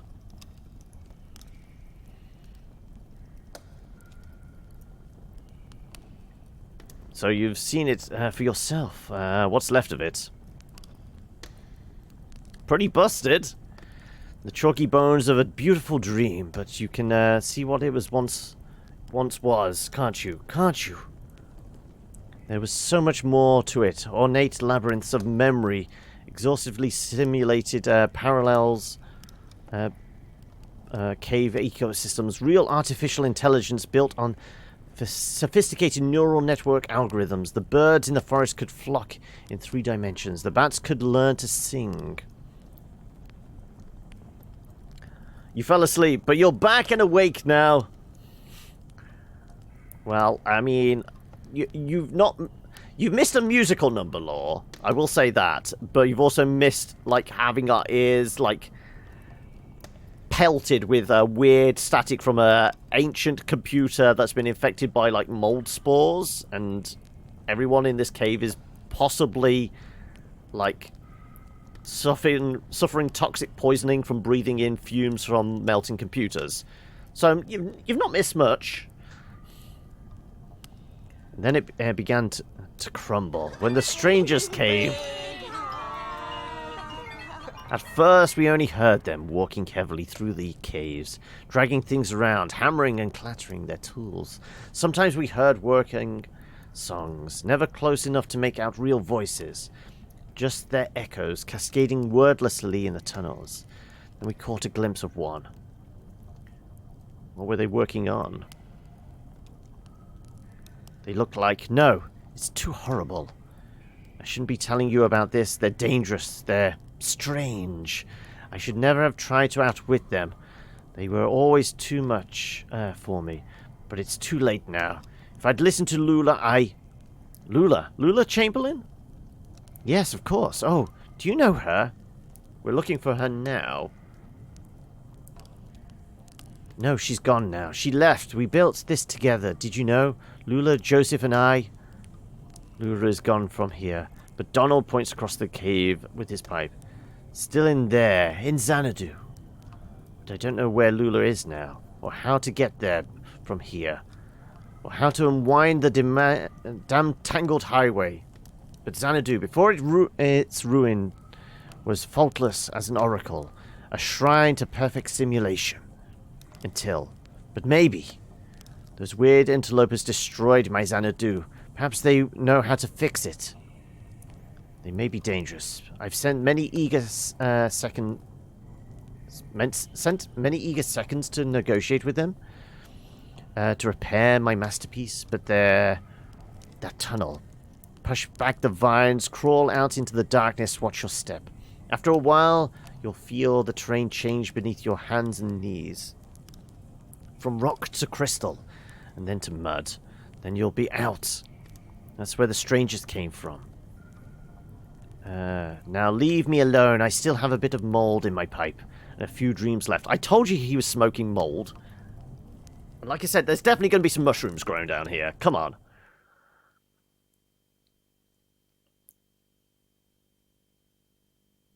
Where the strangers come from. I don't feel like that's a song lyric or anything, so I think it's just random turns of phrase in that.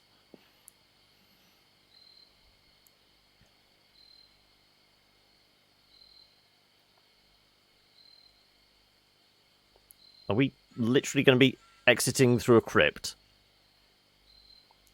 Kind of looks that way.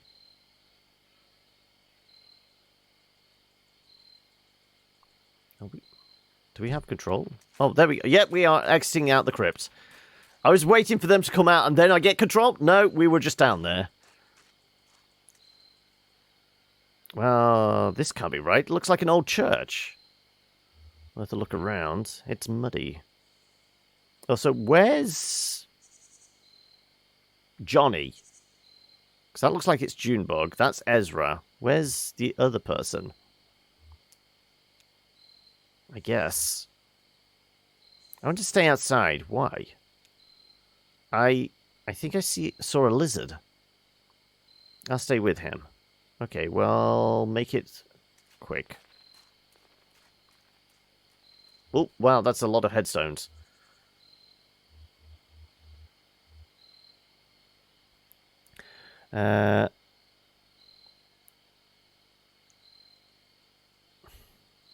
Oh, you're going on about David Coulthard, were you? Okay. I guess we're in control of Ezra. Find any lizards? One, but he went under a rock. I wasn't really looking. That's lizards for you. Why do you dress like a punk? Do you have a family? Is that guy your boyfriend? I feel like that's what an annoying kid would say. Nah, what's a boyfriend anyway? It's a word people use because everyone else does. Doesn't mean anything to me. He's my cricket. See, it means something. It's specific. I want to be specific. I think you are. It's the middle of the night and here you are in a graveyard. Any other kid your age would be in bed. You've got to make choices and own them. You think I was born this foxy? I came off the assembly line about half a foot short and all grey. No eyes. They were going to have us clearing out the old mine. Doesn't matter what you look like under all that rock and water.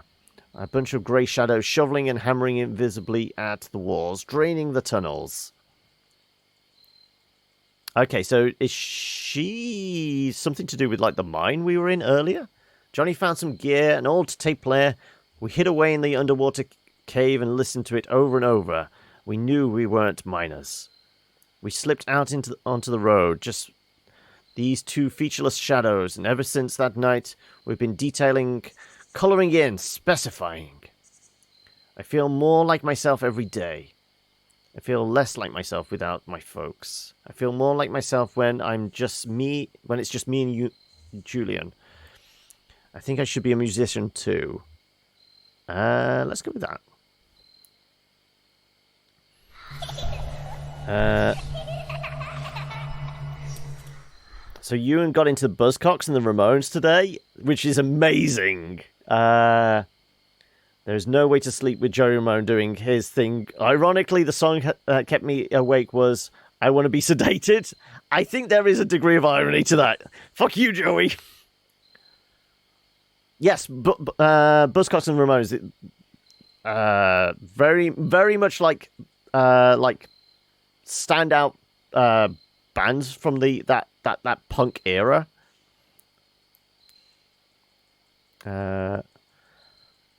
Though puke bands work too. No, punk, there's less puking and more spitting. Yeah, if you haven't heard any Ramones, go listen to some Ramones. I dare say, we're going to have to post some YouTube videos for Law, aren't we, in the Discord? Well, there, now you're getting specific. Right, okay, weren't we supposed to be able to look at some of these gravestones?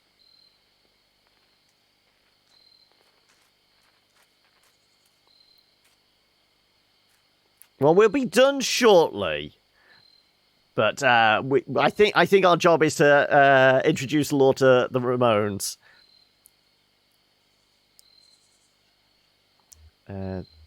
What'd you find in there? It wasn't... Hey, what's going on? You look flushed, old man. It doesn't matter. Right, okay, we got what we need. Let's go. What do we need? We were taking something back for the computer? Okay, this is bouncing around. I have no idea what that was all about.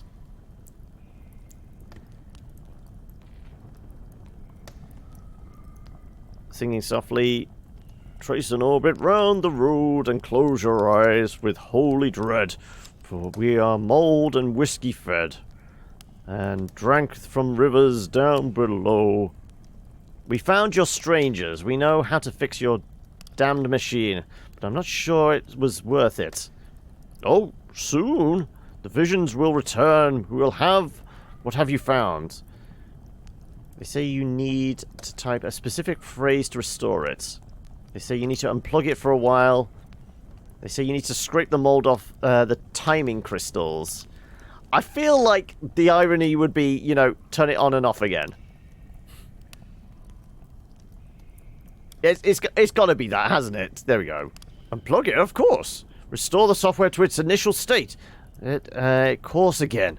Through the mouldy circuits, fresh and rejuvenated. Ready to thrive. Well then, unplug it. By all means, do not hesitate. Unplug the machine. You'll have heard a few of their songs, them and the Buzzcocks.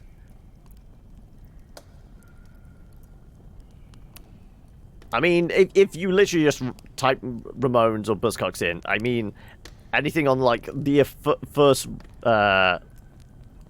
tracks coming up, the most popular are going to be there. At least the YouTube algorithm's good enough for that.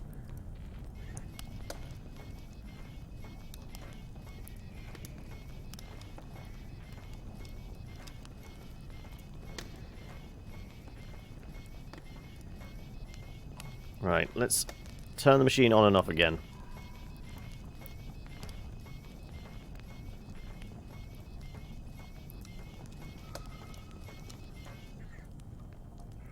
Okay, so I'll just unplug it and wait a minute, I guess. Weird. Just following instructions, here we go. We're shutting down the Matrix. Ending the simulation. Yep, everything goes dark. C9. Xanadu wants... I feel like it should be Xanadu lives.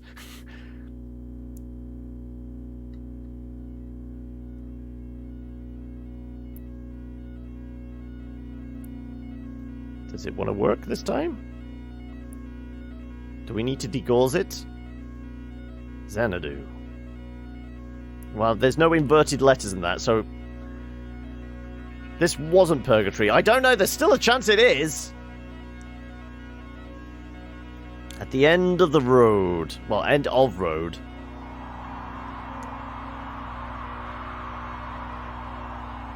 Well, it's that image of that house again.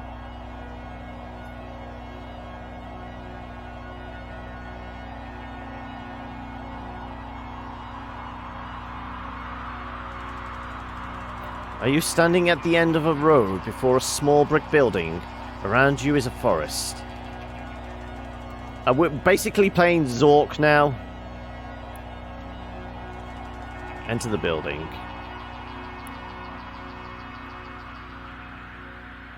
Inside building.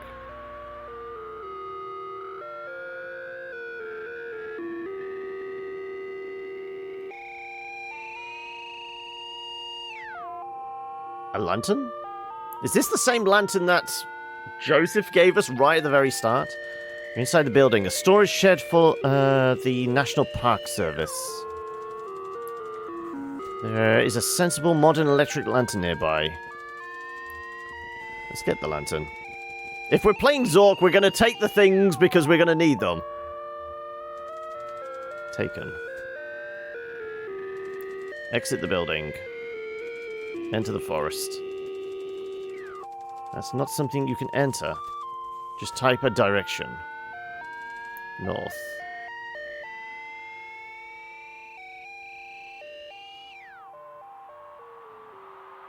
I wonder if we're supposed to go back to the forest that, like, the kid took us to?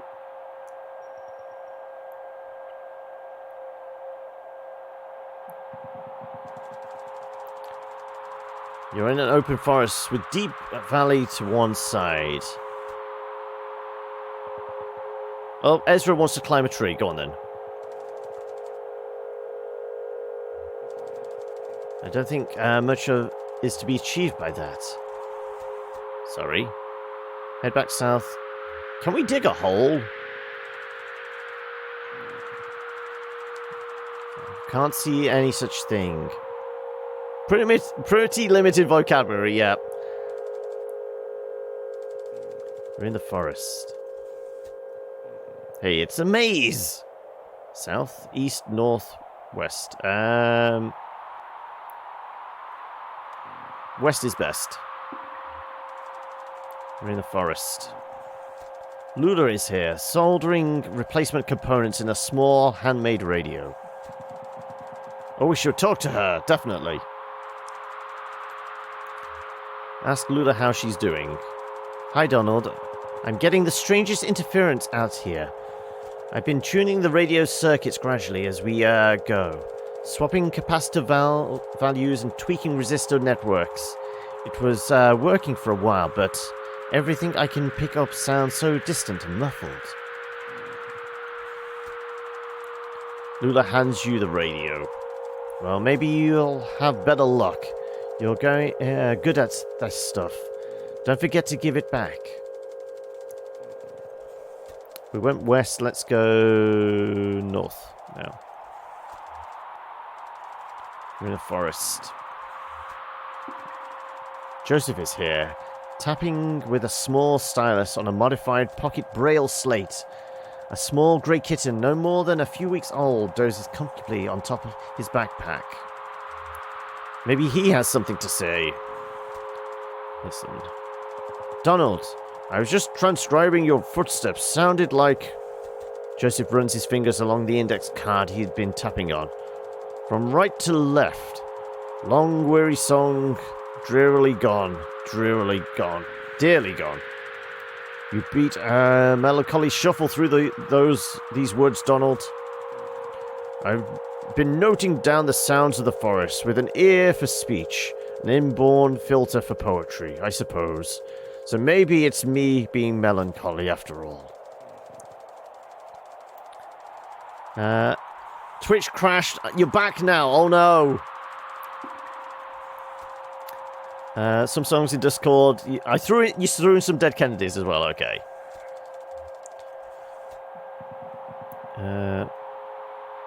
I'm eager to see what the poetic subsystems make of these punched cards.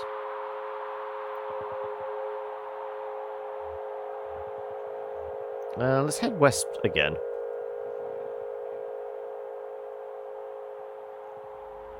At the edge of hole? Okay, so we could dig a hole. Well, we didn't have to. There was already one here.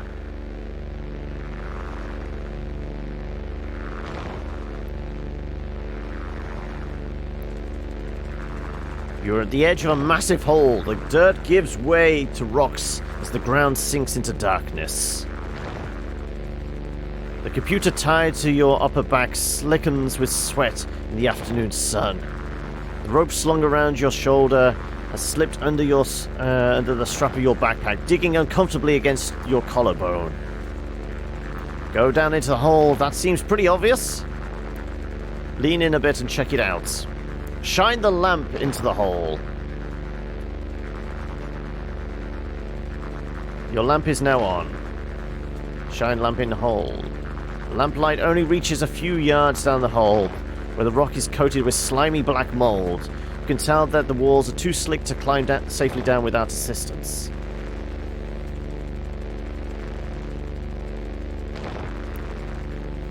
Try using the rope to climb down safely, of course.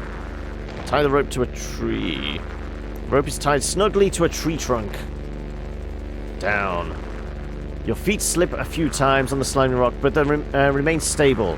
Lula and Joseph descend carefully after you. I think we killed the machine. In bed quilt.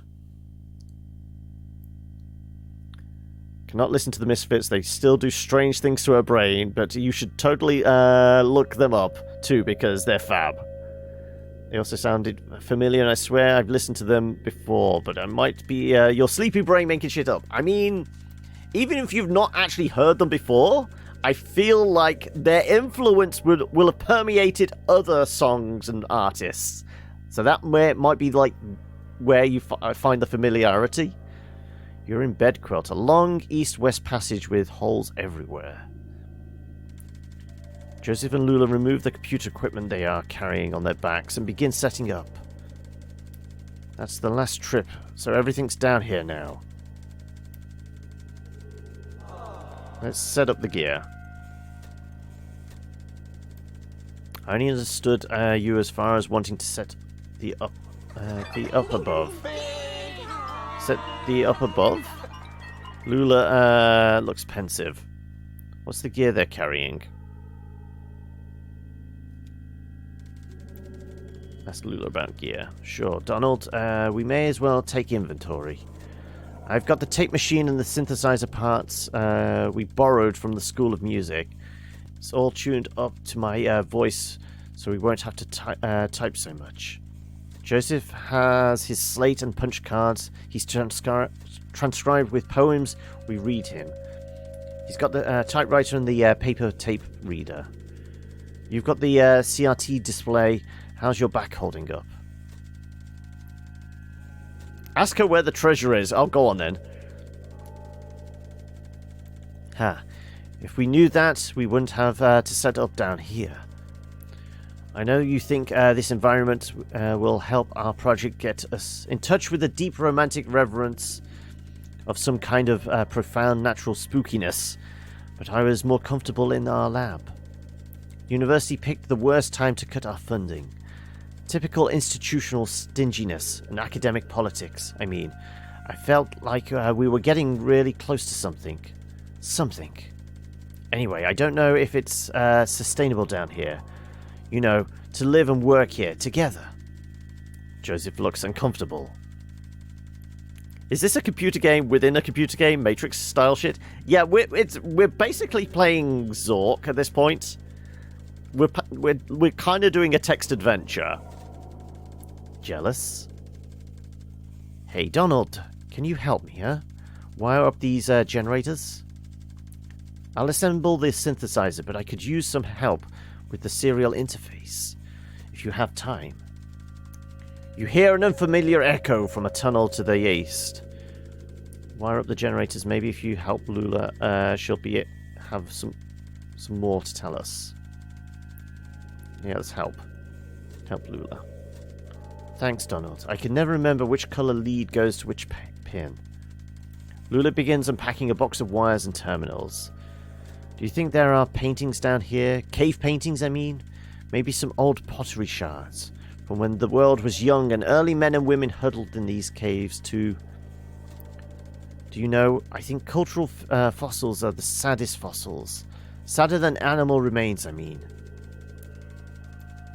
We might come across a petrified mollusk or a partial dinosaur footprint. We say there was a point of contact here, where a body touched the earth, and maybe there's a little bit of evidential garbage. But the life who owned that body never cared and has moved on anyway. And that's the end of it.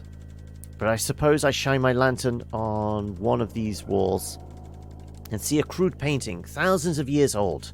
2 men and a woman, charcoal and blood on rock. Someone put that there to keep something on the rock after she passed. I hope A relationship, or a moment, a worry maybe, a regret. She made a painting to keep something alive for her, but like that dead mollusk and that itinerant dinosaur, she had to move on.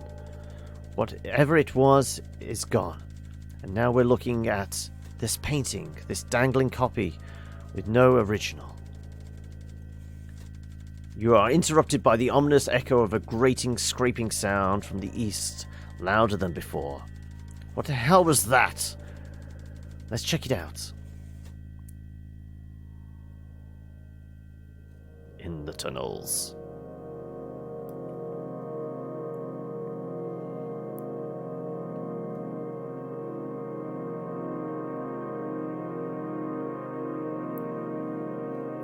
If you like the idea of me playing a game within a game, there is one that I wouldn't mind playing again, but I don't know whether it would be a good stream game. But it's one to consider. Okay, I will keep that one in mind as kind of a surprise one, maybe. You rush down the tunnel like Joseph and Lula close, with Joseph and Lula close behind. That got kind of intense back there. No wonder they're still thinking about it. I hope they've moved on by now. The tunnel narrows, and soon you find yourself crawling on your hands and knees. Navigating the tunnel gradually becomes more awkward, as smooth rock gives way to jagged crystalline surfaces. Scratches and taps echo from the end of the tunnel, some short and piercing, some slower and groaning as if dampened by water. The tunnel opens into a large room.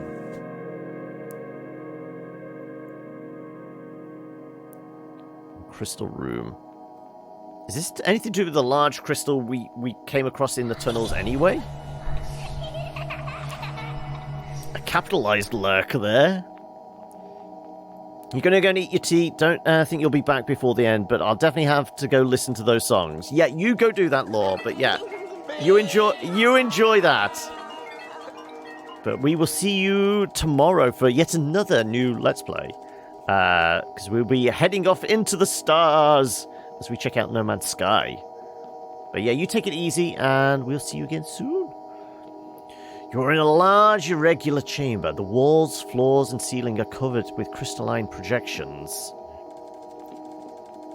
Strangers are here, scraping black mold from the crystals. They look up when you enter. One of them seems about to speak. Finally! Better run. Let's listen to what he says. Stranger reaches for a box he's carrying and presses a plastic button. The box whirs to life, and a crackly voice blurts something unintelligible, then slows to a deep gurgle.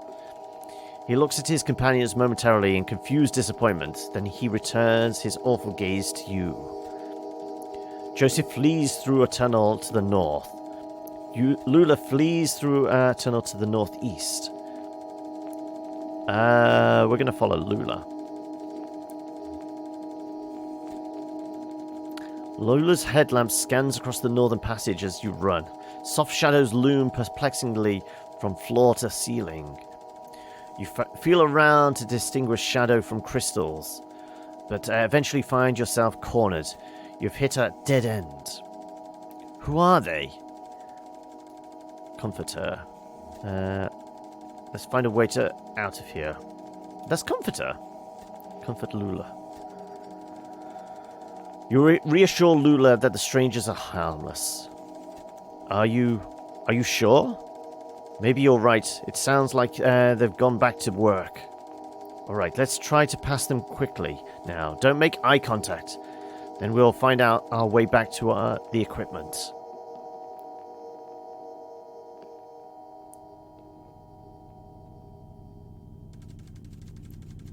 You're in Bedquilt, a long east-west passage with holes everywhere. Lula is here, panting for breath. Did they follow us? Where's Joseph? She seems pretty scared.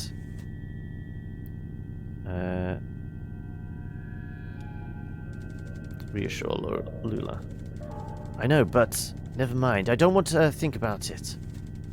We should... I guess we should wait for Joseph here. This is where he'll go, right? May as well wait. I feel like waiting's probably the best bet. Time passes. Lula nervously runs her hand along a vein in the cave wall. I guess we could wait for an hour or so. Junebug definitely wants to go for the search. Hey, Siddles! Thank you for the host there.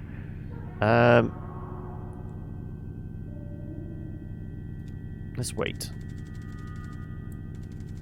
Time passes. A shifting, fluttering sound grows louder from one of the tunnels. What's that, Joseph? 5 disorientated bats stumble through your lantern light and off into an adjacent passage. Okay, it's been an hour. Now we search for him. I understood you as far as wanting to search. We have to be more specific. Down one of the tunnels with the equipment, back outside. We could search with the equipment. Search equipment. Various computer and audio equipment casts angular shadows into the tunnels. As you scan slowly across the pile, nothing. Okay, well, we're going to go down one of the tunnels then. Search tunnel. You select a tunnel at random. Your lantern illuminates several sets of footprints in the mouldy cave floor. Though they're impossible to identify. Joseph climbs down from the rope still tied above. That damn sound! Those damn voices. I don't even know what direction I was running. I wove through that network of tunnels. I ran my hand along the wall and was always turning left, but eventually turned, and every rock felt the same.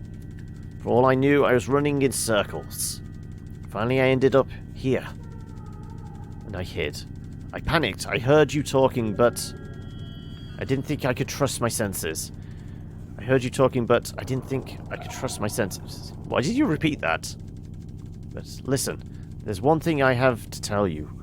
While I was out there, lost in the tunnels and caves, I came across the Zero. And I had no idea. It's like a real place.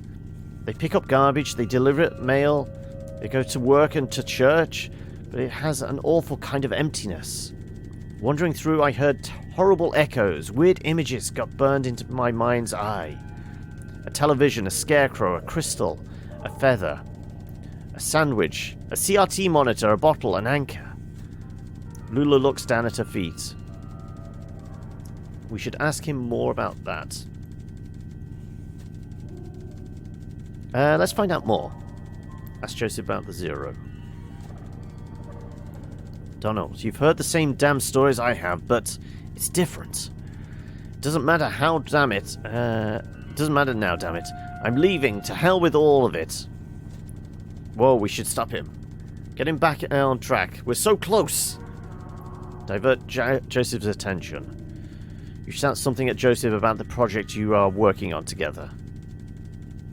You'll die in these damn cold caves. What about those men? You know they'll come back. Tell him we can find somewhere to start a fire.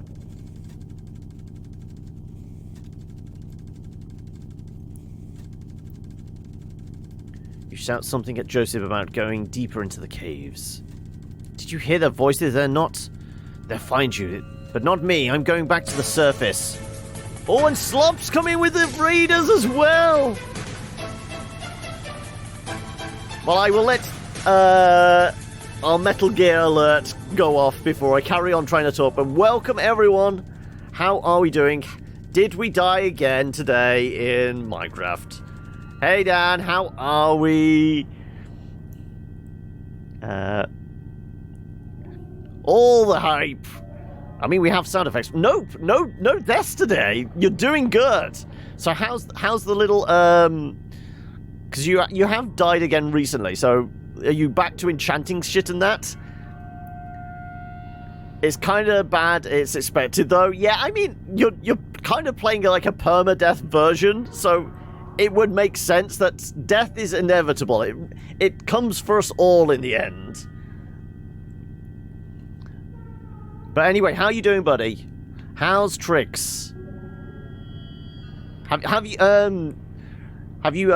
been working on your current campaign for D&D as well? 92 day. Almost killed by a zombie pigman. Not in the nether though. Okay. Stop. Your stupid fight is ringing through the whole damn cave. Joseph is right. We can't stay here. I'm leaving too. But I'm not going back to the surface. I'm taking my station wagon and I'm heading down the Zero. I think we need her to stay. Whoa, don't let her leave us here. We need to get information out of, like, the simulated version of Lula, don't we?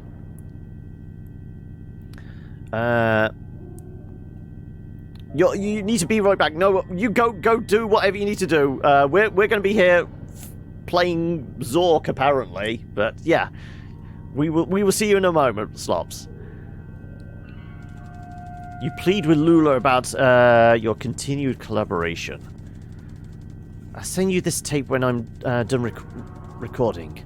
I'll put it in the mail, and then you can see what your damned machine does with it. Lula and Joseph have left. In the tunnels. Abandoned by your collaborators, your confidants, your companions, the only two among your colleagues with whom you ever trusted the gift of your friendship.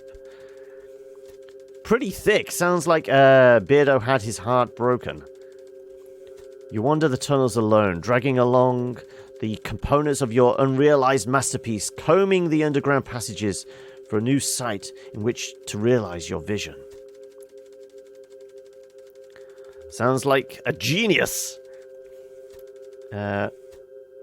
Wild, fast, wild. How do you mean? Vain. Definitely vain. Vanity. Ain't it the truth? My aunt, Remedius, before she got into the whole ethnomusicography thing, she was a painter, mostly nudes in oil. She had this model. I'll never forget him. Big, classically physical guy. Looked like he was about to storm Troy. He made everyone call him the Colonel. Weaver and I saw this guy naked a lot. You couldn't help it. He was always posing somewhere in the house, chasing the light from room to room whilst Aunt Remedius made a sketch of him, his profile, or worked on the right mix of pigments for his abdomen. The Colonel had this magnificent hair, long black hair that ran down just to the bottom of his shoulder blades. One evening he was standing next to an open window in the back of the house. The sun was setting, early spring I think. It was kind of windy. Aunt Remedius was trying to get his hair right. She kept arranging it, like half in front of half behind, running over his shoulders, laying across his chest, in this very specific way. But it itched him, or something. He'd do this weird, indignant shuffle thing, or the wind from the open window would push it around, and he'd start and turn his neck when Weaver and I ran by. Everything would be tangled again. The final product was a swirl of black lines billowing around the top of his neck. Weird thing is, I don't even remember his face now, just the black swirl. Probably the best one she ever painted. You need to find a game where narrating the stuff will be really awkward. I'm trying to think. I mean, some like visual novels definitely are on Twitch's no-no list, aren't they? But I'm trying to think of stuff like that would like that's like vaguely innuendo, smut laden type things that would make for like a fun narration. But I can't think of anything specific. I mean, you have the stuff like Dream Daddy Dating and Hatterful Boyfriend and things like that. But I wouldn't say they're like particularly awkward.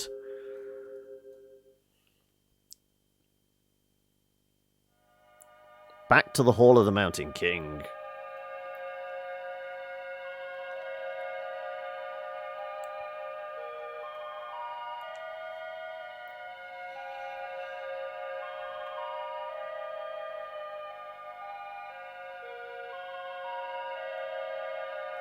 Well, we know that's where we are at the moment. After what may have been years, you stumble out of the tunnel into a cavernous open space. Stalactites adorn the ceiling like grotesques. In the center of the room is an enormous rocky spire. This is where you will set up your equipment and establish your legacy.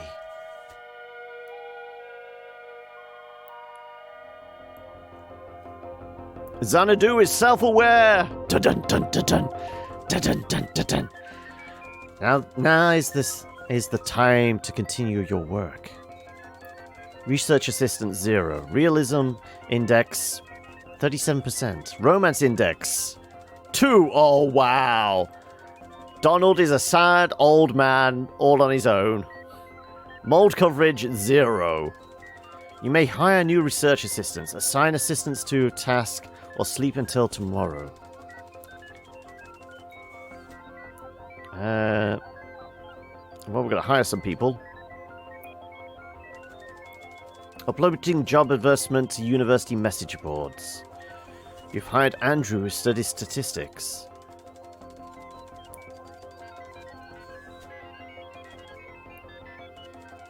Loading. Can we get more than just Andrew? We get no new applicants. Try again later. Okay. Well, Andrew was assigned to describing the cave, wasn't he? Assigned assistants to debugging, transcription, or speculation. Well, he was transcription. Research assistant to transcription. How new a research assistant? I mean, we could try sleeping. Time passes. Andrew carefully transcribes the sounds of dripping water in all their variations over the period of several hours. Now is the time to continue your work. Realism is up to 47%. Romance has gone up. Oh, wow, I mean, we have invited somebody in. Mold coverage up to 9%. If it's Amy, I think Amy was in charge of debugging, wasn't she? Let's find out.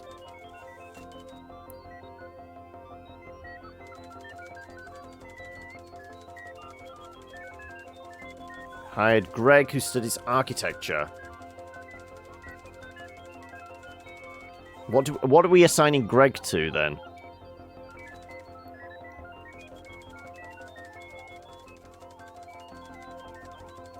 Let's go with speculation. Sure. Assign how many to speculation? 1.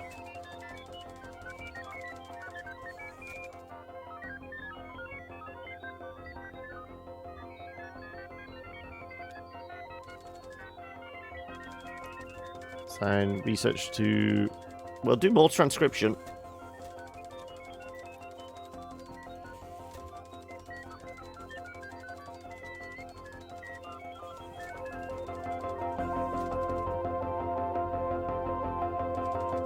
Time passes. Greg types up an lurid imagery from a dream journal. Andrew posits that nature, not reason, is the master of industry. Greasy black mold is collecting on the computer equipment. Now is the time to continue your work.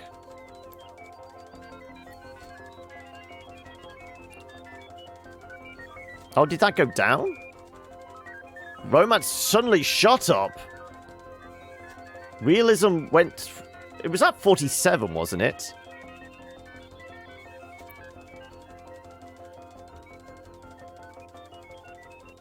Okay, let's see if we can get Amy for debugging purposes.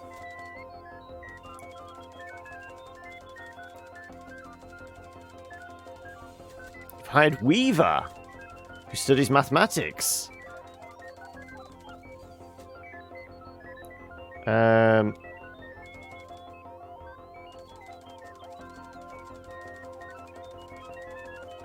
Let's try debugging.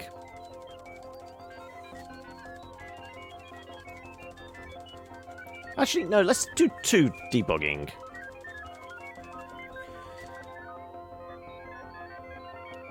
And 1 more into... I don't know. More transcription? Let's get sensible here. Let's transcribe some stuff. So I don't think we can hire anybody else. I think the goal is going to be to try and get up to as close to 100% accuracy as possible, isn't it? No new applicants, yeah. We can only get one person a day.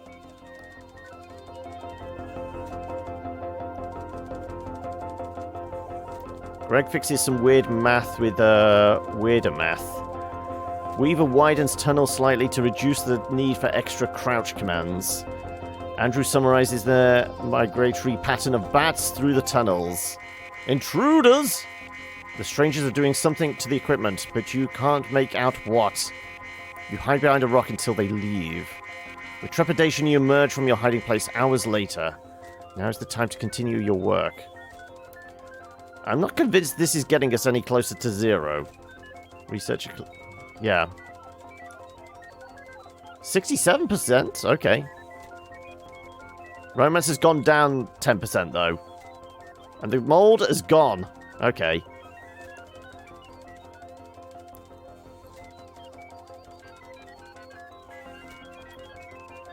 Right. Try to quit and start over?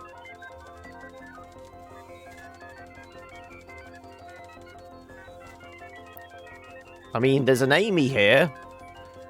Mary Ann? That's... Wasn't that the receptionist? Studies fine art.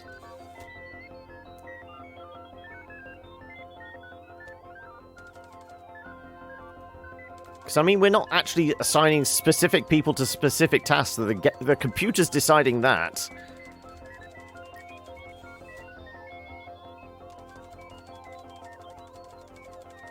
One to debug. 2 to speculate, and 1 to transcribe. How about that?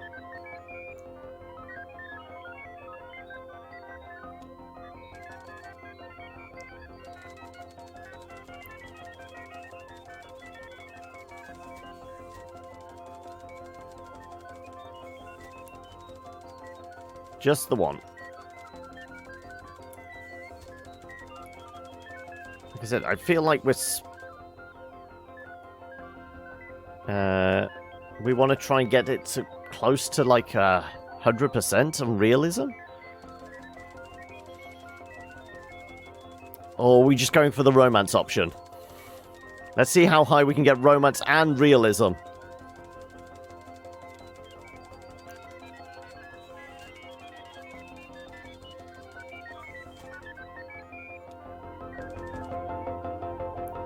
Does this actually do anything? I don't know. Time passes. Andrew makes adjustments to the echolocation algorithm. Bats now fly normally instead of getting hung up on each other's wings, clustering together like horrible leathery tumbleweeds. Marianne extensively notates tunnel diameter as a function of length. Weaver discards centuries of exhaustive data on the uniformity of cause and effect. Greg makes convincing argument for the edibility of stone. Weaver follows the strangers into the tunnel. She doesn't return, but neither do they. Now is the time to continue your work. 72% and 42%.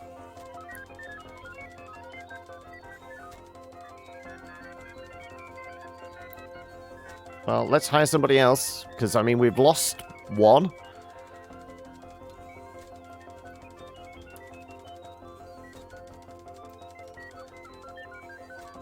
Amy studies human-computer interaction, yeah. Well, she was in charge of debugging.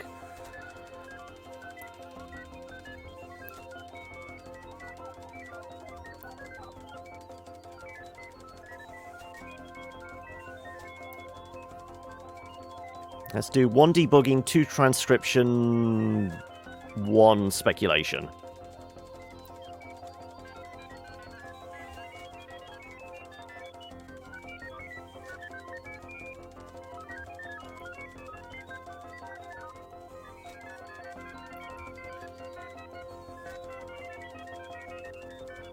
Like I said, 2 for transcription.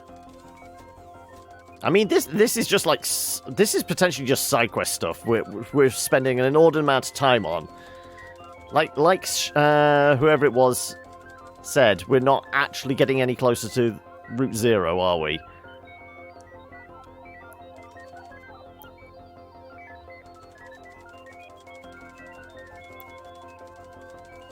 One last person in speculation.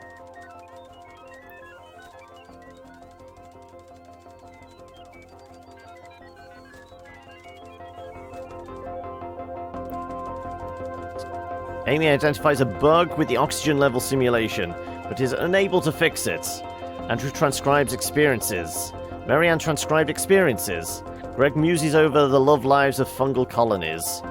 Greasy black mold is collecting on the computer equipment. Now is the time to continue your work.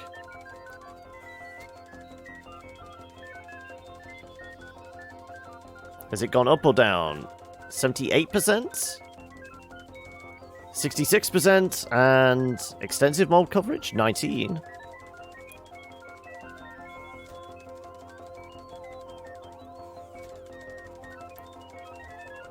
Can we hire anybody else? Can we get up to 5 people?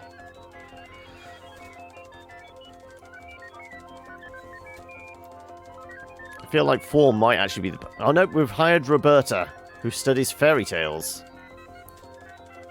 Feels like a speculation one, doesn't it?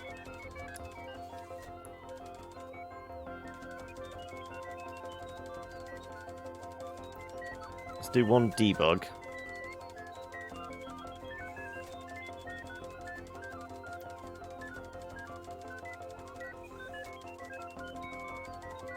Two and 2.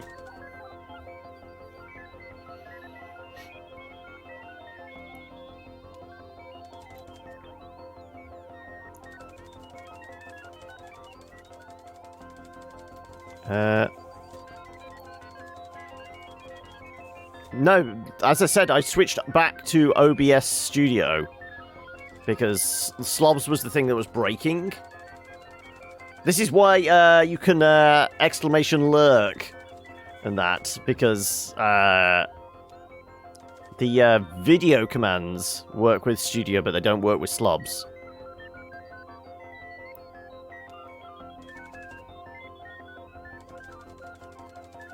Right.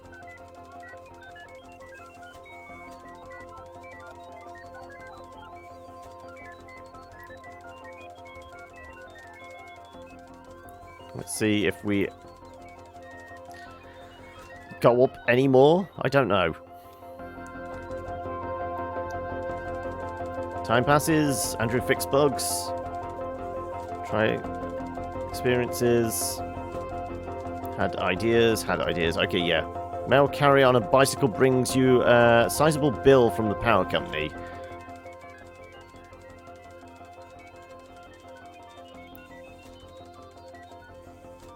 That went down.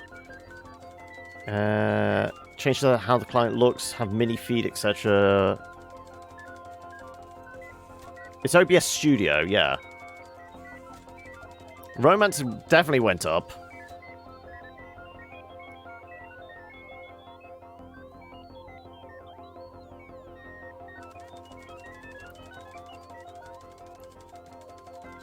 But did it say anything about fixing weird-ass memory leaks? Because that was the problem, we figured.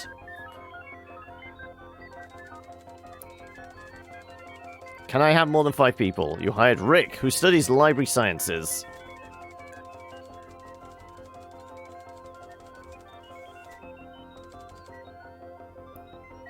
Is it going to be 2, 2, and 2 then now? I guess it would be.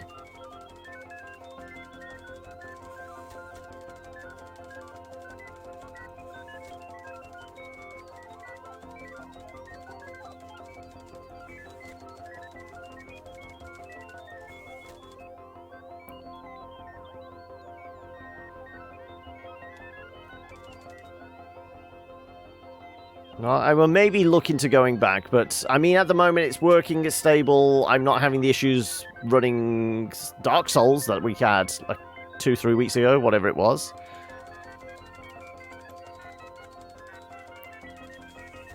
So, I think it's the if it ain't broke, don't fix it type situation at the moment, at least.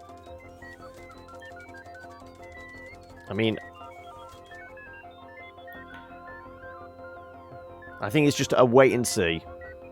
Oh, no, you're happy now. You've got your 200,000.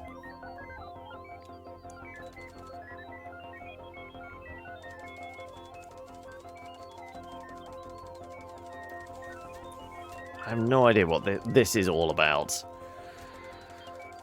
I just want to get this up to, you know, 100 on one of them. Whether it's 100 on romance, I will take 100 on romance. Or at least 99%.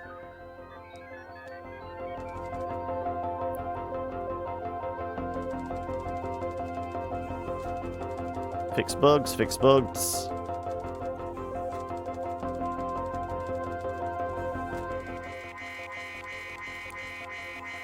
They're taking all our mod again, but you can't make out what? Hid behind a rock.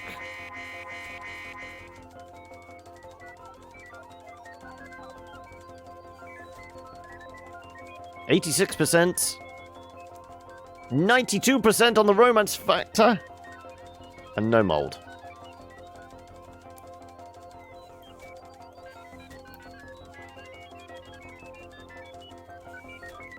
How many people can we get down here? It's going to stop us being able to hire people at some point.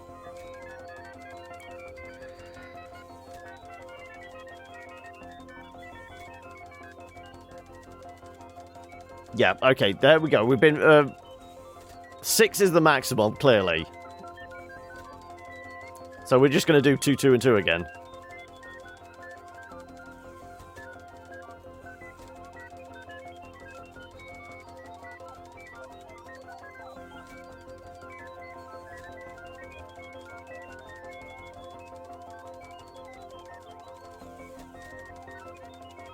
Come on. Come on, we know.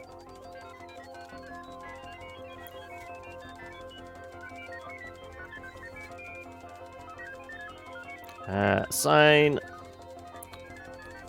I will quite happily just take the romance option if that's... We're getting close to it anyway. Everyone gets to speculate. Time to sleep. Fix bugs, transcribed experiences, had ideas. You prepare a nutritional meal of boiled cave moss seasoned with salty, translucent paste you harvested at great personal risk from stalactites. 98%, 100% romance.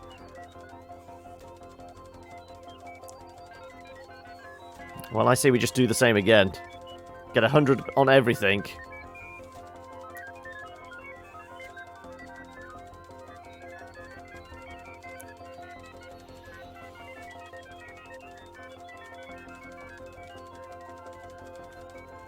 Come on, hurry up.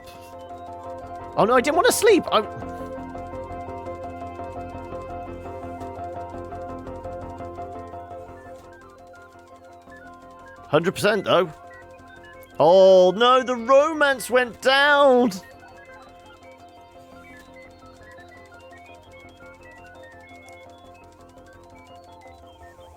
Do we think we can get romance? I guess we quit. I want to keep playing. Okay, sure. Keep playing. Come on, kid. We've got stuff to do.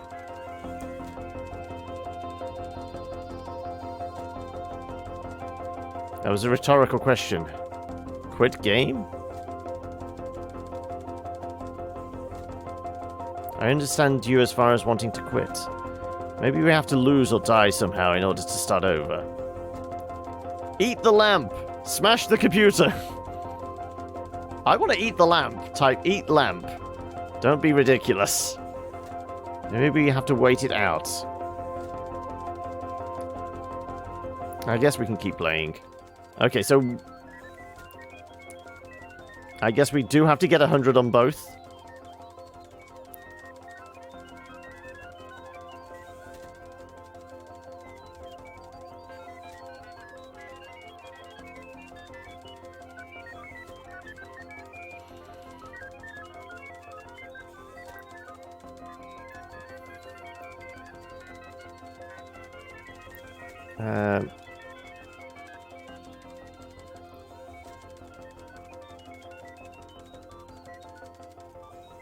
We shall... Debugging got us up to 100%. What if we do 1 on there, 3 on transcription?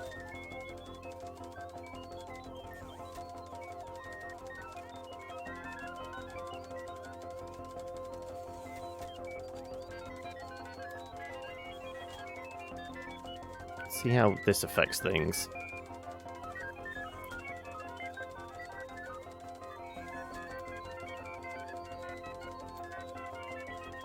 And 2 on speculation. Go on then.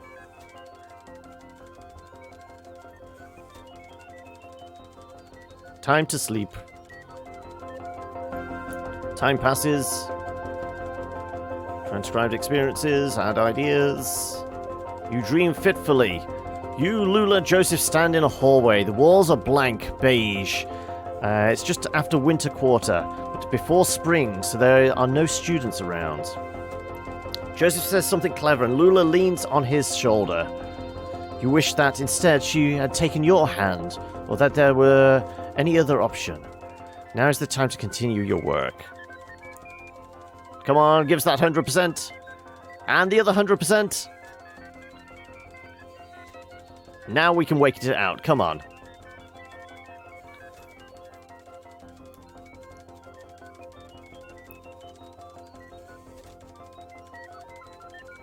Wait indefinitely. Time passes. Research assistants come and go, but you don't encounter the strangers again. But sometimes you can hear the uncanny echoes of their voices off in the tunnels. Years pass, mold accumulates. You and the remaining research assistants take to burning disused equipment in the center of the room. The black mold is intensely flammable and makes an excellent catalyst. It leaves behind a sweet narcotic perfume. One night you have visitors, outsiders, different ones. Then later that night, an old friend. Really did go deeper into the caves. Premature end of file. Press any key to quit. Huh. So, did we simulate Lula turning up and she's actually going to be here now? Scene 10.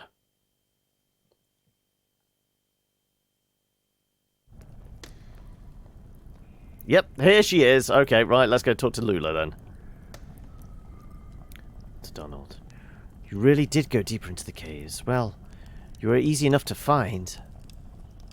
I met a few of your former assistants. One can't help but hear things. So this is what became of our project. Oh, I've made some additions. Joseph stole the data tapes for the first half, but, so I've had some blank spots to fill. Yes, I know. He published his version, actually. I'm sorry to report that here it's a bit tediously sentimental. We've been looking for you. We found your doctor. Oh, good. Yes, you're looking not well, to be honest. You smell like a distillery. Have you been drinking? Shannon looks uneasily at Conway. Conway looks at the floor. We've been looking for you. I mean, we haven't been drinking, that's the thing. So you found the address data. Just pat it over to Donald here.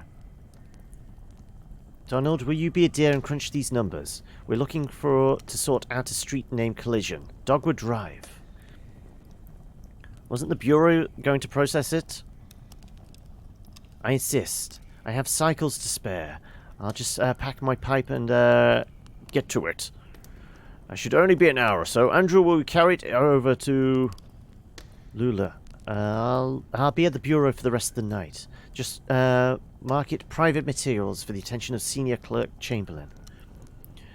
How do we get to the Bureau from here? The bridge. Yes, the bridge. Through the gate over there. Now we too recede into history. Good too. Good night, Donald.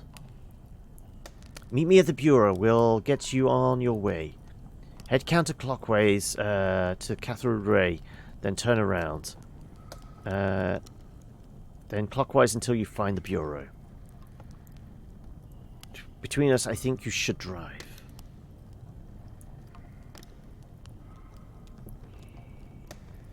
So we're going to go to the Cathode Ray.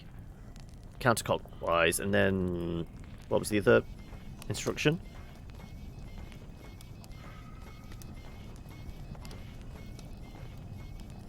Gate is open. Let's head down.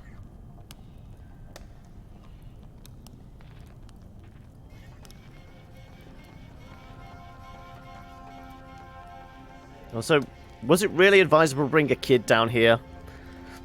There are mold spores and everything. Ooh. Someone has left a portable tape recorder on the path. It doesn't appear damaged. There's no tape to play or record. Can I take it?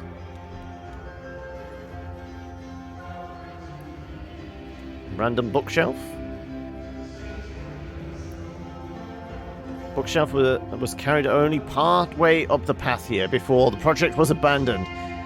It's still useful. The peak of the spire is crowded anyway. And is the bluegrass band down here as well?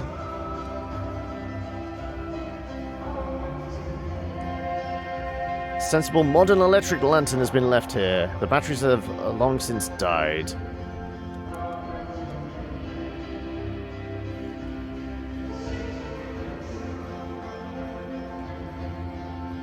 Well, somehow the truck got to the other side of the bridge.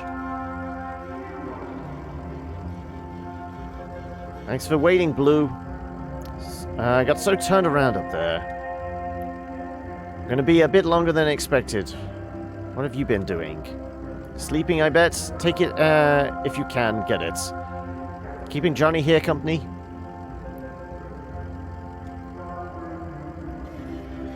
What happened up there? I'm actually not sure. Just a bunch of computers. Right, well, I guess we're getting out of here then, aren't we? Head back into the night. Hell yes. And I feel like once we get back to the Bureau and find where we're supposed to be going, that's where we will wrap things up for the day. Because I feel like that's probably the end of the chapter. Right, so what was it? Counterclockwise, or anti-clockwise, to the cathode ray, then turn around. Then it's just clockwise until you find the... Okay, so we only have to make one trip.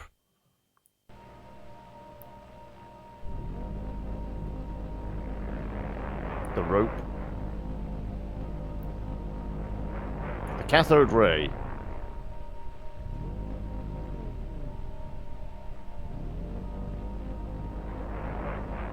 Tape recorder.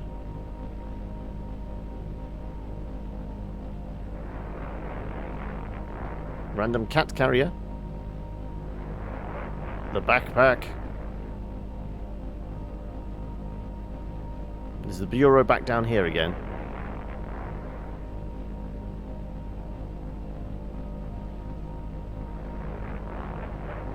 Well, nothing seems to be changing.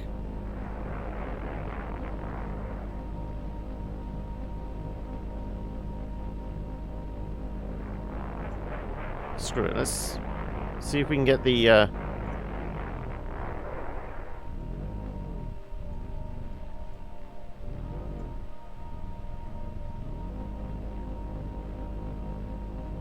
It did tell us get cathode ray and then turn back.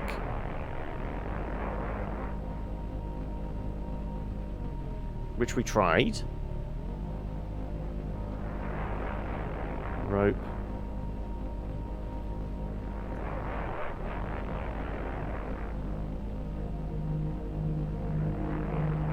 Ah, okay, that's different. So we've got sprocket, anchor.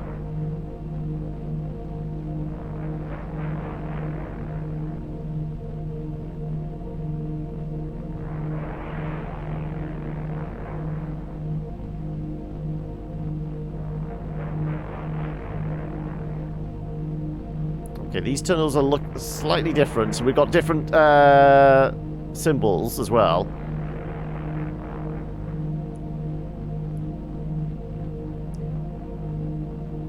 There we go. Bureau, thank you.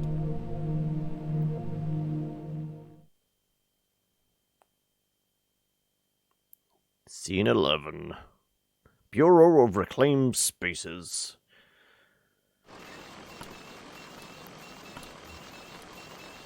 Always check in with Blue.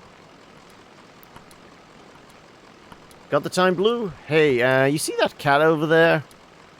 Looked like she just washed up. Think she'd eat some bread? Nah, well, more for you then, Blue.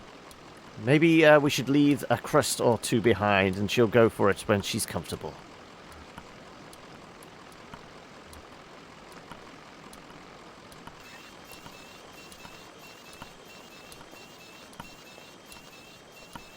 Can we talk to the cat? I guess not. Let's go get some attention then.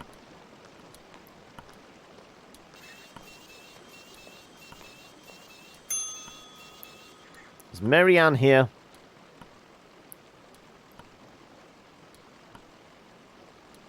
Yes, she is. Oh no, that's Lula. Hey. Here you are. Marianne has the rest of the evening off, so I'm minding the desk. You're not too busy? Nice place.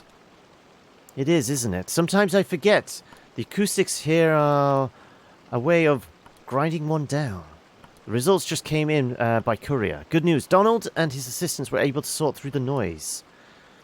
I had Rick cross-reference their results against some of our records. He found a corresponding mail stop on Echo River route. As it happens, the night ferry is scheduled to make its stop here shortly. Ferryman carries the mail and collects the garbage as well. I'm sure you can catch a ride that way. You're welcome to wait here. I have to get back to packing. Are you going somewhere? I might. I'm feeling impulsive. I'd like to be ready. Maybe back to Mexico. It's been years. Still have one of my sculptures in a museum down there. Do you know? Big, ugly, iron thing. Time to have it scrapped anyway. Safe travels. Try to stay out of the water. It's colder than it looks. And deep. Okay, so can we go down here, or are we taking the truck back?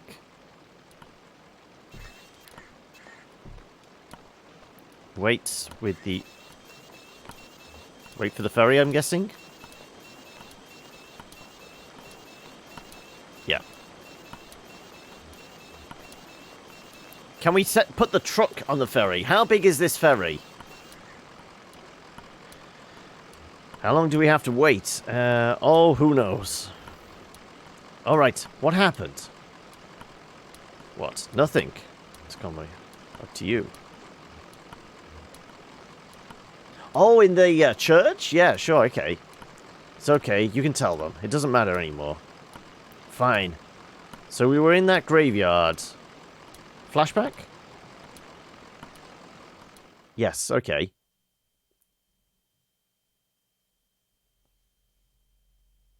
Where the strangers come from. They're actually undead, are they?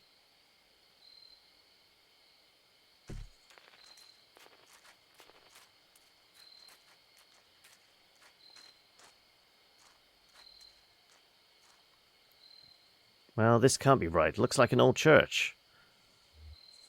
Worth a look inside? I guess... I'll stay outside. Why? Okay. I'll stay with him. We can look for lizards. Okay, we'll be quick. Into the church.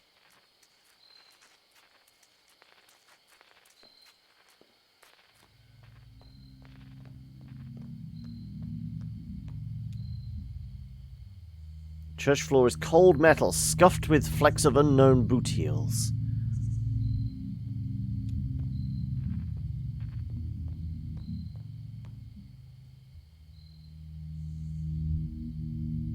I don't know what I expected. The strangers, he kept saying. Another dead end? Yeah, I'm starting to think that's our song. Earlier in the mine, I didn't want to talk about it, but... You don't have to talk about it. What did you find down there? When I saw Weaver, she was on TV. I was testing a pretty simple tube repair, flipping through channels to check the saturation. She was just there. It's kind of horrible, I mean. I told you she disappeared suddenly, ran away, but we thought... You thought she was dead? Yeah, I guess I don't like to say it. Dead. And then the next time I flipped to channel 2, Weaver. It's burned in my vision now. She's standing in a room. The walls are blank, kind of grey. There's a tape on the walls, like markings and desks. A classroom, maybe. Camera's in the corner, so it's this sort of 45-degree angle of the room.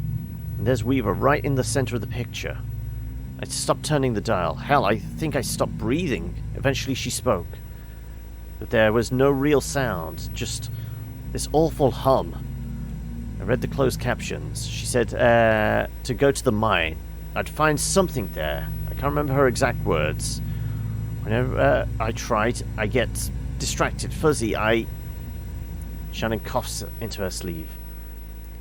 It's so dusty in here, right? I hadn't noticed. Maybe it's me. I'm kind of allergic to... What the hell was that? Did you hear that? Must have been the church settling. We should check outside. Let's check outside. We should... Oh, no. Apparently, this is an elevator. Right.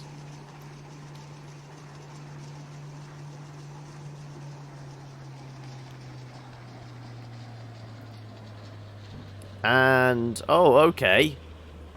He looks kind of familiar. You're getting tired now? It is almost 6 a.m. I feel like, yeah, that's probably a good time to leave then.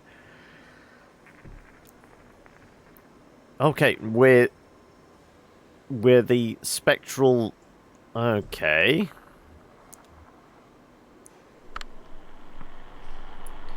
This was a long be right back. Don't worry about it.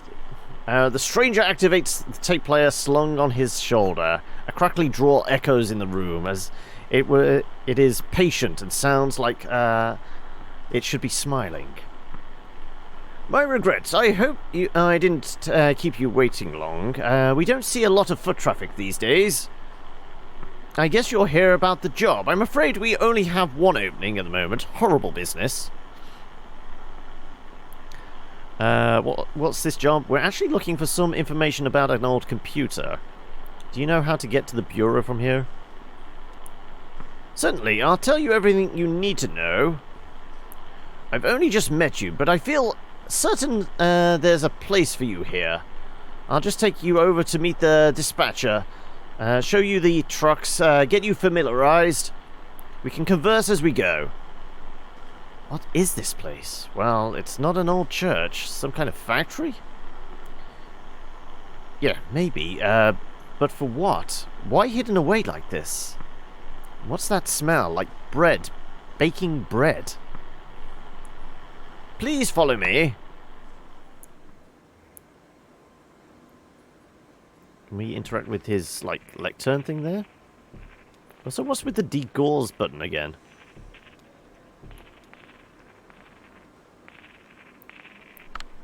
Wanna be awake for that KFC lunch? Oh, okay. I have to ask you to step in here for a moment. This is for your safety and adjust your outfits a bit. There's some protective headwear up on the wall back there. Please remove your shoes and eyeglasses. I'm not taking off my shoes. I don't wear glasses. Oh, I understand. It's only a courtesy to... Well, do us a favor and put on the headgear anyway. Just this way.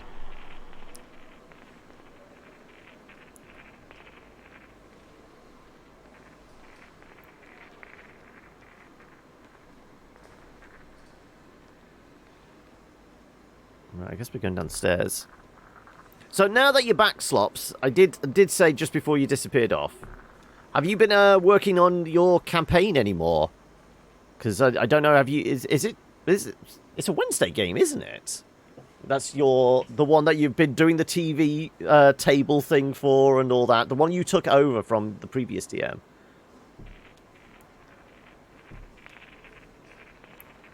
Loads going on in that regard. What's going on over here? And more new arrivals this evening. Plenty to do. Got to relay the formula. What job are they working? We actually just need you to ask you about a computer. No, the orientation is all done by voice and rote. We don't believe electronics have a role in our company culture. Computers are tools. Plenty of interesting mechanical this and that ahead, though. Shall we move on? The gigantic Mac screen is great. Wow, check this stuff out. It must be decades old, but it's in perfect condition. How do you think they keep it like that? Maintenance, old man? I bet it's someone's job around here. Probably hard to keep all the dust out, you know, underground. That's why I got into the business. To keep old stuff like this running seems like a shame. To let it all just fall apart, fall into ruin, you know. Like that computer back in the cave, Xanadu.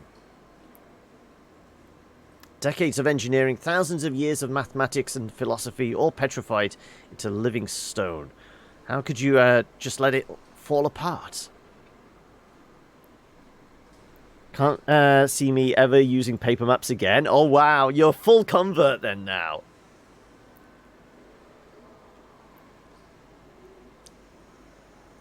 Okay. Further downstairs.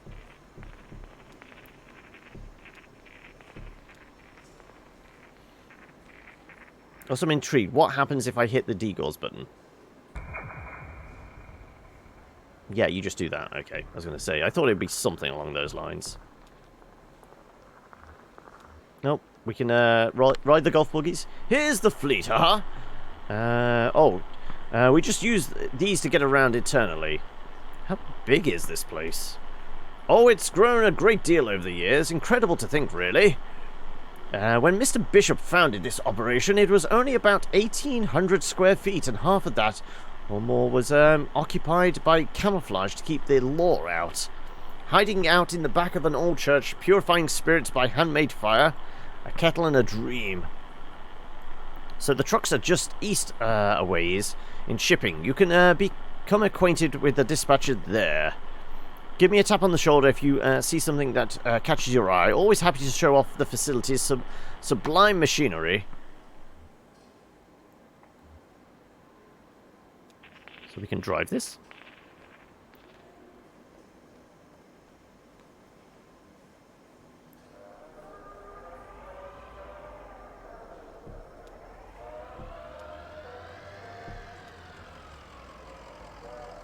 Nothing to chat about? Nope. Beep, beep, beep, beep, beep. I know we're supposed to go to shipping, but I want to see what else there is.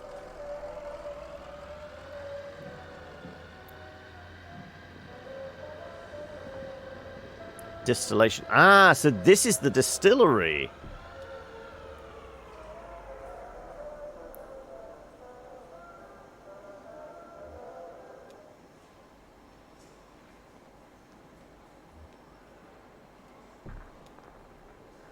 Okay, so we can't see the arrow down. Here. Oh, that's a lot of coffins. Should we ask questions about this? So I guess these are like before and after. The new casks look like they've been used for anything. Wonder what they keep in the old casks around for. Yeah, before they get all wrapped and warped and stained, you really can't undo that, can you? No clean way, no way to clean them after the aging process, I mean.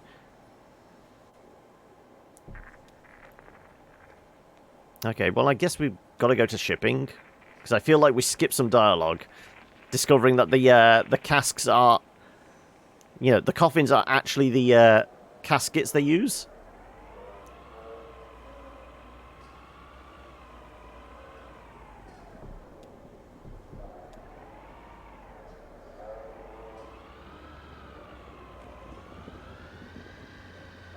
Alright, let's just head down to shipping.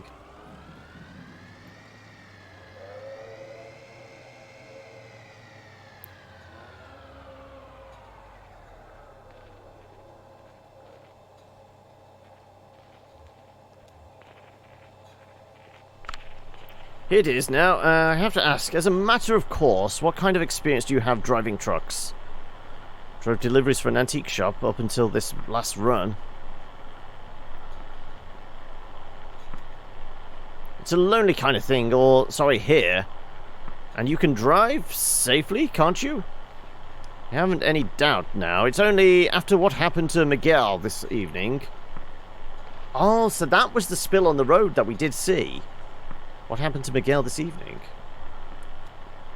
Well, the dust is still clearing, of course. Perhaps he closed his eyes for a moment or simply hit a curve too devilish. I do pity ill-fated Miguel. He was a good company and slow to anger, but if we're speaking confidentially, well, with all the lost product to be repaid, bourbon and glass dashed across the interstate, and a few casks too, we're all just thankful he had no next to kin. So let's see if this can ring up the dispatcher.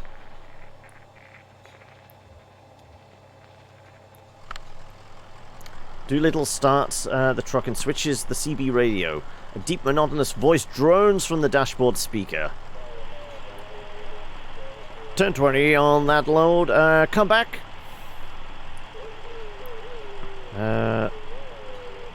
Up in Hummingbird Cave, 1012, City Kitty.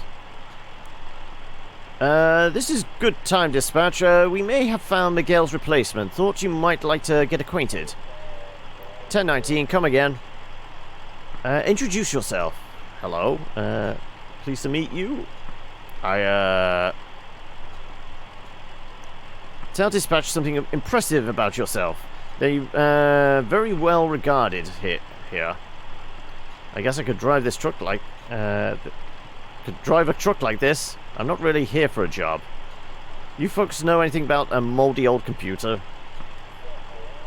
99 wheel holder. Gotta pay the water bill. So I'm certain they'll call back before long. Let's take a look around the truck, eh? Let's check the whatever's in the back.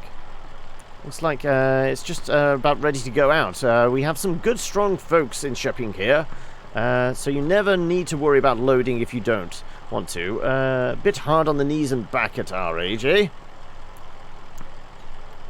Of course, you'll have to unload at the destination, but that's the job. Some drivers like the extra shift stacking and loading here. Did Miguel load his own trucks? He did. It was a jealously guarded task for him. If I didn't know the man better, hear me now. I say if I didn't know the man better, I may have suspected he was skimming off the top. Sounds like a lot of work around here. Conway woke up in a baled hay. Huh? It's in our interest, friend, after all. We must meet our financial obligations.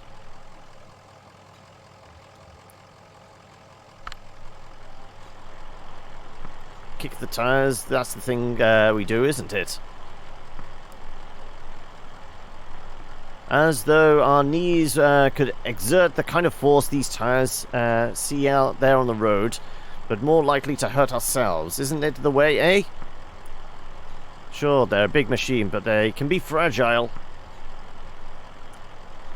Absolutely, a truck deserves care and fearful respect, like a glass elephant. Miguel was a good driver, but he didn't have the quality of deference.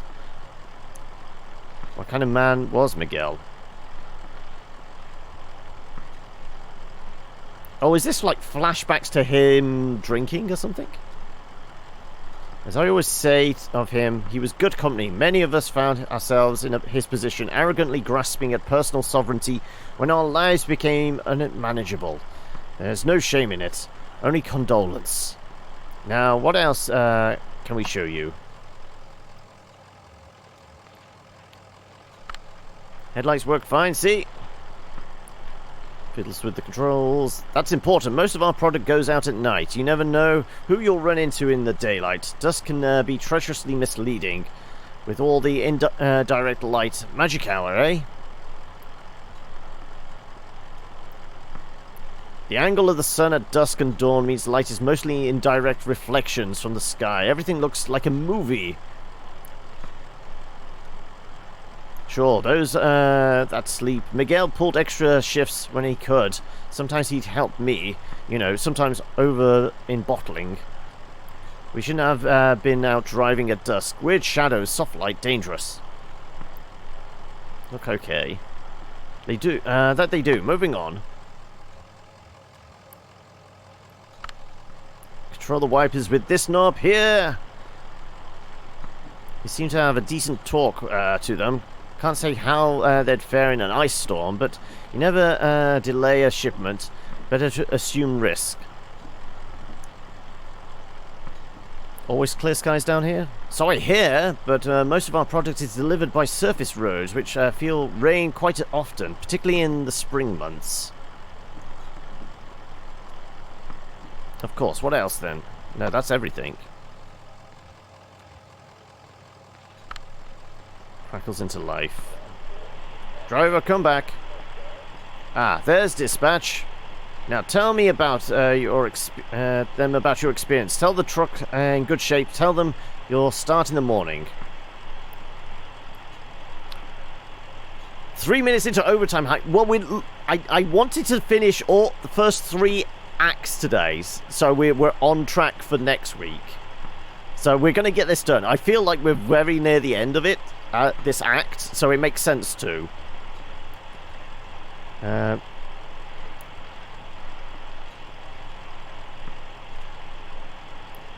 We've been over every inch of it, dispatch, like it just came off the assembly line. 10:33, dispatch, got 2 black eyes and a flock of crocodiles. Come back. 10-4, back down. Prick your eyelids, driver. Come back, Lem. 10-4, come back, wheel holder. Let's go 10-4. Got your ears on? Good, listen to this. So, I think that went well. Let's head back up to logistics and seal the deal, eh? And I've got one more thing to show you. Oh, so it has gone a little darker now.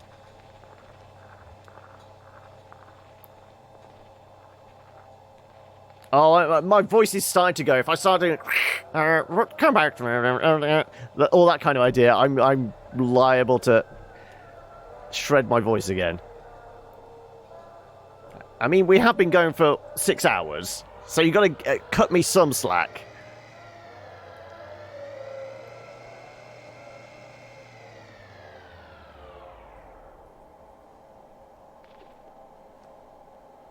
Where did it say it wants? Let's head back upstairs, eh? I have one more thing to show you. Wait, we only came here looking for some answers about this stupid moldy computer. Oh, the old man in the cave with the moldy computer. That black mold, it's drawn to whiskey. It feeds the ethanol fumes, you see. As we age the whiskey, some of it inevitably evaporates into the air. The angel's share goes through the vents here and out into the cave. If we can scrape that mold, we can usually apply some pressure and cold to it, squeeze and condense the angel's share back into drinkable whiskey. Every drop counts when you're making a living on the stuff. So we go down and scrape off his equipment, just like any other place it grows. He kept sending his people here to drive us away. Paranoid, truly paranoid. Well, now we have the formula, so we don't need to go collecting mold. One thing I know, that computer's been running for decades. Switch it off for a minute and let it rest. That'll get it going, I'm sure of it. So join me upstairs.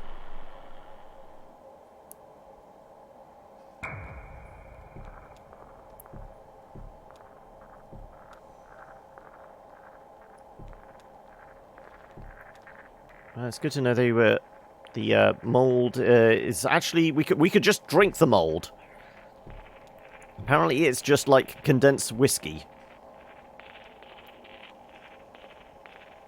If you don't mind, we've got to put the helmets back. Yeah.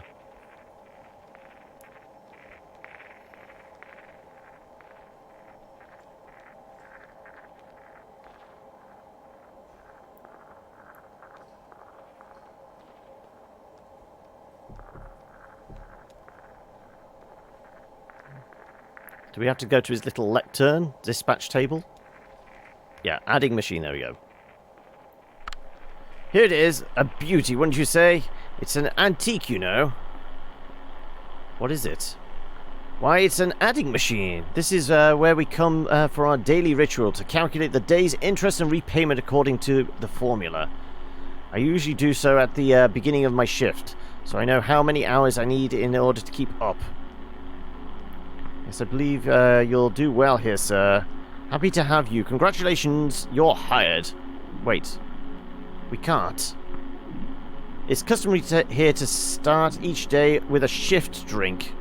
Let's make it special. Mark the occasion. This is the top shelf stuff now. Single barrel. He doesn't. Down the hatch. Venum Marmari Moors. Can I not drink? Also, is my mouse gone? Possibly. No. Okay, I have no control. It's going to force us to drink? Yes, it forced us to drink. I thought my mouse had died or something. Decent enough. Welcome aboard. It's not working for you. We have to get back to this. He has a delivery to make. What's this? Not working? Are you turning down this opportunity? She's right. I have to make this, I'm disappointed. I'm afraid that leaves us with a delicate problem, as I indicated. This is top-shelf stuff you're drinking now. It isn't cheap.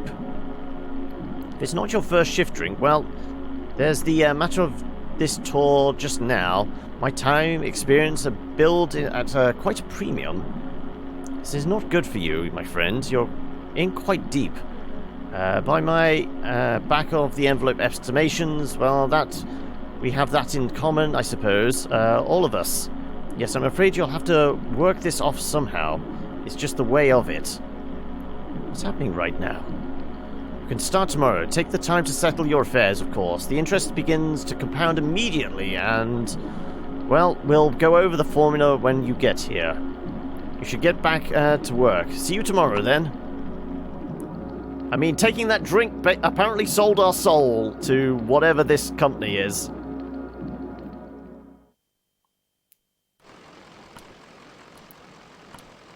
So, I guess I start in the morning? I guess. I'm confused. It's just the way these things go, kid. Huh, well, that still gives you a few hours to roam, right? Where's that ferry?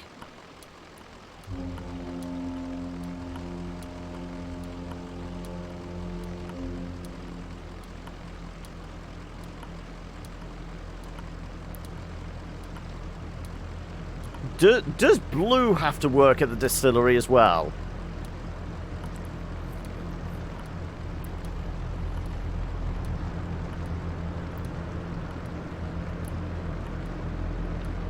That's... Okay. They have a woolly mammoth, apparently. I believe that may be the end of the act.